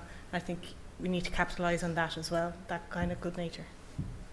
Thanks for that, Catherine. That's good to hear too. So, Jim Walsh, I kind of put you on the spot, but the question was around the investment in this area and the number of statutory voluntary community organisations. Thank you very much. So the department funds 280 drug and alcohol services in conjunction with the drug and alcohol task forces. That's 280 services, and the investment every year is around 31 million. In addition to that, the HSE also provides funding for voluntary services, another 24 million. On top of that, then again, we have funding for 50 residential services. My point, though, I think going back earlier on, was we have a patchwork quilt network of services, and we need to see can we harness those services and those structures in a more efficient manner, as they did in Cork. Thank you. And James, sorry, while you're on a roll, just the total investment in drugs-related services from the department and HSE. It's in the region of 140 million. Okay. There's another 82 million directly through the HSE on top of that, so we'll add all those up, you're around the 140, 145 million. Thank you, Jim. Per annum. Thank you.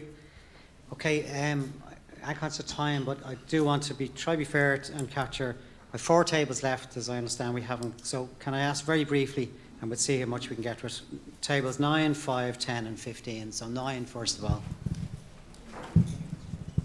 And again, I'll ask the panellists to be very brief in responses. Hi, so this is really directed to anyone. Anyone can answer. So just to highlight a few things about this country. We have an extremely high cost of living. Planners have so much power that nearly everyone gets rejected when trying to build a home. The entire country has no connection, very little public transport, and just transport across the country, which has resulted in Ireland having the highest rate of loneliness. And of course we have the controversies, even with lack of transparency in the likes of RT. And all these kinds of things now that has obviously contributed to a low quality of life in Ireland. If we address these issues, would they help stopping people resorting to drugs as a form of escapism? Thank you. Thank you.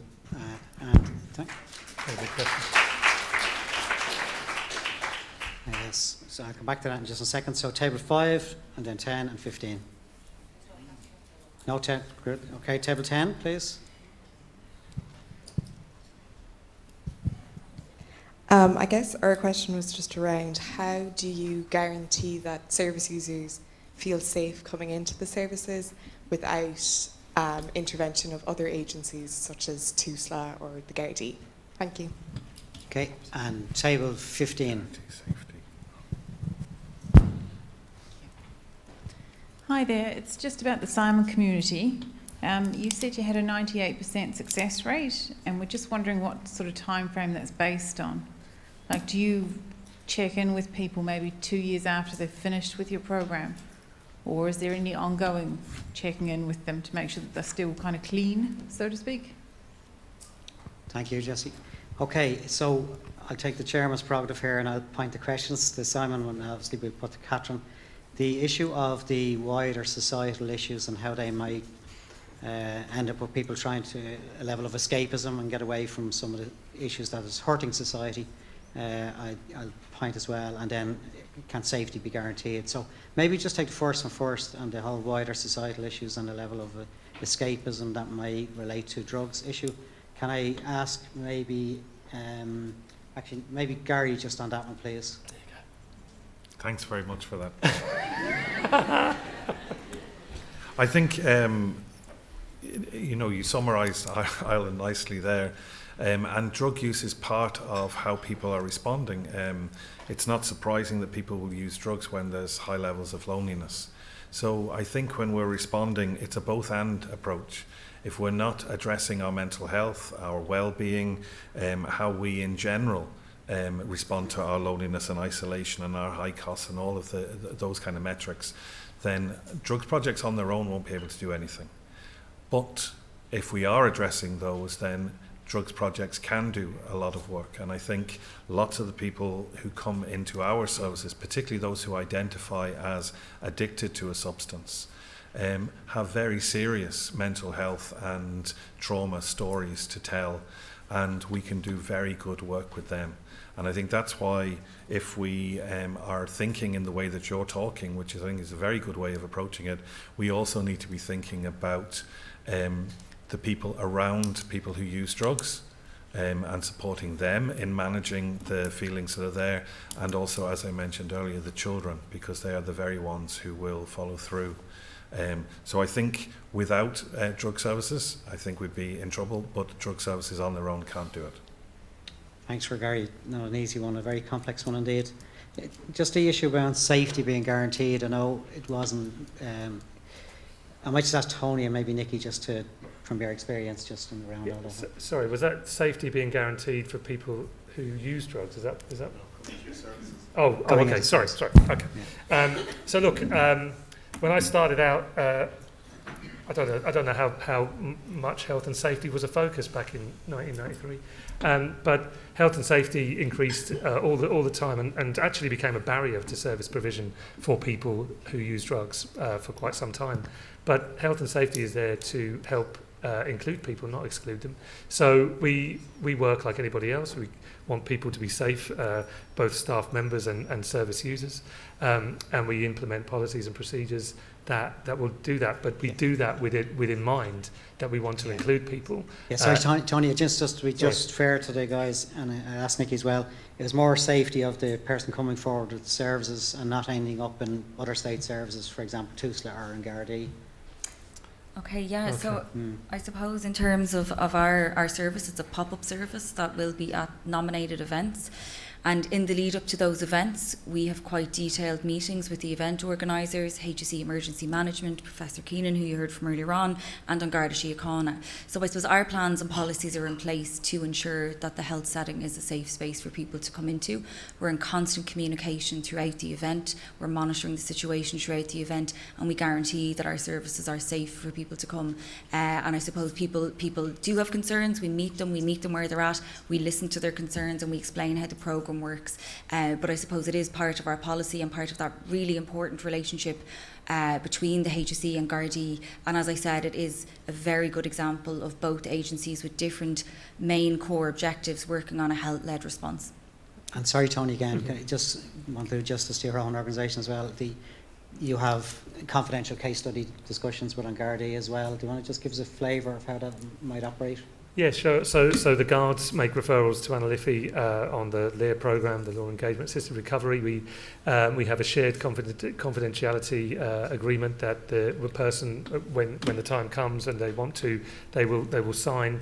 And it's working around the case management piece where you're looking at goals and such, having case management meetings every 2 weeks or so, and working on the goals. And the guards understand that this is not about criminal activity or gathering intelligence. This is about helping the individual, and they do a great job in working with us, which is quite unique, really, when you think about it. We're a harm reduction service that works with people who actively use drugs, and the guards work with us on finding solutions for them, other than going to court or anything like that. So it's good. Thank you. And Catherine, finally, can I just ask you the long-term kind of tracking of the benefits, the 98% figure, but generally long-term tracking of it? The 98% is in our housing specifically, so we would track that on an annual basis. So by virtue of the fact that they're in our housing, they're living in our units. So we would track them 12 months, 5 years, 10 years, and some people that's their final accommodation. So we would have, and that would be over the whole breadth of our accommodation services. So it's an ongoing track, but we would capture it on a monthly basis. But a minimum to be considered is 12 months. So you have to be stable and in there to be considered successful for more than 12 months. Okay, can I just say to our panellists just a couple of things? Just first of all, thanks for all the work that you do with your organisations and with your teams. I mean, it is an amazing commitment, highly qualified people, highly committed people who commit their careers to working with the most vulnerable people in our society, and it's nothing but commendable. So thanks to you and your organisations for all that you do.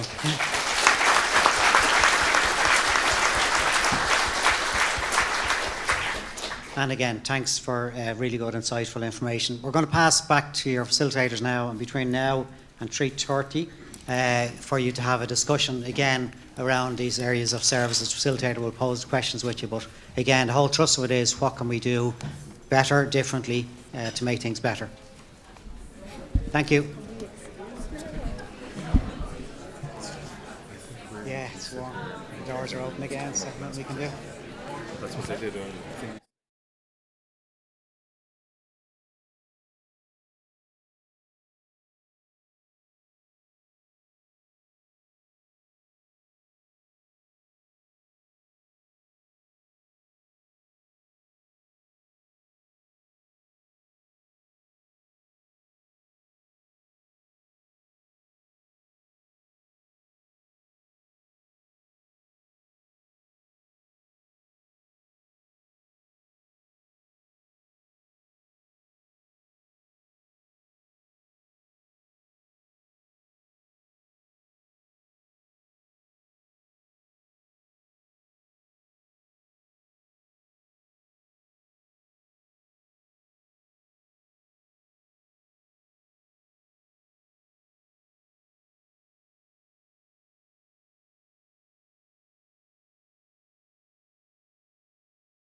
Okay, welcome back everybody, and we're now fully back on air, live streamed. Again, we are now in a session which is dedicated to the whole area of treatment. If I can get your attention please, folks, we're back on. Can I ask people at the back to please take the chairs? Okay, we're now in the whole session which is dedicated to treatment. And again, as always, I'll introduce the panellists individually as they come forward. And firstly, I'd like to welcome Dr. Anne-Marie Carew. We had a Health Research Board presentation this morning, and this report issued just mid-week of this week, and I think it was a very good, very clear report setting out the very changing nature of drug use in Ireland. So I'm pleased that Dr. Anne-Marie Carew is here today to share with us in a bit of detail. Thank you, Anne-Marie. Thanks, Paul. Good afternoon, everyone. Thank you all for the opportunity to be here with you today. I'm going to present data which is collected by the Health Research Board on drug treatment demand. Now, treatment demand is an important measure. It tells us about the numbers and the profiles of those that are entering treatment every year. It's useful for service planning and for generating evidence for policy. Treatment demand can be used as a proxy measure for what's happening in the general population and tell us about drug use in the general population.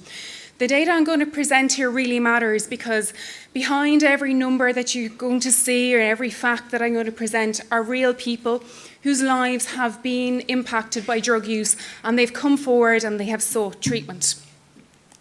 So first of all, I'm just going to tell you a little bit about the system. The National Drug Treatment Reporting System collects the data on treatment demand. Under the current National Drug Strategy, there's a requirement that all publicly funded services, drug and alcohol services across the country, report data to the NDTRS for all people that use their services. Our coverage is high. Around 90% of day and residential services report data to the system. We collect data on cases, both those that have never been in treatment before and those that are returning. Trusted service providers across the country obtain consent from individuals, and they collect the data and return it to ourselves.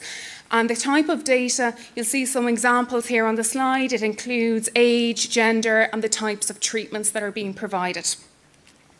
So last year, approximately 350 services from right across the country provided us with data on treatment. Outpatient services are day services. For example, you might attend a counselling service counselling session at a day service. Inpatient services, or we also call them residential services, is where you stay overnight. So an example of that would be an inpatient detoxification facility, for example. Low threshold services, which you'll see here, these are services that are typically low dose methadone or community-based drop-in services. Once referred to a service, the data tells us that generally treatment takes place in a timely fashion. Of course, there are variations depending on the type of service that's being accessed. So, for example, if you wanted to access a residential service, you may need to wait for a bed to become available.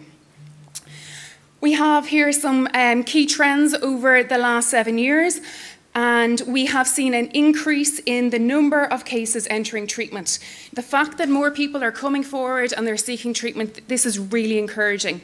We've also seen some other positive trends. For example, we've seen a decrease in the number of cases that are reporting injecting. Last year, we had just over 12,000 cases enter treatment, and almost 4 in every 10 cases had never been in treatment before. Here we have the top 4 main problem drugs that we saw last year. You can see here cocaine was the most common, followed closely by opioids, which include heroin, and in fact it's mostly heroin, then cannabis, and then benzodiazepines. Benzodiazepines are, you may have heard earlier, they're prescription drugs, and you may know the name Valium, for example. We're going to look at each of these drugs in a little bit more detail later on in the presentation. Other trends that we saw relate to polydrug use. So we're seeing in our data that nearly 6 in 10 had problem use of more than just one drug. And last year, we see that the most common combinations in the data is for cocaine plus alcohol. In terms of injecting, we see that 1 in 5 cases had injected, and these may have experienced some of the worst harms as a result of drug use. But we have seen a downward trend in injecting and behaviours, and this is really positive. Now, the type of drug for which treatment was sought varies by age. You can see here on the slide that among younger people, it's predominantly cannabis. For those that are in their 20s to mid-30s, it's cocaine. And among the older age groups, it's predominantly opioids or heroin. I'm going to take you through the four main types of drugs that we saw last year. So I'm going to start with cocaine, and we'll start to look at the profiles of who are entering treatments for these substances. So there are different types of cocaine. As you know, the most common that we see in Ireland is powder cocaine, and it accounted for 8 in every 10 cases entering treatment for problem cocaine use last year. The other main one that we see is crack cocaine, and the numbers for crack cocaine have increased. It's less common, but it is the other type that we see. In terms of powder cocaine, what we have here is the typical profile, and it tends to be young males who are working. About half had never been in treatment before, and it was common to have problem use of several drugs. In addition to cocaine, many were also treated for problem alcohol or cannabis use. Then looking to crack cocaine, as you know, crack cocaine is more addictive and it can be more harmful. As I said earlier, the numbers are increasing, and last year crack accounted for 1 in every 5 cocaine treatments that we saw. The profile here is very different. These cases are more likely to be unemployed, more likely to be homeless, and most have been in treatment previously. Many were also female. In addition to crack, it was common to see problem use of opioids, benzodiazepines, and cannabis use. And we also see that 1 in 3 had injected, and many were still injecting at the time that they sought treatment. Moving on then to opioids. This was predominantly heroin, as I said earlier. The profile is typically older males. Most have been in drug treatment before. The majority were unemployed. In addition to opioids, there was often problematic use of cocaine, benzodiazepines, and cannabis, and we also see for this group that injecting was common. Next is cannabis. Now, this profile is different to the others that we've seen. It is typically young males who have never been in drug treatment before, and you'll see here on the slide, many are students. Polydrug use was less common among this group, but where there was problematic use of other drugs, it was most likely to be cocaine and alcohol. Benzodiazepines did appear as well alongside cannabis. Finally, we're coming to the last profile that I'm going to talk about, and it's benzodiazepines. The profile is typically older males that have been in treatment before. Similar to the other groups, we see polydrug use is common, and in addition to benzos, there was also problematic use of cannabis, opioids, and alcohol as well. What we have here is the first drug ever used and the age starting to use drugs. So for all the groups that we've looked at, most started drug use by the time they had reached their early teens. And you can see here on the slide, most started drug use by using cannabis. What's not here on the slide is alcohol, and where alcohol was a problem, half of cases had started to use alcohol by the time they were 14 years of age. Next, I'm going to show you some data about special or vulnerable groups. The first is parents and children, and you've heard quite a bit about parents and children already today. The impact of drug use can be wide-reaching. Children are particularly vulnerable to the drug-related harms, and also we know that there can be barriers to treatment for parents that want to access treatment. So the fear of losing their children, stigma, the practicalities of who's going to mind the kids while the parent attends for treatment. Last year, we see in our data that almost half of cases entering treatment for problem drug use had children. 4 in 10 had at least one child living at home with them at the point in time when they accessed treatment. Females were more likely than males to be living with children at the time that they enter treatment. The second group I want to talk about is travellers. We collect data on ethnicity in our system. We know that many don't disclose their ethnicity due to the fear of stigma.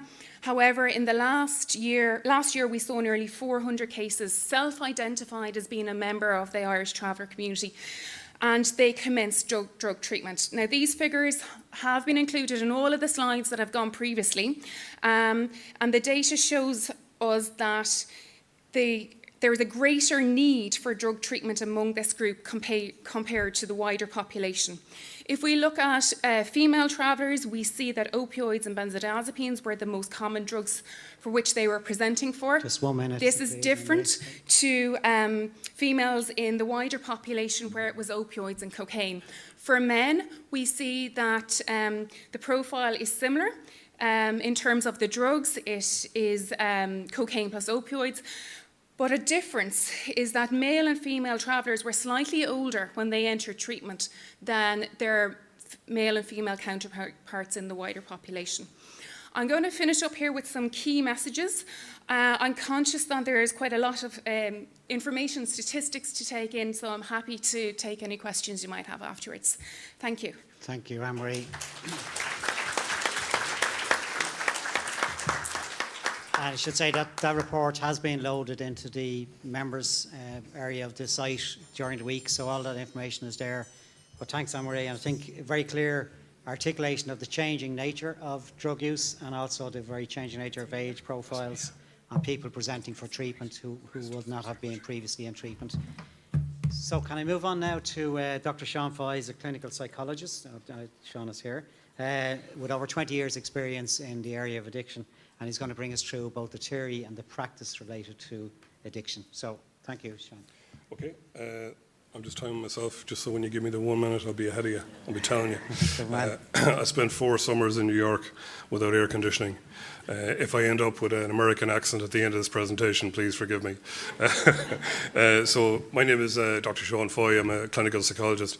I've worked in addiction for a long time, and before I give you my presentation, I just want to tell you a bit about myself, and this is mainly so that you can just focus kind of where I'm coming from. So I began working with people who are experiencing homelessness in the UK and London roughly about in 1992, so it's actually 30 years that I've been working in addiction and mental health. And I began to work with people who were in direct access hostels, and the 2 issues that came up all the time were addiction and mental health.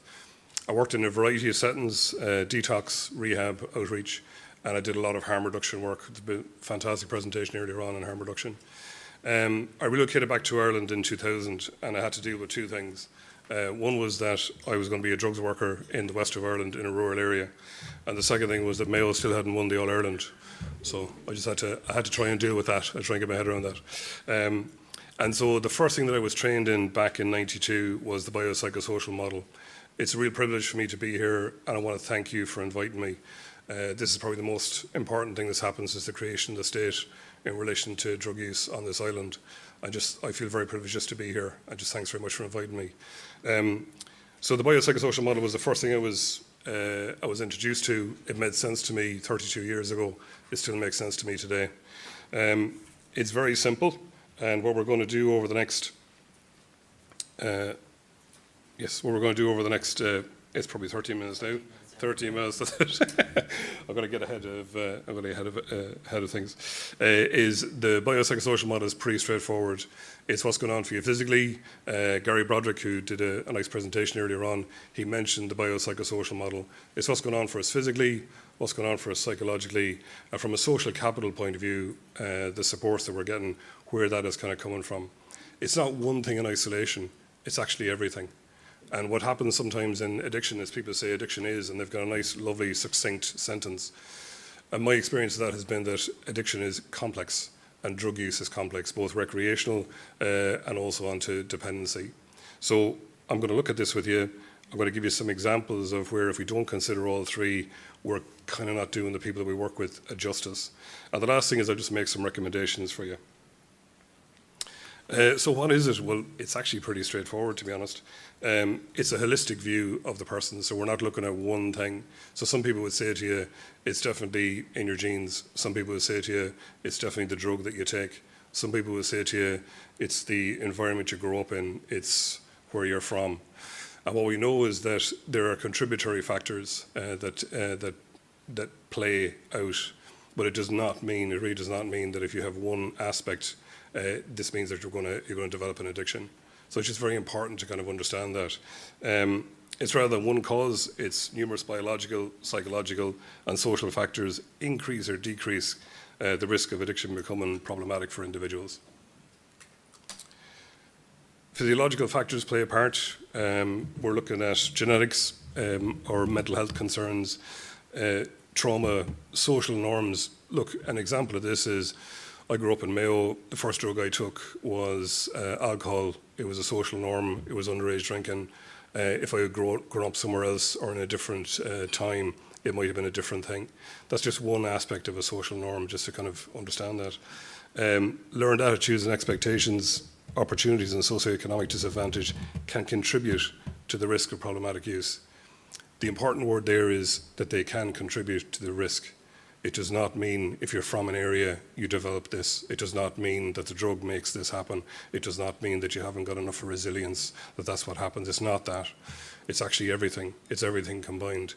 And what I'd really encourage you to do as the Assembly is just to really consider this.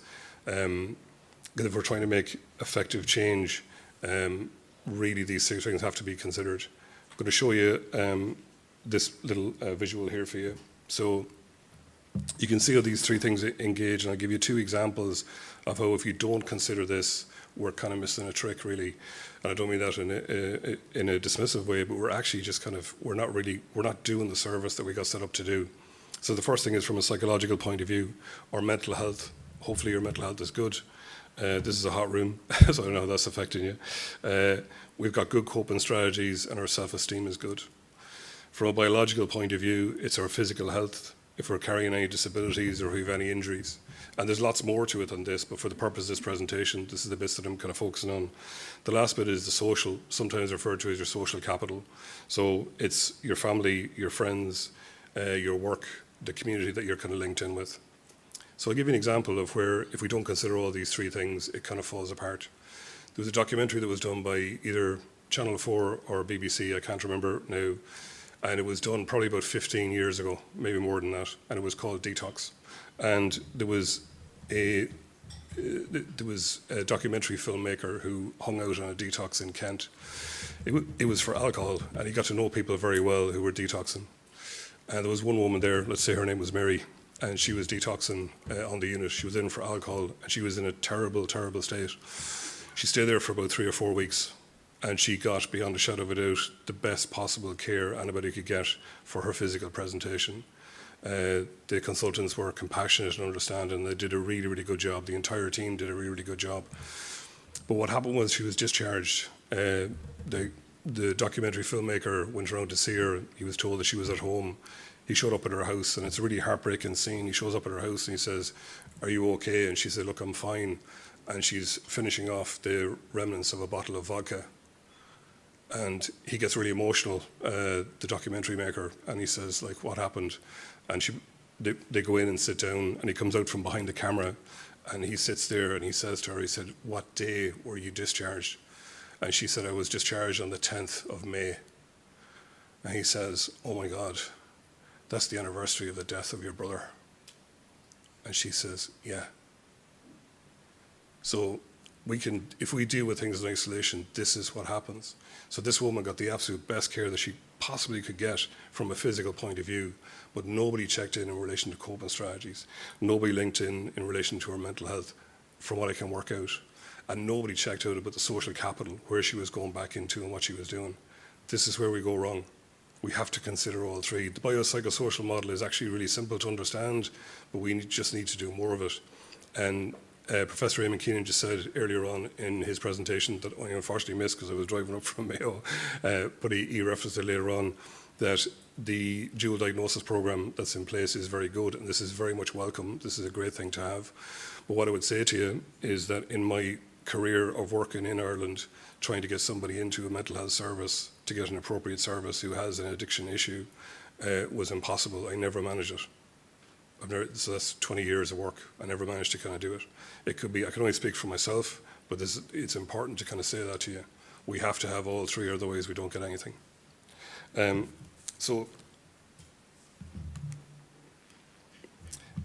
Just going to talk to you a little bit about early research into addiction and somehow why this is so important. So the early research into addiction in the 1950s and 60s, rats were put into little cages called Skinner cages, or Skinner boxes actually is what they were called.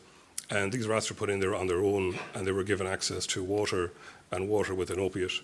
And they found that every one of the rats overdosed. They all died.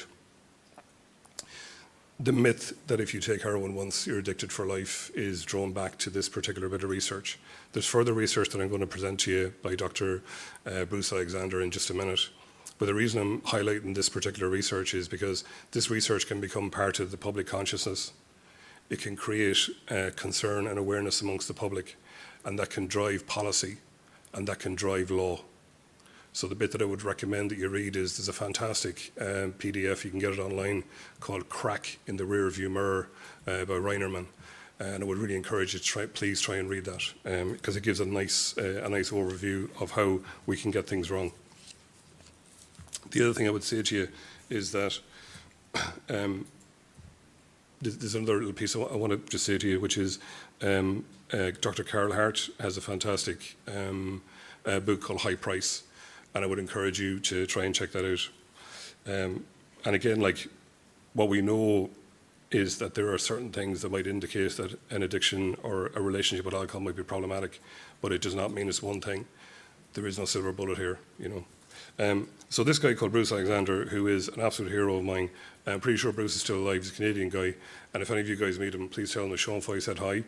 He won't know who I am, but this guy means a lot to me. He thought that if I was in a room on my own and I had access to water or water with opiates, I would probably take the opiates. So what he does is he creates a rat park. And rat park essentially is an 8 square metre colony, rat colony. The rats had toys to play with. They were free to mate. I don't know if some of them fell in love. Love's a lovely thing, isn't it? If you fall in love, it's a nice thing. I hope everybody here is in love. That's a really nice thing, isn't it? When you're in love, you can handle anything, right? Love conquers all, right? So there was a lot of love in Rat Park. There was a lot of love in Rat Park. And they were able to play and interact with each other, and they could kind of have the crack. And he also gave them access to the same amount of water that was drugged. So I'm going to show you some photographs of Rat Park, but I want you to try and think about what do you think the outcome was. So in the Skinner boxes, when the rats were in on their own, they all developed addictions and they all overdosed. So in Rat Park, I wonder if it was different. So just to share with you here, this is what it looked like. I don't know if the rats voted to have the inside of the thing painted. I don't know what was going on there, but that's what happened. But this is actually a photograph of the original Rat Park. And so they were able to kind of go around and have the crack. They were able to kind of play hide and seek. They could do all that.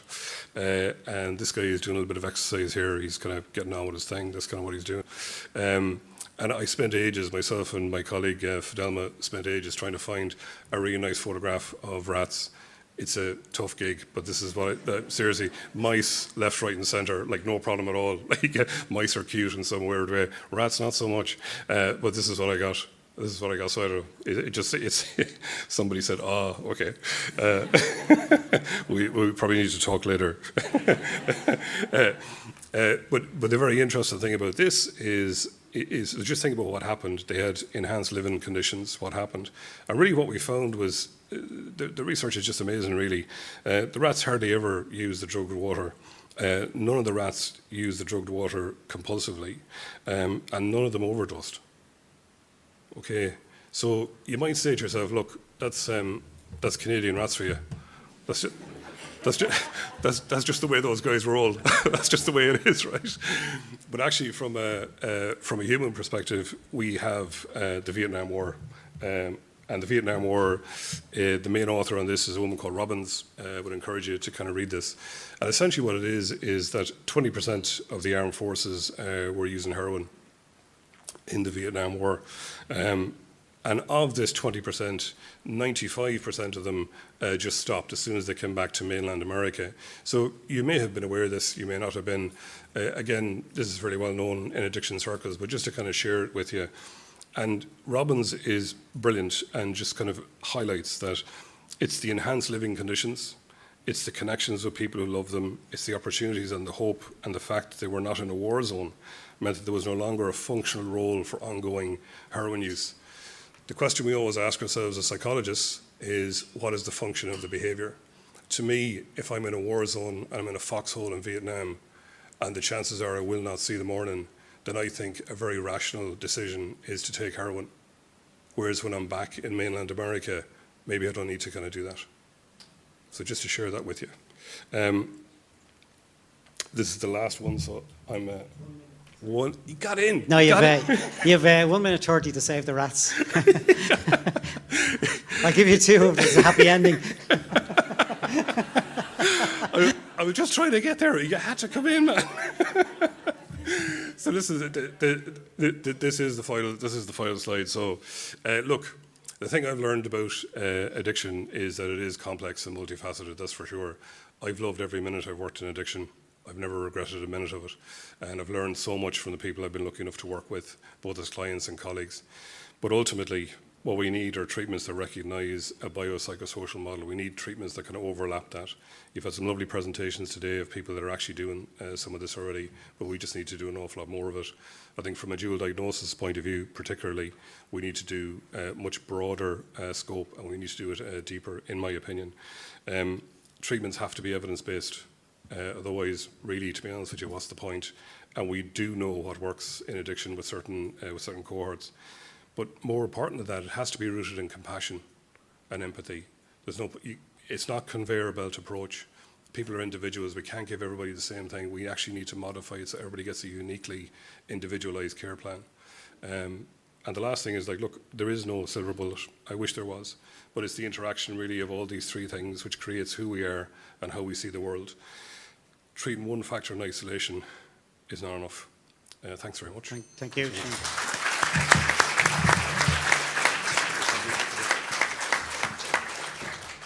Thank you, Sean, and very good insight, certainly for me, in terms of the psychological, biological and social issues that can interact. Very insightful indeed. I'm really sorry about the rats, and I'm even more sorry about Mayo. Okay, Dr. Jerry McCartney is going to join us now. He's an experienced addiction psychologist, particularly focused on working with, psychiatrists, apologies. I always get them mixed up. But particularly working with young people in addictions. So, Jerry, over to yourselves, and thanks for your time today. Thanks very much, Paul. The main difference is a couple of extra years in college being very poor between those two. I work within the addiction service in North Dublin, and we work almost exclusively with under 18s who are engaged in substance misuse. We also try to help them with some other addictions, but the first slide here is brain development with age. I'm not going to get into it in detail, but the main point is during that time, most of them are developing physically, emotionally, socially. Their peer group has become a bigger factor in their life and their decision making than their family, and they're dealing with lots of change. It's also the first time for many of them they may begin to have mental health difficulties, and it's also the first time when they, for most of them, will engage in substance misuse. Putting it into that context, why people use drugs, most of the young people we would see are in the first 3, kind of at 12 o'clock, 2 o'clock and 4 o'clock. They're experimenting. Then if they like it, the hedonistic element, they keep going because it's fun. They don't do it because it's not fun. And then the social and peer group, as I said, the impact is maximal during that time. You probably remember yourself. And so, a group activity can be a lot of fun, but also it encourages you to continue even if you're having second thoughts yourself. Sometimes we see young people who are moving on into the other sections then. Compensatory use, particularly if they have mental health difficulties or they think they don't fit in or whatever. And when it becomes habitual use or they become dependent, it's much more significant and more difficult to manage. So we see young people involved at all stages. And for some drugs, they may be at one stage and another drug at an earlier stage. And obviously the focus for us in the harm reductionist model is to try to move them back and move them away from the more serious aspects. This slide with a significant acknowledgement to Banksy, in a way captures what drugs can do to you. For a young person with lots of ambition, lots of dreams, lots of hopes, lots of potential, be it in the academic or sporting or social or whatever aspect of their life, drugs can cause a significant impact. For most young people that we see, the drug of abuse, the first one to start with is cannabis. The one they're using mostly is cannabis. So it has a significant impact on how people function and on how they progress. So this is important because I suppose any drug can affect how you think, how you feel. your ability to reach your potential for young people we work with, that means whether they're going to school, whether they're applying themselves, whether they're doing well in exams, whether they continue to go to school, whether they drop out, their relationships at home. And so when they refer to us, all of these aspects of their life can be problematic. That means then we're dealing with families, we're dealing with schools, we're dealing with lots of different services that may be involved. Which is why we have this model here. And this is taken from what we call the Blue Book, which was around from the kind of the turn of the millennium. It then was somewhat replicated in a Vision for Change, which was, as we know, in the noughties. And then we're left with it still being very relevant today. And so this underpins the under 18 aspect of the National Clinical Programme for Dual Diagnosis. And it's a 4-tier model, and services would come in at tier 3 in the community, and tier 4 where they have inpatient or residential treatment for young people for whom substance misuse is significant. But tiers 2 would be services who have, I suppose, experience or expertise in the area of either substance misuse or mental health issues with young people. And tier 1 would be any other service working with young people who may not have experience or expertise in those areas, but work with young people.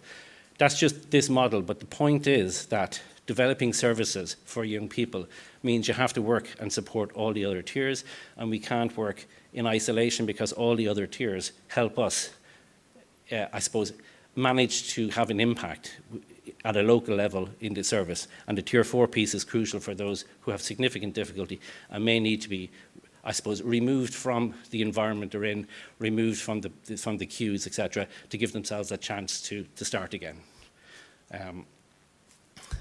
When you look at the stakeholders, this is a kind of just looking at our own service, the SASI team, which is Substance Abuse Service Specific to Youth, which is the pilot project under the National Clinical Programme for under 18, and that's based in North Dublin. We cover all North Dublin City and County under 18s with substance misuse.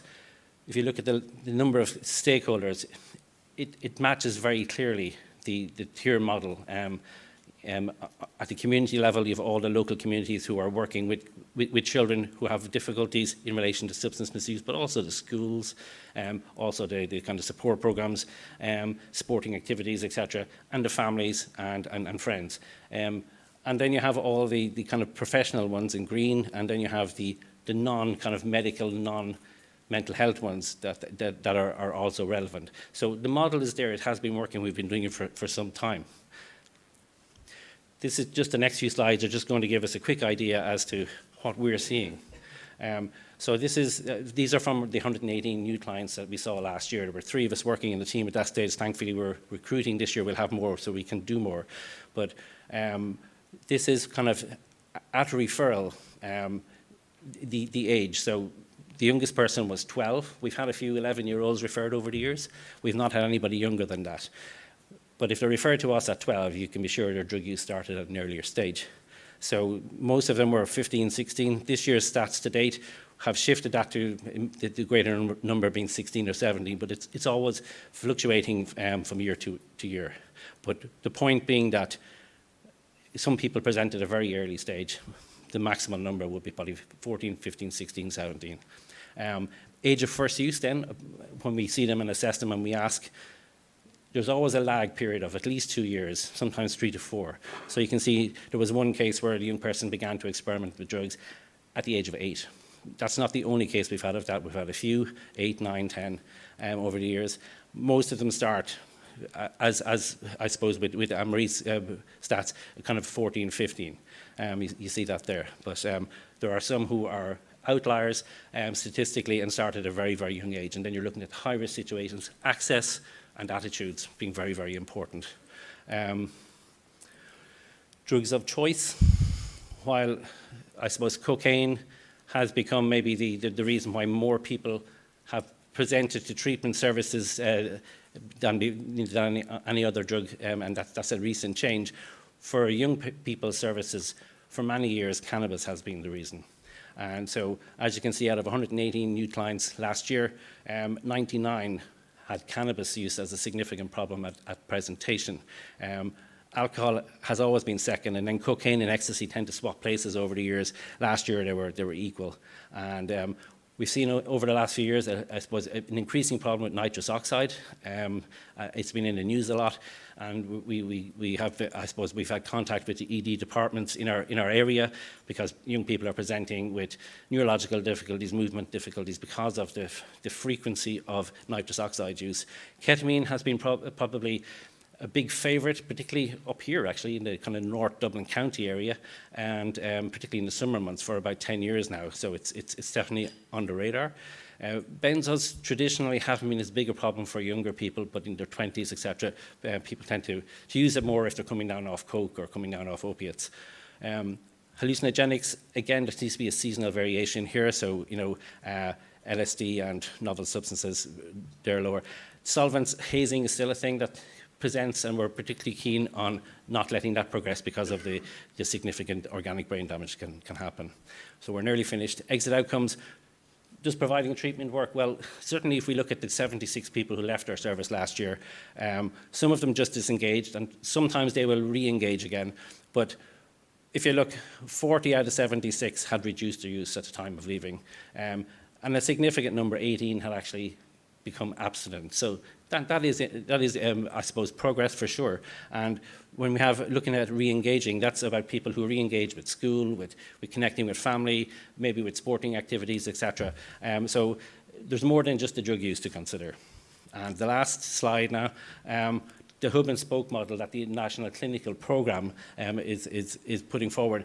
The hope is that we'll have, instead of 2 kind of teams focusing on treatment with young people, we'll have 4, a new one in Cork, a new one in Galway, and that there will be a regional service where those hubs can offer offer support and advice to the people who are working in the smaller, more rural areas, the smaller population areas, so that we have I suppose, a cohesive service where the advice can be stretched, particularly using technology, so that we can offer advice and support where it's needed. Thanks very, very much. Thank you.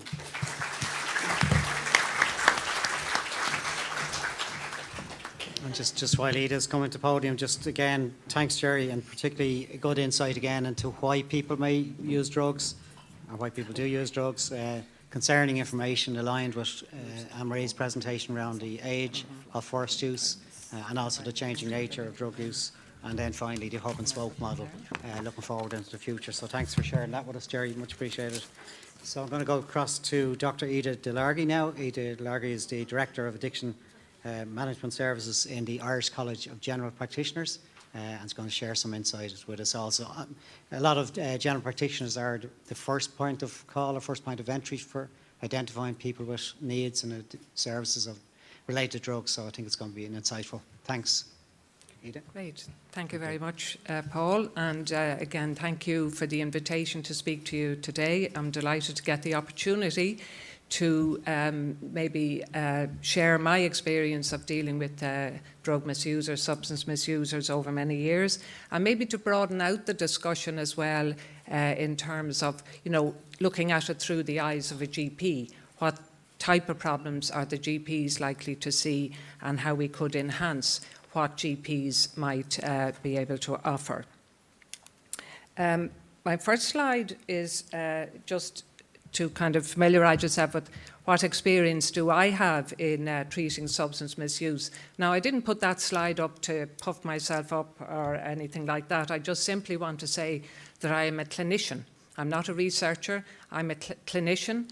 Every day I see patients who have substance misuse issues. And so often it's my patients who inform me what's happening on the street. Sometimes we're ahead of the research on that, and we know exactly what's happening on the, on the street and the shared experiences that my patients would have. So I think that's an important aspect. I got into managing substance misusers a long time ago, as you can see. I did my GP training in Ireland, then worked near Leeds, and then ended up in Glasgow as a GP. And it was there that I was, got involved in treating substance misusers. And I liked it and I enjoyed it. And then when I came back to Ireland, a couple of opportunities came my way. So I support GPs nationally with complex problems in my HSE coordinator role. I've been responsible for training GPs and, trying to, disseminate information and knowledge about how to manage drug misusers better. We embedded the training into GP training and also with experienced practitioners, but there's a lot more work we could do on that, and it's a never-ending challenge to try and get more doctors on board. I was involved way back in the, one of the people involved anyway, in setting up the OST services, as they're called now. That's the methadone treatment service and the Suboxone service. So I have a lot of experience in that department. But then finally, my most recent project is medical director of the Practitioner Health Programme. And this is a programme that supports doctors, dentists and pharmacists who may have mental health and or addiction issues. So I suppose it looks at it, I'm looking at this problem from a range of different angles. What do I know about addiction? What I want to just focus on is that to emphasize that all psychoactive substances, both legal and illegal, have the potential to be abused and to ruin people's lives. They can ruin the individual health of a person. It's an absolute tragedy often for families and particularly for children. I know that's been mentioned earlier today. Careers are on the line, and you can look at any career or any job can be on the line because of substance misuse, and of course the health burden as well, to look at it from that perspective. And that's what GPs would see, the hospital admissions, the admissions to psychiatric services, and the time taken up by GPs dealing with the consequences of substance misuse. I want to also emphasise that it's not just confined to deprived areas. This now is a pan-societal problem. You'll be aware of that. We see drug misuse in all sectors of society. I suppose in deprived areas, they have less access to resources and are probably disproportionately affected, but nobody escapes. No particular grouping in societies escapes. GPs are often the first line in trying to manage patients with problems. So the mammies and daddies of Ireland coming in with their young person who's in difficulty and in trouble, and they're often the first ones who will hear how it has affected that individual. And I would also say that, right through the age groups, and I'll just zone in on that in a few moments' time. I think one of the other issues is that, there's an increasing normalisation of drug use, particularly in the younger population, and that has been touched on as well, where, cannabis use, cocaine use is just commonplace now. You hear it from students from all sectors of society, and it's kind of normalised and flagged as being somewhat harmless, and I think that's a dangerous message to give. So what type of substance misuse do GPs say? Well, if we have a look at the legal substances first, these are all kind of, alcohol, obviously you're all familiar with that. Then benzodiazepines, which are used regularly by GPs for a variety of different reasons, but that's the Valium, the Xanax, the sleeping tablet, and they can, of course, people who get dependent on those. And we're not talking about, again, the deprived populations in this. We're talking about all of us, all of our families. Anybody can become dependent on them. The health harms then, the increase in falls, the driving offences, the admissions to hospital as a consequence. And then where do you go with that problem if somebody does want to maybe come off their benzos or reduce their dose? How do we support GPs in doing that? Pregabalin, Lyrica, was marketed to us GPs as being a solution to people who needed tranquilizers or anti-anxiety medication. We now know how problematic that is, and that comes up on the HRB statistics quite a bit. The codeine, the over-the-counter, the solpadeines, the Nurofen Plus, seeing a big increase in people presenting with problems. So these are all legal medications and substances that we have available right now. The opioid painkiller crisis, you all know about, well, most of you will know about that, what happened in the States. And again, these were marketed as not harmful, great painkillers, and no need to worry. And a lot of prescribing, commenced with those drugs, legitimately for pain and for managing the patient, but we know where that led to. And now we know in the States that people who run out of those opioid pain medication will end up going to the street and using heroin. So we don't want that to happen here. We're not at that stage with opioid analgesics in this country, but, let's not go there.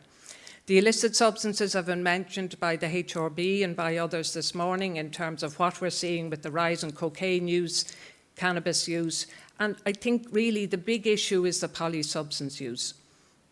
It's the mixture of those range of substances, with alcohol being one of the key components of why people may die, and we need to be very aware of, we as the prescribers need to be aware of how our medication can mix with the illicit substances and end up in polysubstance scenario from some of our patients. So what I'm saying here is we know that substance misuse can cause great misery. And what I'd be saying is, let's not sleepwalk into another crisis. And can we learn from the experiences that we've had to date? I've been around long enough to have, know about the nicotine problem and how that was sold to us originally, and now we know the problems that exist. Barbiturates were a problem, Valium was the solution. Benzos, Lyrica was the solution, and on it goes. Gambling was made more, deregulated. Now we know the numbers have gone up on that. So, I think what we need to be aware of is there will always be vulnerable people who are victims of both substance misuse and addiction, and we need to be, mindful of that.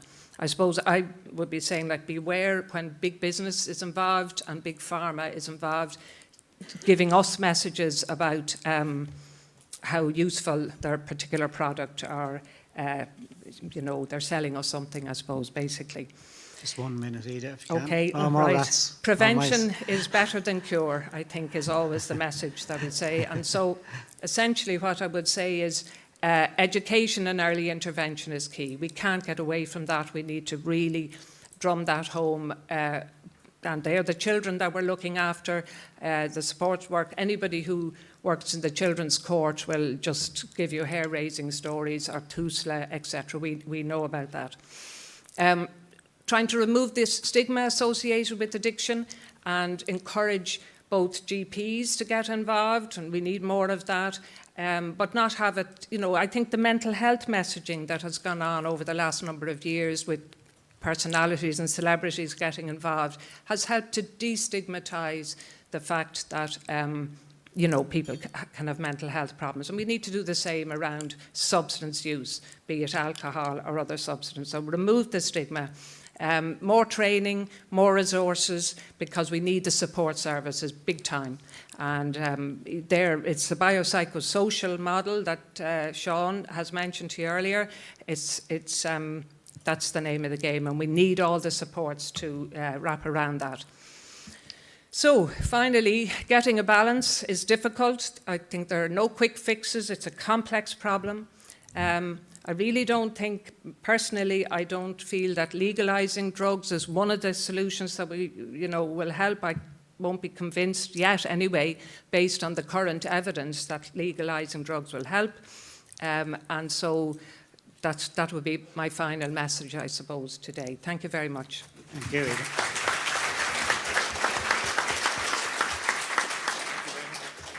Thank you, Ida, and very clear messages, particularly as a frontline practitioner, as you described it well yourself, and also interested in the comments that you made just around the not sleepwalking into another issue again, and being cautious of who some of the stakeholders or communicators might be around this whole issue. So I think your points are well made and well landed, Edith, so thanks for that again. Okay, so again, I'm going to ask you with your facilitators for 5 minutes. We will be going back to the panel for questions, so if you can shape up a question per table, and I'll come again at random again across all tables. Thank you very much.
Can I go to table number 6, table number 9, and table number 14? Folks, can we get you all back, please? Okay, table number 6. Sorry, everybody at the back, can we ask you all to sit down, please, and just get a bit of quiet? Okay, table number 6, please. A bit of quiet and respect, please, for table. Okay, number 6. Thank you for your presentation. Really, really interesting facts there. I'd just like to ask Dr. Sean Foy, in your model of biophysio and social issues, have you any advice for us as part of this assembly as to how we could integrate your model into a solution-driven method of reducing addiction in our society? Thank you. Thank you. I'm going to table number. We're going to take a few together. Table number 9. Did I say 9? Yeah, I did. Table number 9. Hi. Good afternoon. The question we just had was in relation to codeine. I suppose the last presenter could also answer that. It was with regards to poison with paracetamol and codeine involved. But sometimes we didn't really see if there was any data that was captured with the paracetamol and codeine, or was it just, non-over-the-counter prescribed medications? I don't know if I made that clear. Thank you. Table number 14. Oh, sorry. Did I say 14? Yes, you did. Yes. Are people who experience trauma prescribed medication too easily? And not all people who experience trauma use medication. Could we learn from them? Thank you. So I think the latter two questions probably initially for Ida, if I can, just which was the cocaine clarification on the issue of trauma and medication, and then Sean for the first question, if that's okay, and then we can open it out as well. Yeah. So thanks for the question. So the interesting thing about the biopsychosocial model is that, look, it's nothing new. We've known about addiction for a very long time, and as Ida kind of pointed out, it is really the way to work with people. So it does exist. I think what we need to do is strengthen and underpin its existence, and some of this will be with having more services trained in doing it. What can often happen is that there is a lead, especially when there's substance misuse issue that leads to dependence. What can happen is that it can become very medicalised. So we try and replace the drug that somebody has taken. So with heroin, it might be methadone or Subutex. But with other drugs that people are using, we don't actually have a medical replacement. So the biopsychosocial model is actually the way to go. So to answer the question, what I think is that it does exist. People are doing it. But I think we should really have a much more coordinated response to it, and that it would be a level playing field, so not necessarily led by medics. So that's my answer. Interesting. Thanks. Ida, do you want to take the two other questions? That's okay? Yeah. Well, I think your point maybe was in terms of overdose and death in relation to codeine, and codeine would come in under the opioid statistics. But I suppose my point really was around the use of and the misuse of codeine, which is legally available over the counter, and people who get dependent on the likes of, Solpadeine or Nurofen plus. One, Solpadeine would have paracetamol and codeine, the other one has ibuprofen and codeine. But either one, it's the codeine element that causes the problem. But, vast amounts would be consumed way over the recommended amounts of either the paracetamol or the ibuprofen, which in turn then has health consequences, and they end up in hospital and then sometimes with, one patient I would know of who had a gastrointestinal bleed. That's many of them would have that, but some would die from that. So, that's maybe where I think that's worth flagging. But in terms of the actual statistics, maybe Anne-Marie would speak more to they come in under the opioid deaths. The second question then was about trauma, and yeah, I think that's a very interesting question. Thank you. Yes, we do use our, GPs and others would use antidepressant medication sometimes to manage or help somebody manage traumatic experiences, their background. And then we also know that a lot of drug users would use self-medicate to try and manage their trauma. So, my approach is always psychological supports. And I think, again, I think they're in short enough supply. If you go back to my point where I would be dealing with doctors, dentists and pharmacists, say, for example, who have the same problems and who would suffer trauma, may have had various traumas in their background, they have resources to access psychological support, and they will use those psychological supports. But there's a whole other cohort of society that we really need to resource better and build in those psychological supports in a range of different forms. There is no, one form of it that will suit everybody, but I think we don't have enough of those, and we need to enhance those really, really strongly, because the cohort we're talking about is, as in substance users, trauma is so important as a part of the reason why they're using drugs. Okay, I know Jerry and Sean wants to go back in. Can just briefly, Anne-Marie, do you want to make any other comment just on that measurement criteria? Yes, just on the codeine. So opioids are the second most common problem that we see in Ireland in terms of treatment. About 8 out of every 10 cases that enter treatment for opioid use is for heroin. So that means there's about 2 in every 10 that aren't heroin, and it's another type of an opioid. We do see codeine in our figures. There has been fluctuations over the last number of years. I don't have the exact numbers to hand, but we do see those cases in treatment. No, that's good and that's clear. Jerry, first of all, and I know Sean wants to come back in briefly. Thanks, I'll be brief. The biopsychosocial model has been embedded in the addiction services in Ireland for some time, both assessment and then in care planning. Biological can refer to physical damage as well as the kind of medication need, such as injection damage or maybe damage due to nitrous oxide, etc. So there's that aspect, but the psychosocial piece looks at their psychological care and the context of what social supports can be put there. The addiction services also more recently have embraced the idea of trauma-informed care. So, medication is not required for everyone, but certainly we do take on board these more comprehensive aspects, just to say that. Thank you. Sean? Yeah, just going back to the trauma piece, just echoing what Ida was saying, is that like a lot of times people will use illicit substances to manage the trauma that they've experienced. And interestingly, if you look at it on the ground, what that can often do in mental health services is, because of your drug use, it can stop you actually accessing a mental health service. So I just want to say that. So it's not just necessarily about doctors prescribing medication, which is in lots of cases completely appropriate, absolutely completely appropriate. But as Ida was kind of saying, and just to echo that, a lot of people would use illicit substances to manage what's going on. And what we need to do is embrace and work with these people and not try and exclude them from the very services that got set up to work with them.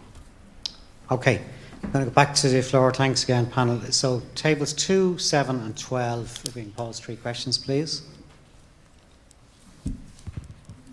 Hi, my question is to Dr. Carey. We learned through your presentation that majority of people below 20 years old, they are using cannabis above cocaine. Do we monitor the percentage of cannabis users who transition to regular cocaine users? So that would be the first question. The second would be, do we monitor the cases that have been successfully treated? And my last question is to Dr. Delargy. I hear. Is a training for substance misuse mandatory for all GPs? Okay, very good. Thank you. And we will come back to that in a second. So again, we're at table 7. Hi, I have a question for Dr. Delargy. Just wondering, when a case is presented, because as you say, GPs are the first line in primary care, so when a case is presented, how clear and defined are the pathways to further drug treatment services, in your opinion? Also, is there a consistent approach across GPs? And also, what are the average wait times, and do you feel they're reasonable wait times? Thank you. Thank you. Very good questions. We'll come back to that now. And table 12, please. Chair, that was basically our question on the GPs, but in rural Ireland, you mightn't have the need for an addiction service, but we do have GPs, they're in place, but their willingness and availability to get to them can be hard enough for the common cold, and is it possible like that they are going to fill that gap? Very good, relevant question for rural areas. I'm going to open this out to panel now. I think Anne-Marie first on the cannabis use and migration to cocaine, and then there's a few questions for Ida, just which I'm sure you captured, Ida, what I can summarise. Anne-Marie first. So just for the question on transitioning, we don't capture that data. We currently don't capture transition rates, and it's not something that we do. However, I suppose if there's a recommendation that could come from the Assembly which would be really useful, it's in terms of the implementation of the individual health identifier across the addiction services. If you've heard of the individual health identifier, it's the equivalent of a PPS number for health. So at the moment, what we have data on is cases. We can't see, that if a person's entering treatment in a number of different services, like we've heard earlier today, we can't currently join up all the pieces of that jigsaw and see, well, what are the totality of the needs at a person level. So I think that would be really useful to have that. It would really strengthen the data, and it would strengthen the evidence, for making decisions about planning and about policy. I think the second question was about outcomes. We do currently record data on treatment outcomes, but they're immediate treatment outcomes. They're not included in what I presented today, but we do look at when a person leaves. Why did they leave? Did they complete treatment? Were they transferred elsewhere? Did they drop out, or did something else happen? We have data on the different interventions that were provided, how long someone stayed in treatment, if family members or others were involved, and when they left, had things like their alcohol use or their drug use increased or decreased, and so on. So there is that data there, and it is available for analysis. Yeah, and just to say the full report is on the members' site. So Ida, thanks Anne-Marie. Ida, a few questions around GPs, I suppose pathways, training, consistency, availability, rural areas. Over to yourself. Yeah. Thank you. I think the first question was, is GP or is substance misuse training, addiction training mandatory? It's not.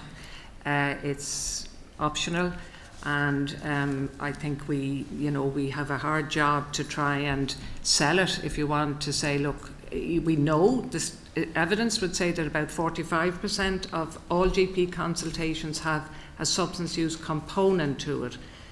So the harms I've mentioned or whatever, and it's really just trying to get that, recognised and get more people interested and involved. As I said, we have embedded it into the GP training programmes now, so the undergraduates or the trainees coming through will do the training programme. And then one huge gap is undergraduate training for medics. There is almost no training in addiction, almost none. And it's very much the Cinderella topic, I suppose, in that regard. So I think there's a lot of work to be done there. The other question was about pathways, and I do think I think that varies really, to be perfectly honest, from area to area. Some support services are more robust and resourced and have good personnel. Not that there's bad personnel, but it's just the numbers aren't there. And in those areas, I think the training, the referral pathways are clearer. But again, I think there's a lot of work that we could do to enhance that and make it very clear, because it is the GP that often is the first person who'll see or the problem will be reported to. And just referring back to the codeine is a hidden problem. They don't really present to treatment services as an addiction treatment service, but they will present to their GP, and they will present in because of the health harms associated, and that's often where that problem comes to light. So definitely more work to be done there. The rural GP, again, I suppose it feeds into some of those other things that I've mentioned, is, stigma maybe associated with managing drug users or substance users. They can be problematic. They can be problematic in a GP surgery, and how do we convince, I suppose, our colleagues that actually, because I've been doing this in my own practice with an all-female practice for, as I said, the guts of 30 years. We don't have trouble. We don't have security on the door, to be honest. It's doable, but maybe we've been not strong enough in getting that message out there. I don't know whether that is helpful in terms of your question. Okay. Thanks. Sean, I want to remain briefly, and then we'll go back for the last three. Just very quickly, just about the rural drug use. So there are the drug task forces that are dotted around the country, and there are actually a lot of drug services that are available in rural areas. So I live and work in Mayo, and there is a drug service there. I think one of the things, just to echo what happened earlier on this morning in one of your sessions, where people were talking about maybe having one phone number that people would kind of get in contact with. That's not a bad idea at all, but what I found when I was working in a rural area was that we had to continually make people aware of the service. And I worked in the job for 11 years, and after 7 years people would say, I never heard of your service. I never heard of your service. And they would say this to me while they were standing up, and behind them would be a poster for our service. So I'm not being facetious, that actually did happen to me. So just to kind of say that I think it's a continual thing that we need to follow through, Yeah, I think that was well addressed today as well, that issue of just... Okay, so can I go 3 more, please? Table 3, 8 and 13.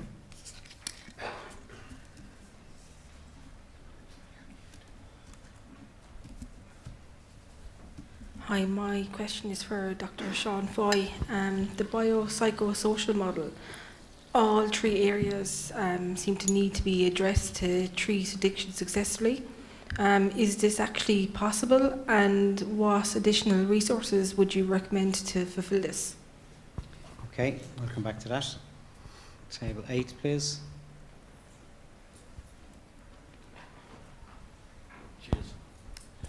Again, this is directed at all the panel. You mentioned the requirement to bring in significant training into the programme. If you ask the Assembly for their assistance in getting this through, what are the key areas and who needs that training? Is it clinicians, service providers, general public through education, and all the other service users, the drug users themselves? Who is it that you want that training pointed at? Can I just try narrow that question in a bit or home it in a bit? Training is quite broad. Is there a particular area you were discussing at your table? No, just it came up in the broad context of everyone's training in terms of addiction services. Yes. So it's training. Who gets that training? Where are they talking about? Like, are we talking about their own resource, like in Dr. DeLonghi's case, GPs, or are we talking broadly about society getting more training, or is it the service providers? Who needs the training to bring this, to give us a better service and to give the users a better service? Okay, thank you. Table 13. Hi, this is a question for Dr. Sean Foy. Did any of your research came across of alternative medicine, like for addiction of heroin, for instance, like ibogaine? They use it on medical centers in the Netherlands. Okay, we'll come back to that. So, Sean, a couple of questions just around the model itself, success rates and generally resourcing required.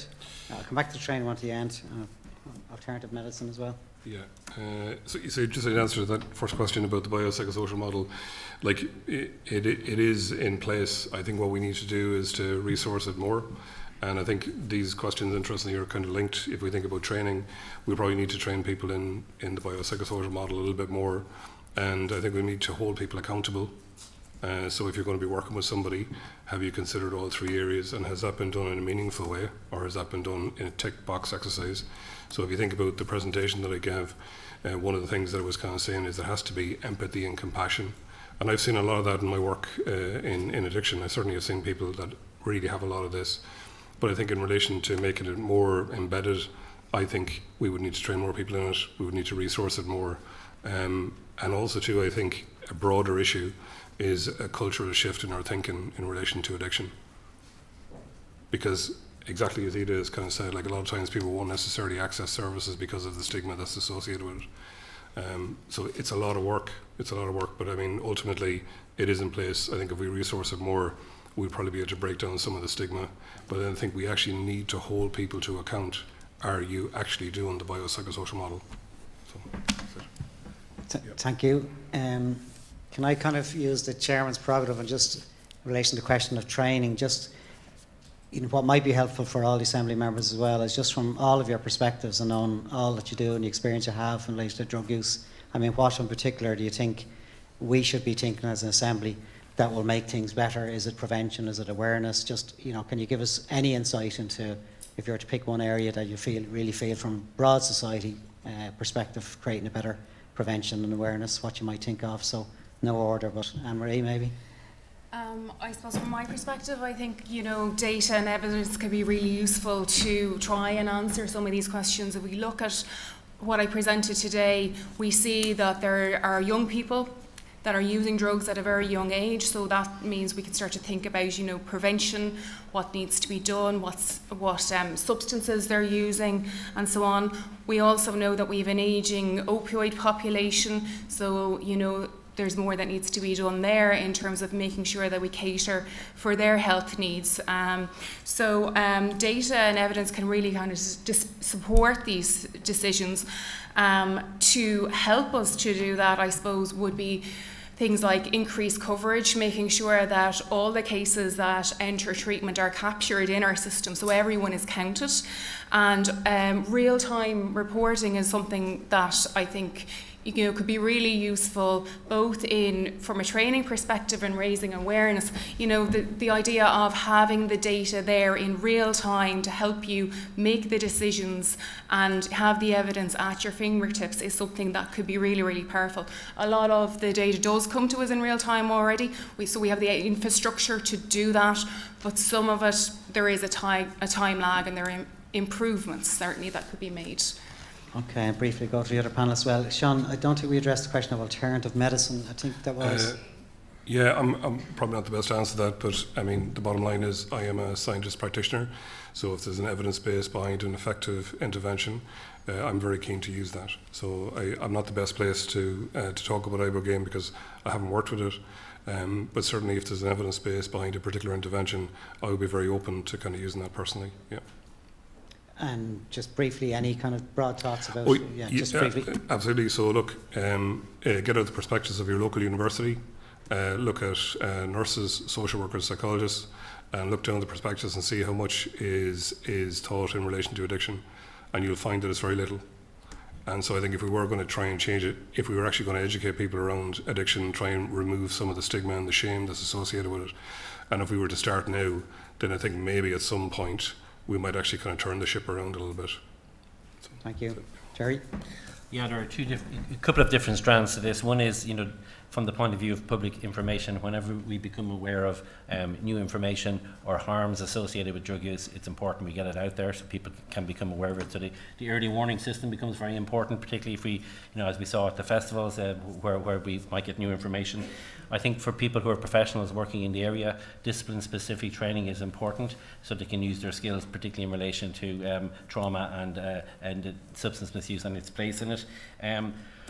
I think for young people who I work with a lot, I think the SPHE program in the schools has been progressed quite a bit, but one of the issues that's come up is that teachers are often too busy to be able to get off to get the training, so that there can be practical issues, and we're trying to look at that within the strategic implementation groups in the drug and alcohol strategy.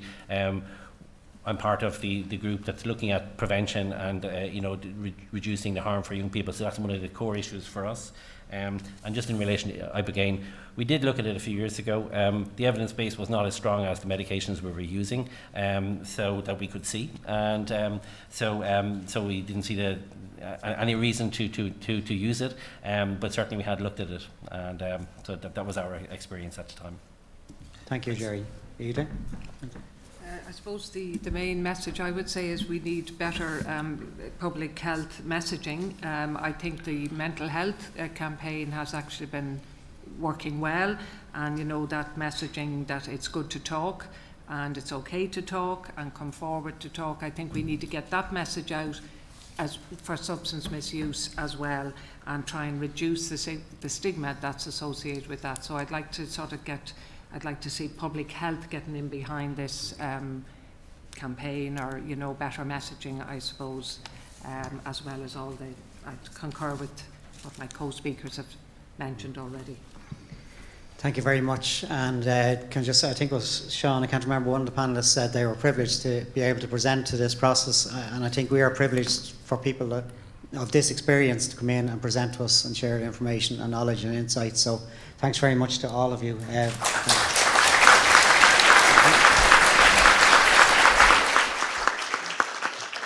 Okay, so thanks again to our panellists, and if I can ask you at your tables now, between now and 5:30, again, a bit of facilitated discussion around, from what you've heard, specifically in relation to treatment, what do you think we can design differently, do better, focus our attention to, please. Thank you.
Okay, everybody, we're just back on live stream now. If we can ask everybody at the back just to settle down, please, and welcome back. So, first of all, you've put in a long shift. It's been a hard and long day.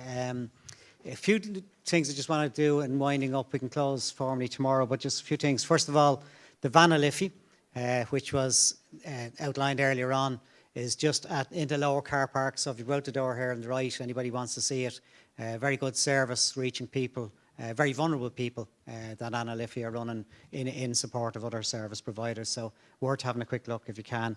And secondly, Nikki reminds me that she has lots of free goodies, merchandise, out at reception for anybody who hasn't got one. So there is one for everyone in the audience. I can't say that anymore. Okay, so just a couple of things. Just firstly, I am conscious it's been warm in the room. It's been a warm day. It's warm outside. We have put extra time on today, so we heard your feedback. We needed more time for deliberation. We needed more time for panel discussions. We needed more time round table. So we have put the extra half hour at the end of the day. So again, we'll take feedback on that, but I think it was important to give the extra time to the agenda that we needed. We were today, as I said earlier on, focused on the issue of policy and services. And again, in September, we'll be looking at the issue of legislation. But I think today we also got a good mix as well of evidence-based information, some really good reports from the health research boards, hot off the press.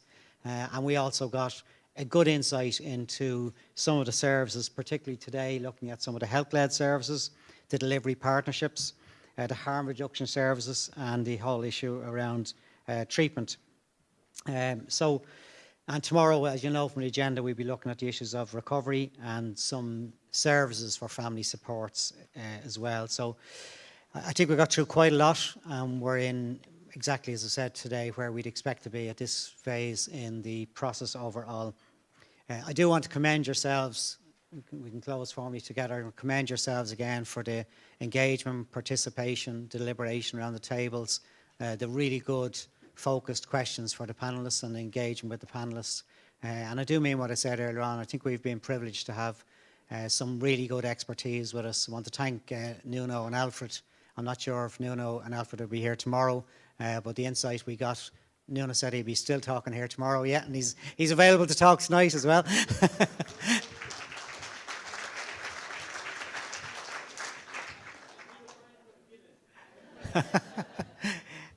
And again, thanks to both of you for the insights into the Portuguese and the Austrian models and our insights into Irish health-based, lead-based approaches here as well from our own service providers. So I think that's the end of the day. It's the end of a long shift, as I say. We're going to formally close. If I can ask you just to stay back just for 1 minute, we just want to go through some logistic issues once we formally close the session. So once again, thanks very much for everybody. You've been fantastic. Well done.